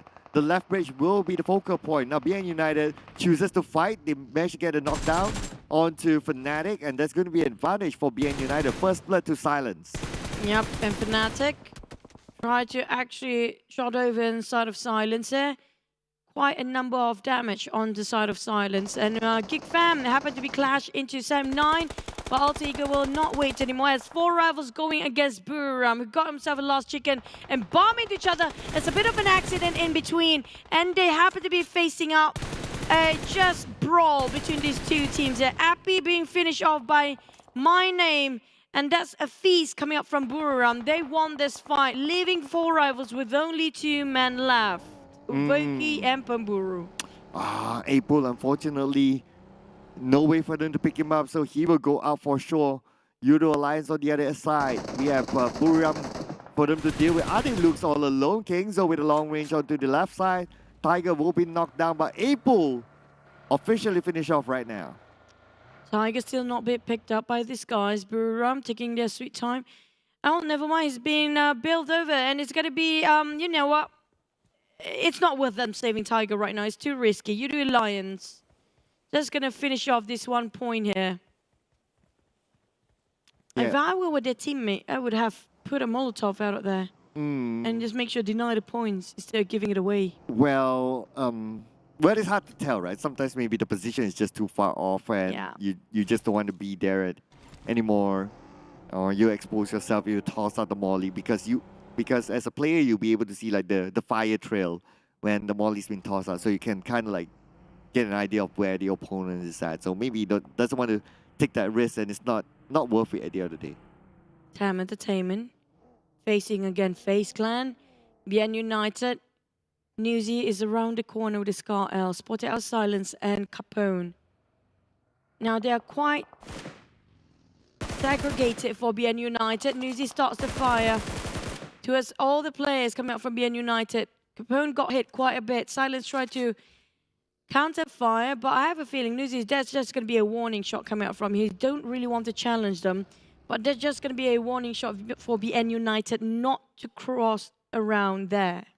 So BN United got everything locked in. We can see that's how the teams already got their compound inside the areas of Gatka. And Gatka is limited when it comes to compound. It's a lot of open area instead. One of the hot places is where the Xavier is at, kind of like the chopstick area. It's happened to be in the middle of the circle. But interestingly, will it still be in the middle of the circle? I still think that the chopstick house or the chopstick area is still hot. And yes, it is. So yeah, to me, the Xavier currently has one of the best areas right now for this circle. Of course, that depends on how the circle shifts, but for now, their position is great. In case you guys are wondering about the chopstick, they meant by trenches, okay? Trenches, okay. Yeah, the trenches. The drain. I call it Trenches. chopstick. The drain is, that's huge for drains, but it might work. Hospital, we have visitors, Ego Esports, BN United running away just now. They have to clash into Infinity. Now, BN United was on the run and now being hunted down by the side of Infinity. They're going to play around Gatka area, which is going to be an open field. But BN United, they don't want to stop yet. They keep on moving. Ego Esports land themselves in the high grounds of the Gatka Mountains, but TEM Entertainment taking the compound first. We have Buriram might join in or even crash into that. Here we go. So BN United join up against this with 4 rivals in this area. Now these Xaviers on the other side, so they're not going to be involved in this. And the good news is that because it's like a V shape, it's like 2 different ends. So we don't expect that BN United will be going up against 4 rivals. But looks like the Xavier, they're busy with Geek Fam on the other side. And I think that's going to be a long range shot from Geek Fam. Don't see them coming in yet. Yep.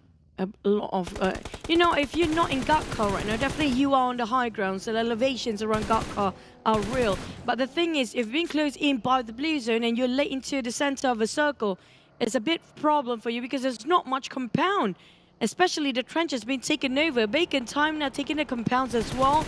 And the moment they're passing by for NFT, they shot down one by one bit, and they just parked themselves. Ramon's on the ground already. Batman might be next. There's only two of them. NFT split it into two formations there, and the rest of the team just crashing in, but too late with Amstar already needed Batman on the ground. Buffel tried to do damage control. They managed to take down on Shirty, but the thing is, not many players coming up from NFT. Spotted out Micro Uzi playing around the corner. Buffel trying to just heal himself up and hunting for more, but Buffet is trying to find an exit out, but everywhere it's cornered by Bacon players. All eyes coming in, and that is it for NFT. The team that's currently hot will be the first team to go out with 1 point. But look at this, Sam9 has arrived to the party. And Sam9 now gonna take over Bacon's winning just now, but it feels like they might actually win this one. They can hold a compound. With that, Molotov really plays a big part here. Well, SLD taking on BN United. Bacon time still defending their fortress that being rushed in before by NFT at first. Next one is going to be Sam9. And look like Ice cook up the nade. Feels like a perfect one, but it's a bit too long. But Noise now! Ooh. What a play just now by Noise. Double nade down. And that's going to be Bacon time winning 2 fight consecutively. Oh, lots of points there towards Bacon time. 6 points in the back already. And that move for the boom with the Eagles having a high ground advantage over Boom. And the Indonesian team has been deleted. And yes, I know. Now predictions today is about who get deleted first. Except for FaZe Clan. Except for FaZe Clan. Yeah, other for than me, that, it's all of them. Oh, but we're not done yet here. The Xavier is now fighting against Geek Fam, who's getting into this corner of Car. Try to flash out the rest of these Xaviers. One knockdown, Lamborghini almost, but still finish off one more secured. But Lamborghini couldn't clutch it. And we have Vicho on the other end. Frank is still standing. Down to only one player of Geek Fam left and alive. But he whiffed it for a bit. He whiffed it. And finally, Geek Fam finished off. Eliminated. We have round 2 to go, which is going to be Infinity now rushing towards these Saviors. Oh yeah, now it's the Infinity onto the Xavier. They tried to do that in the previous round, but now the Xavier will be eliminated by the Infinity. 1 nade to rule them all. But Geek Fam got the point. I know, right? Some of them it was Geek Fam. The Infinity managed to get 2, so I mean, okay. Split it into 2. Yeah, better than nothing. And Geek Fam still got a couple bonuses. Not so bad. Not too bad. After they're done. Yeah. What a situation just now. 2 times in a row happened to the Xaviers, and before that it was Bacon. But Bacon managed to hold it off. Now that's a very good CQC team. On the side of Ego Esports, they're still playing on the high grounds. They're taking on Yoodo Alliance on the left side, but they have to focus on the right side. I think that's going to be TEM Entertainment, possibly on their right side. Not sure, but back to Esport. Still trying to take down on the side of Yoodo Alliance. TEM Entertainment got their buildings. That's why they're focusing on more towards Yoodo Alliance for Ego Esports. You know what? All Thai teams are still in this. I'm just saying. Yeah, that's a scary one. Yeah. And none of them get out yet. And they won all their fights. Like all the compound fights we saw earlier on, the Thai teams won. The Infinity won. We saw Bacon Time won. So far so good for them. Bacon Time, let's go. Yeah. We won 2 fights in a row just now. Bacon Time, let's go. You know what? All our predictions kind of jinx the players today. The moment we root it up for them. Feels like it's going to be a sad ending the moment we predict it for certain teams, especially today. Alter Ego moving towards the field, vast field of Gakka, with SLD being gunned down by their different team entirely. Definitely giving away the position. That's going to be Yoodo Alliance, SLD, Buriram behind there somewhere as well, with 4 rivals just trying to, squeeze into Yoodo Alliance. Here comes Alter Ego knocking on that door. And Yoodo Alliance, Alter Ego, but 2 knockdowns back-to-back. Shamil with the DBS. The name will finish over Naure. And just like that, Alter Ego deleted by Yoodo Alliance. Within seconds. Now, BN United going to leave the trenches, while Infinity is going to be stopping them from moving forward. We have 4 rivals on the other hand. The circle will shift again. Who will be favored? Is it going to be the north or the south? Because in between, there's nothing. BRU firing upon Yoodo Alliance. Going to be right on top of Gakka with FaZe FaZe in the center. We have Bacon Time at the rim and also on the left side. But those actually on the north, it's going to be a furthest one away from the circle. Infinity coming up from the south, but the trend is on fire. They're going to be the shotgun from Bamburu. Shuno, Silence trying to make a comeback here for BN United, but slowly they're dropping off one by one. Silence is still alive after all the fire. We're not connected to Silence. Silence gets up. Silence going out to Bamburu 1v1. Bamburu down. Silence will keep him quiet. There was a... He whiffed it for Bamburu.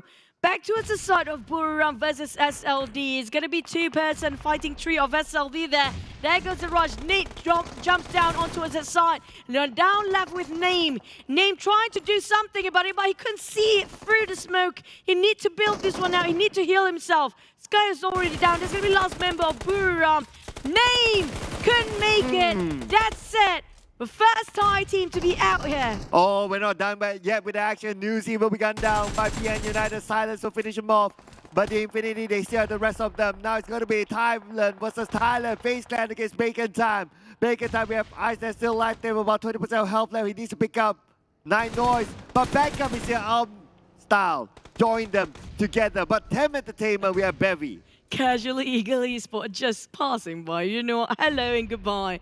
And they managed to let themselves unharmed, untouchable. But look at FaZe, Bacon Time. Armstar managed to take down on Lycan, but they're losing men for Bacon. It's going to be 2v1 or v2 as well for Bacon. But the fire's going to burn a bit on Tony K and Armstar sharing the same compound. Noise is still outside, cooking up the nade to drop on towards the side of FaZe. FaZe in a bit of a problem right now as Bacon Time have 3 men still standing and one of FaZe Lycan still on the ground. TEM Entertainment, Aso will revive his mate and they're having another go against FaZe versus Bacon, but Eagle Esport giving the pressure on this side as well. And Bacon Dimension reset. Tony K goes down to the ground floor. The door opens up. Tony K needs to reset it so quickly. The first aid will be used. Will be brought up by Ice is currently down. 9 needs to pick him up. Logan tries to steal away the elimination point but can't connect those shots. But instead, Armstyle will be knocked down by Tony K. Sneaky Infinity coming up from the back line here, but they are still in the circle somewhat. FaZe Tony K taking on Armstyle, and now they're having another push for a second version of it.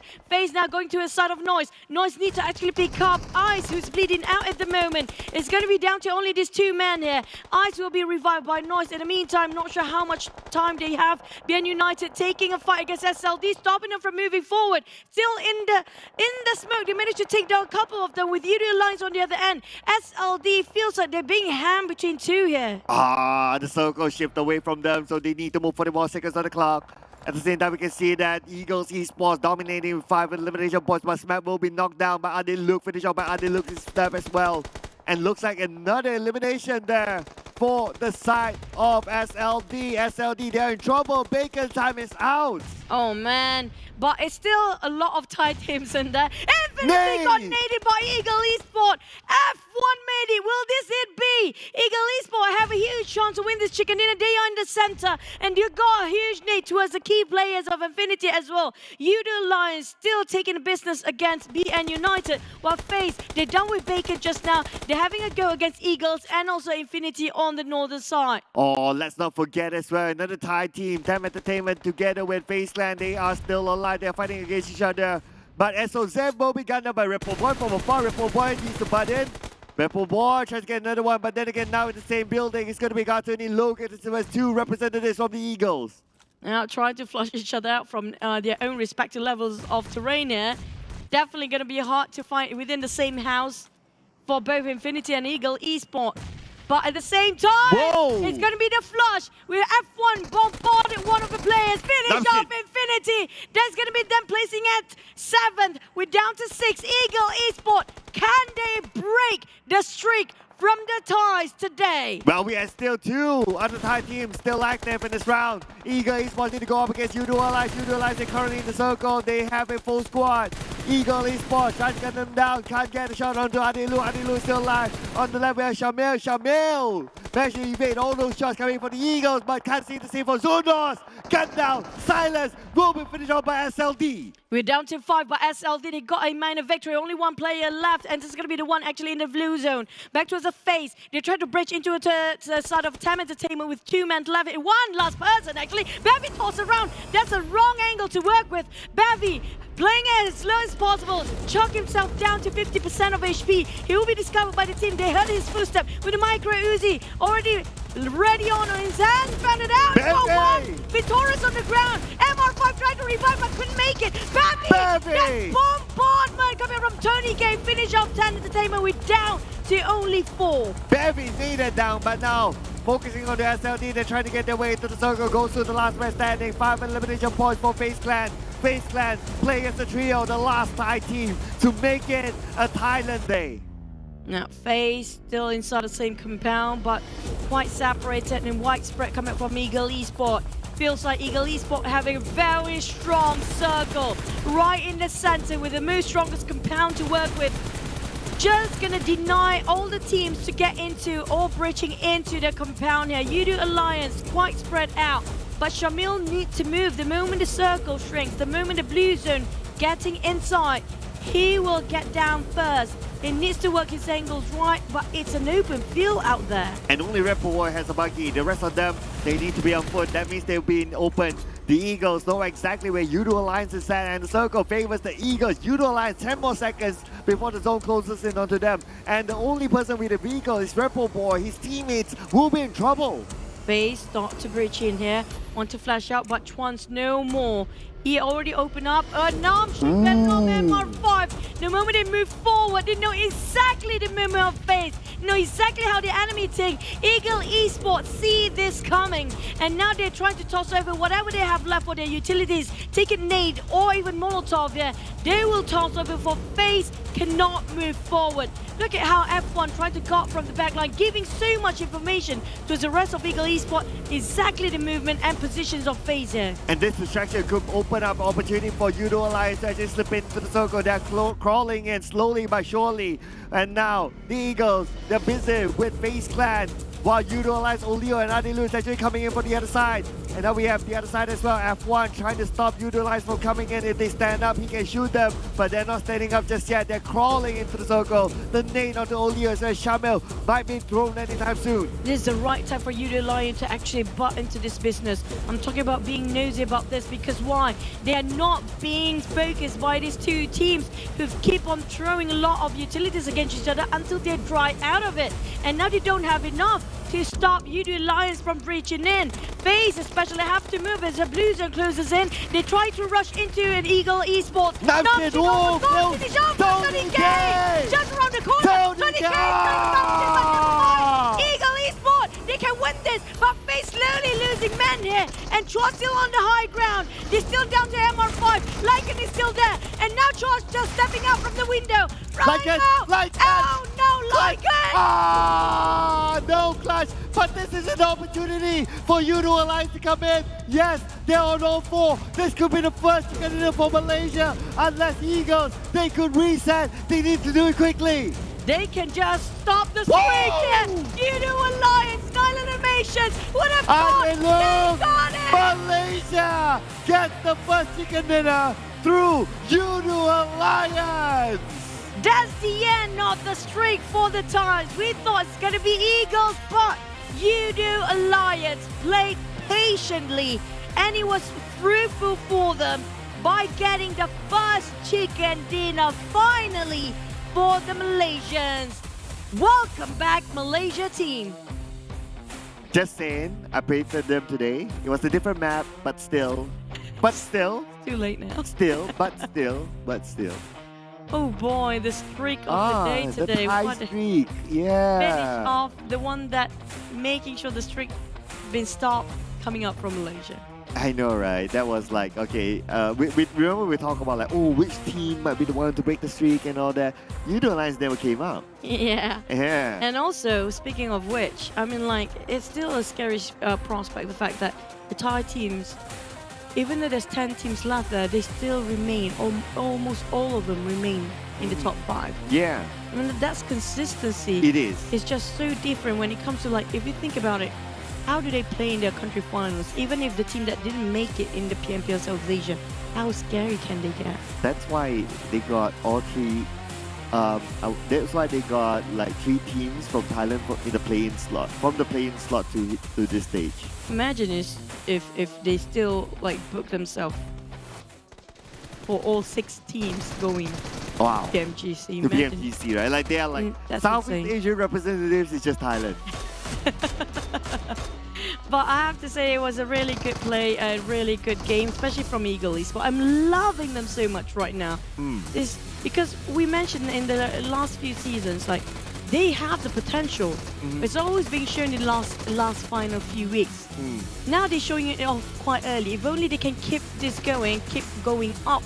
There's no limit. The sky's not even the limit for them. Yeah, they need to be consistent. That's going to be the worry for Ego Esports. And plus, of course, whatever happens, whatever result this week is it's not going to be carried over next week. So it's a reset, right? Then it's a different challenge from there.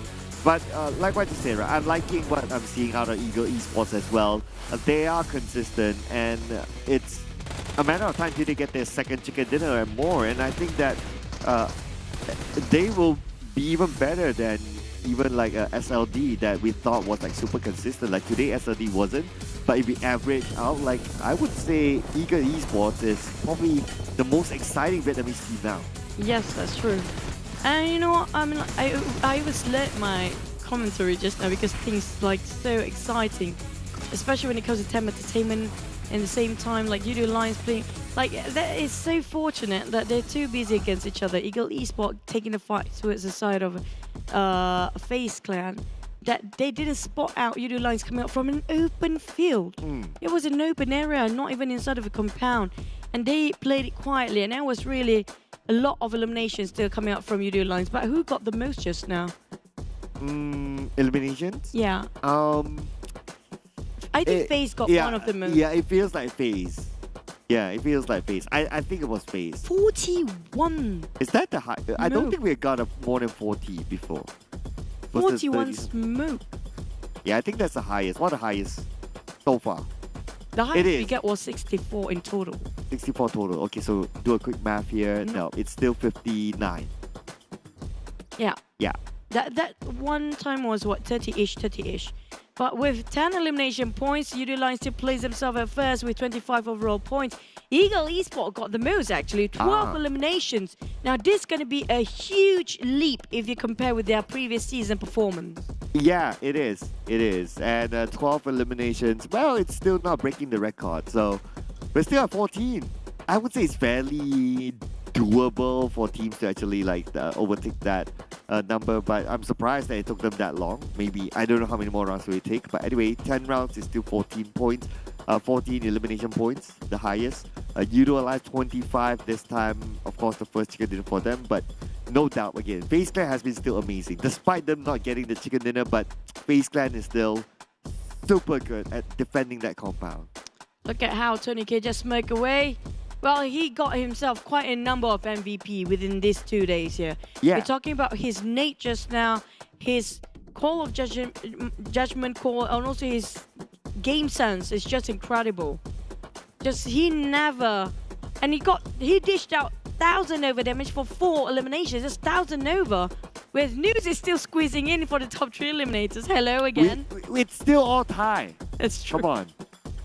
It's still all Thailand. Like, okay, we don't get like the 5 chicken dinners, but we still get like top 3 eliminators. Thailand. Don't forget about Stone as well.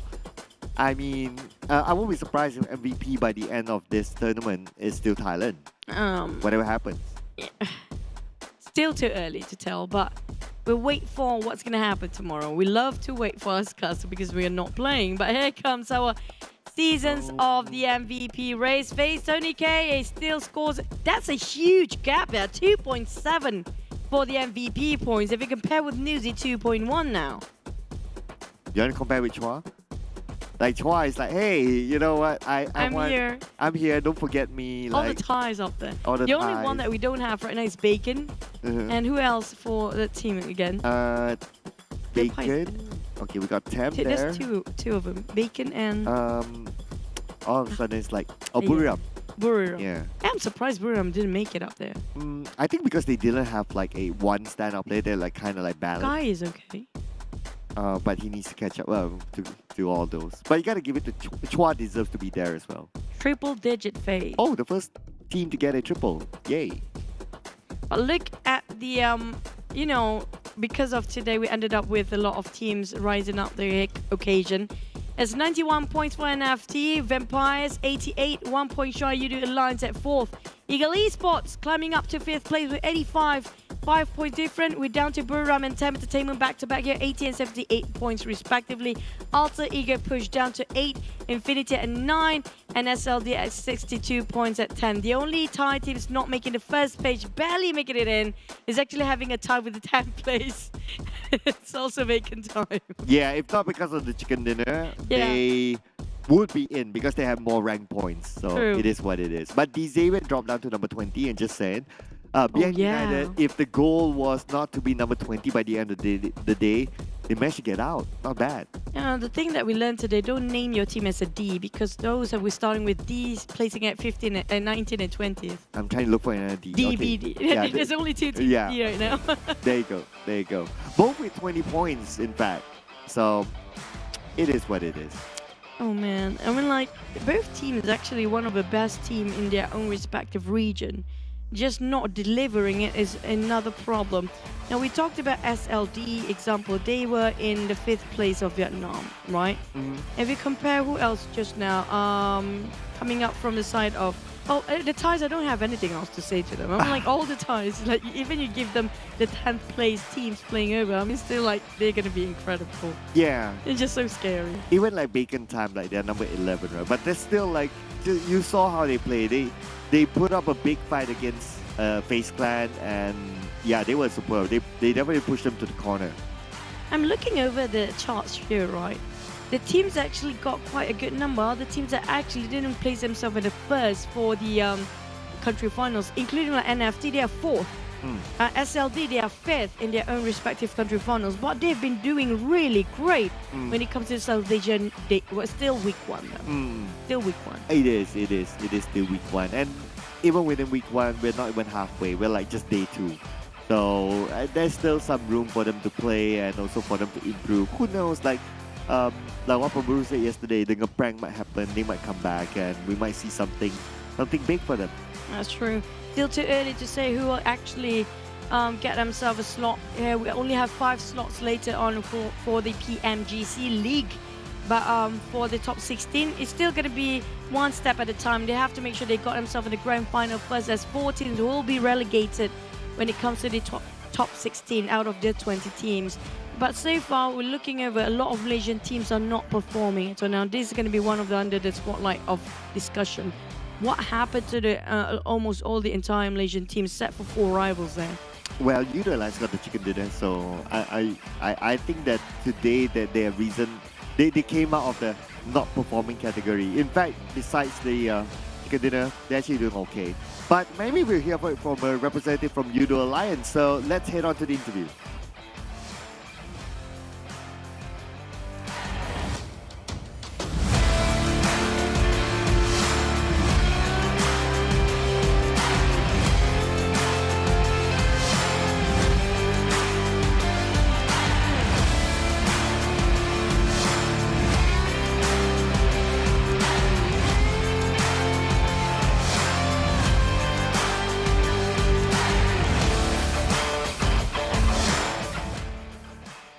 What's up, Lupi from Yoodo Alliance? Lupi is the analyst for Yoodo Alliance. How are you doing, Lupi? Apa khabar, Lupi? Alhamdulillah, sihat. So far, so good lah, korang. So far, so good. Okay, Lupi, finally, how do you feel becoming the first team, the first Malaysian team to get the chicken dinner? Apa perasaan jadi pasukan pertama daripada Malaysia yang dapat chicken dinner? First, kita orang rasa bersyukur. And sekali lagi, kita orang jadi first team for Malaysia untuk dapat chicken dinner lah. Bersyukur lah and happy lah sangat-sangat. So Lupi is grateful and happy to be the first Malaysian team to get the chicken dinner. Now, how does it feel to fight against the teams for the side of Yoodo Alliance, like fighting one of the best in South Asia right now? And how do you think about your team current performance as we speak when it comes to day number 2? Apa perasaan Lupi? Jangan risau, saya akan translate berkerut muka dia. Apa perasaan Lupi dengan satu tim sekarang menentang tim-tim yang antara yang terhebat dekat Asia Tenggara pada masa yang sama? Apa ni? What did I ask just now? It's so long, your question. Oh my goodness. And apa perasaan Lupi, pandangan Lupi untuk performance tim Lupi sendiri dan juga tim Malaysia dalam keadaan sekarang? Untuk fight dengan tim yang kuat-kuat dekat Southeast Asia ni, kita orang rasa teruja lah untuk tunjukkan kita orang pun boleh bersaing dengan diorang and tunjukkan something lah dekat kita orang punya fans and family juga. Untuk current performance untuk tim kita orang, so far kita orang quite in a good mood and semua okay lah. Confident pun agak tinggi and je lah. Cuma kita orang for now kalau boleh nak adapt lagi cepat lah dengan gameplay semua tim yang daripada luar. Can I follow up to that? Like before I translate, you mentioned about adapting towards the current situation. What's the biggest issue for Yoodo Alliance right now when it comes to adaptation? Apa masalah yang paling besar untuk korang adapt sekarang sebenarnya? Sebab kita orang pun tak dapat main scrim or fight dengan diorang masa PMRC or before this. So kita orang baru nak catch up lah dengan diorang punya style main lah. Jagut. So basically they're having a bit of a problem to adapt and they need to adapt as fast as possible. What he mentioned just now by Lupi, that the current Malaysian players are good when it comes to confidence. They do have it. It's just maybe not the right time to get it yet. But they're still excited regarding this. They do feel like they deserve to be here and they know they can actually show that they will be here for the longest time they can. Right, so Lupi, yesterday Pemburu, we interviewed him. He gave you guys a warning. Don't naughty. You know, so any message to Pemburu and For Rivals? Semalam kita interview dengan Pemburu. Dia cakap korang semua jangan nakal-nakal lah kan dalam kata lain. So, korang macam dia kata dia orang sikit. Watch out, dia kata semalam. So apa message pada Pemburu dan For Rivals? Untuk Pemburu dan For Rivals, korang wish korang good luck and korang dapat tunjukkan lah gameplay korang yang sebenar. Kita tahu korang power. Bosan. Aduh. Baik sangat. Tak warga, grup warga. Cuba cakap, watch out, apa aku dapat chicken dulu kan. Cuba cakap macam gitu. And orang kena watch out juga dengan kita orang. Kita orang nampak je macam small-small tapi kita orang insyaAllah kuat. Takkanlah kita orang dah chicken, korang mana? Okay. Okay. So I need to translate that first before we go to the last question. Yeah, right? So he says, watch out Pemburu, you take care. We going to find you, we going to take out you. You go out lobby. Boleh tak? Okay. Can lah, can. I think that's it for now for you, the Alliance. But I'm waiting for your jersey. Kalau nak bagi jersey pun boleh juga kan? Size M. Yes. My size IPM. Boss over there. Boss. You don't ask anak buah, you ask boss. Thank you so much, Lupi, and good luck. All the best for Yoodo Alliance. We wish you all the best and wish you get more chicken, especially for Malaysian teams. All the best, guys. Thank you so much. Alhamdulillah. Bye.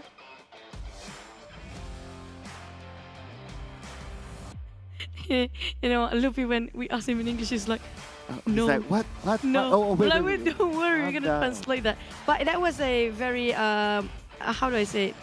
Light-hearted interview where he's so nice. He's so nice. It's like you know what? He can just punch it back to Pemburu by saying, like you say, we should watch out, but we got the chicken first. But he wouldn't throw something like that. Yeah, I know, right? Why being so nice? I know, right? We need content, guys. We need content. We need the drama. You know? We need the drama. Yeah, we need like, you know, like what Damn Cutie did when he said the GIDS. Yeah. He's cute. SMG. He's cute, innocent, but spicy. I miss Damn Cutie right now. I know. But back to as a recap here, back again. Well, we did mention about it's going to be a general circle. Like I mentioned, it's going to be a general fight. Probably equals to general circle, but it's going to be Gatka Mountains. Now, I'm not surprised, FaZe, this is their turf to play with. I mean, like, you know, it's something unusual. But for Eagles, actually taking the Gatka Mountain, that's quite ingenious because at first there was a lot of teams up there, including Bacon Time, but they leave those mountains too early. Yeah, and the Eagles, they took advantage of that, so that's kind of cool for them. FaZe Clan, on the other hand, they were at one of the houses just below the mountain because I think they just wanted to play a little bit more center. And because they're at this house, so they were the ones defending it. At Bacon Time, when they came in, they had a little bit of a handicap. They were playing as a trio at that time, so it's a bit tough for them. But it wasn't easy for the Eagles as well. They went up against the Infinity, but amazing nades coming in from the Eagles. Take out 1, take out 2 from the Infinity, and the moment the Infinity is only left with 2 players, it's just numbers that wins the game. And also, we saw a lot of rushing in come out from a lot of teams. A lot of them failed for the attempt towards rushing certain compound, including what happened towards the side of, I think it was FaZe, that Infinity tried to take over from. And Ego Esports actually hold their ground quite long, but because of the right timing, Yoodo Alliance, this is very smart. Look at how they're just coming into different angle, but this was a risky one for Rebel Boy. If he got this wrong, Olio is just too far to support him from this side. He couldn't see where Rebel Boy is from this distance, by the way, because of the angles. Lucky enough didn't make that mistake for Yoodo Alliance. If not, things will go down the drain really fast. Yep, so there you have it. So we got the tie streak been broken. So I mean, but it's still 4. Yeah, it's still 4 of them. Still 4 of them, right? Yesterday, even like Indonesia was like what, 2? 3. 3, yeah. So basically, the tie still broke a record. Still holding the record. Yeah, like the most eliminations. Yes, most eliminations. And now this one and the double chicken too. The only team that got themselves a double chicken, I think, is just Buriram right now. Yeah. Yes. And also the first team to get a 3-digit point is Thailand.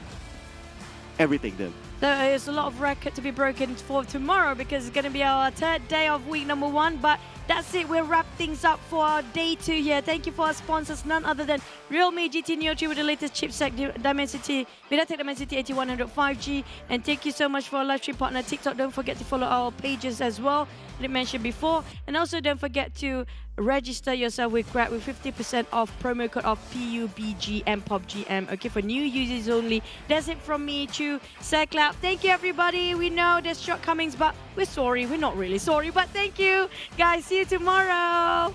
Bye.